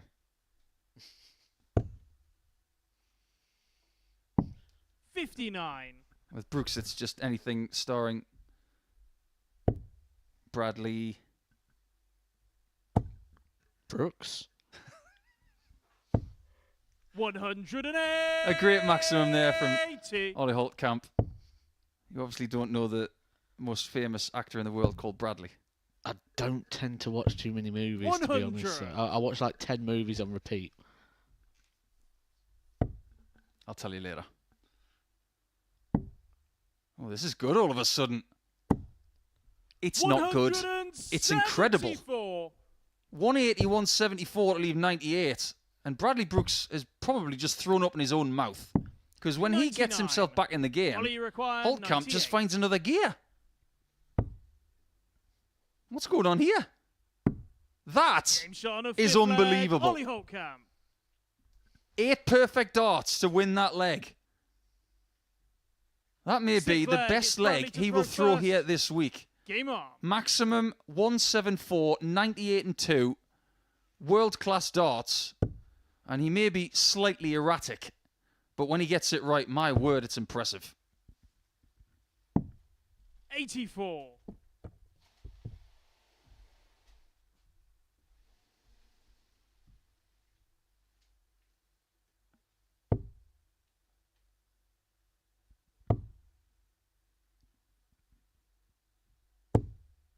The question now is not what he's done, but what he can do next. And you can visibly see 28. that Brooks is hurt by that previous leg. Darts is hard to take sometimes. He's watching 89. someone who he may see as not as good as him, possibly having 4 more points today than he has, unless he does more of that. 180. A very, very competitive game, which will be the first game of tomorrow. 140. Brooks needs the points more. Of that, there is no doubt. 95. Not the end of the world, that treble 5. Still in 3-dart territory, where it's only treble, single, double.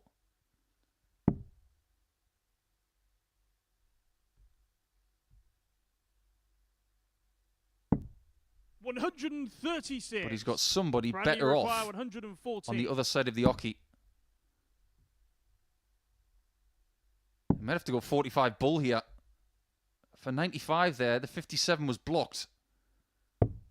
98. He's done his job. He's left Ollie, you himself require 86. placed on double 8. But based on the way he's rolled today, Holtkamp hits this. Bullseye. 61. And he doesn't Bradley find the match requires dart. 16. Bam. Shot on a Just like six-leg, that. Bradley It's 3-3. Brooks. And he's been here today already. In his first game, he lost to Steve Hine by 4 legs to 3. 7th and final leg. Then he It's Ollie won to throw 4-3 first. against Game Jimmy Van Schie. It's since then that Brooks really has struggled. 140. But if he can find a 12-dart leg from here, it might just be enough to walk away with 4 points today. 99.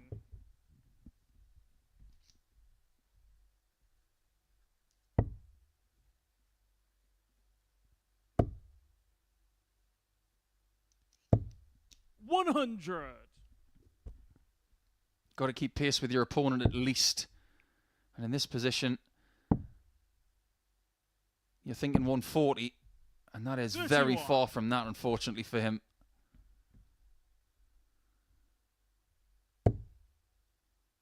Don't look, Brad. Oliver's doing plenty here on his throw. And he's doing his job 83. very well until dart 3. He's at the point where he needs mistakes from the German, and plenty of them. 83. He's been quite efficient on the doubles today, just like he has been all week.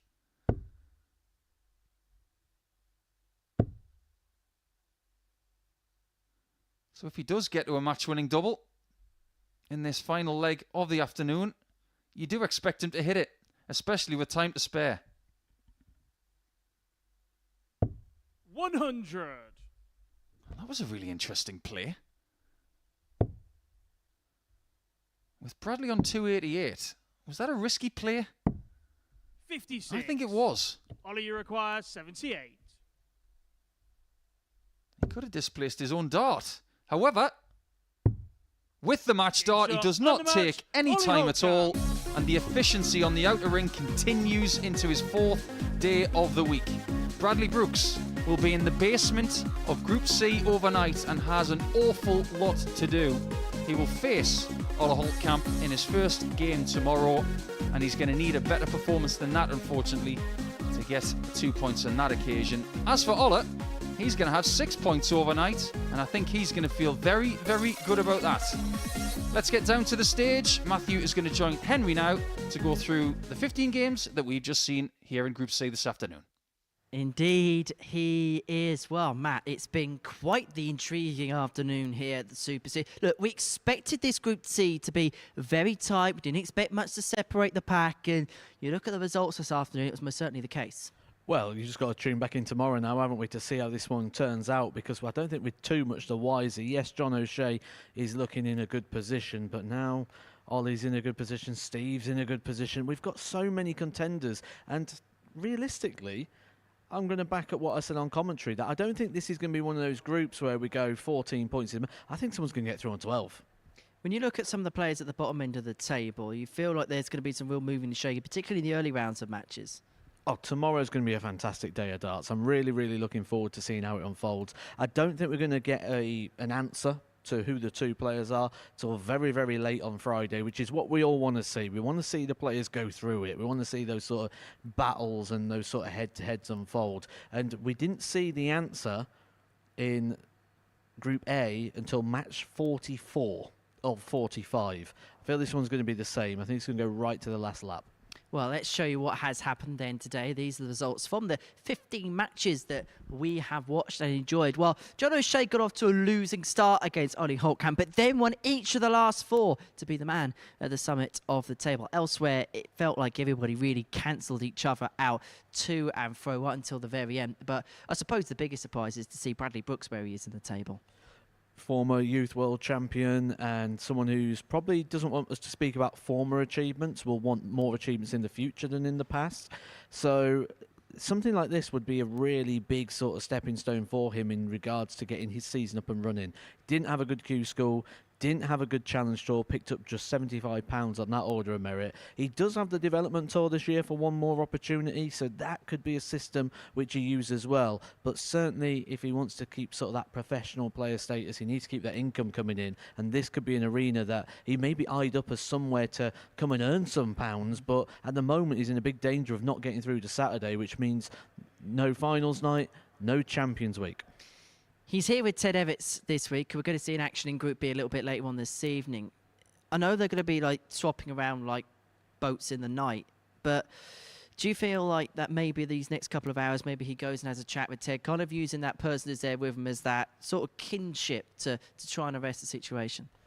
I think a lot of this has to be quite personal. Like, I know when I was sharing a room myself with Ryan Searle, you'd get back and like, you'd mention one thing, if that, and you'd throw your shirt across the room, and you wouldn't speak about it any further. You'd more just move it on to different things, and that's what he needs more than anything. The last thing he wants to do now is go back and sit and talk about darts. He needs to go back, crack the PlayStation out, and just have a game of FIFA.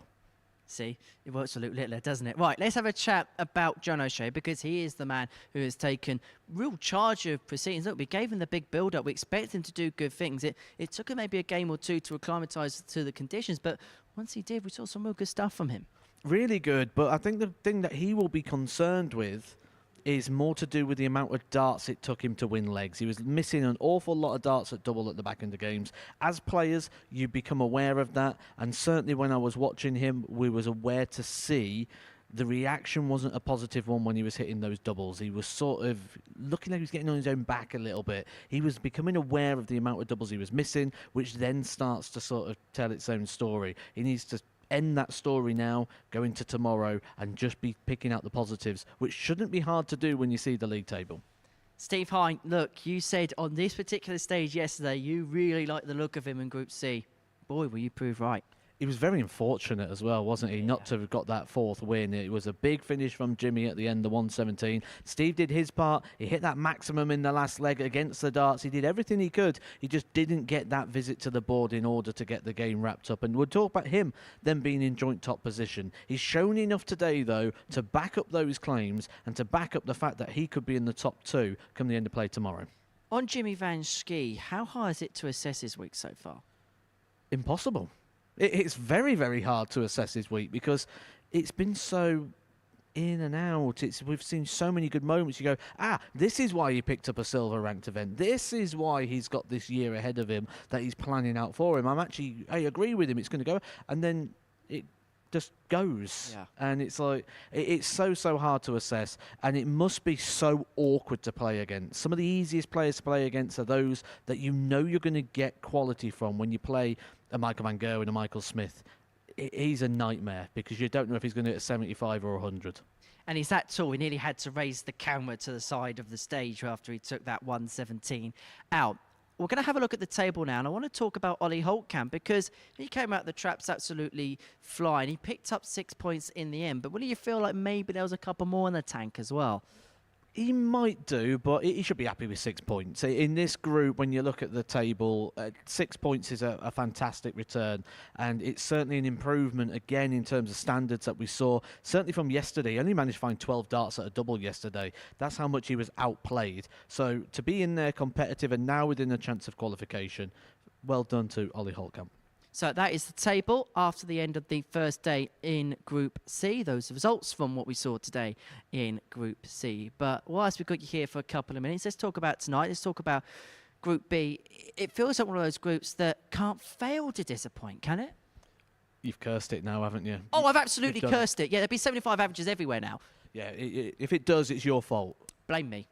We always do. But what a great group, though, that is. I mean, we touched on it on commentary throughout the day because we was trying to give it a bit of a build because it really is a quality lineup. I mean, when you look at it on paper, you look at Lee Cox and you say, will he struggle in this group? You go, well, actually, he was a point away from having a tour card.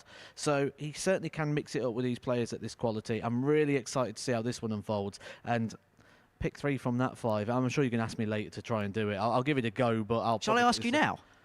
No. Well, it's going to be good fun nonetheless. Right. I'll see you in a couple of hours. We'll see you in a couple of hours as well for the beginning of Group B. We're going to be live from the earlier time. Remember our new time slot of 9:45 here on the Super Series YouTube channel, as well as joining our friends over at Sporty Stuff TV, where we're going to see Super Ted in action on the Super Series stage.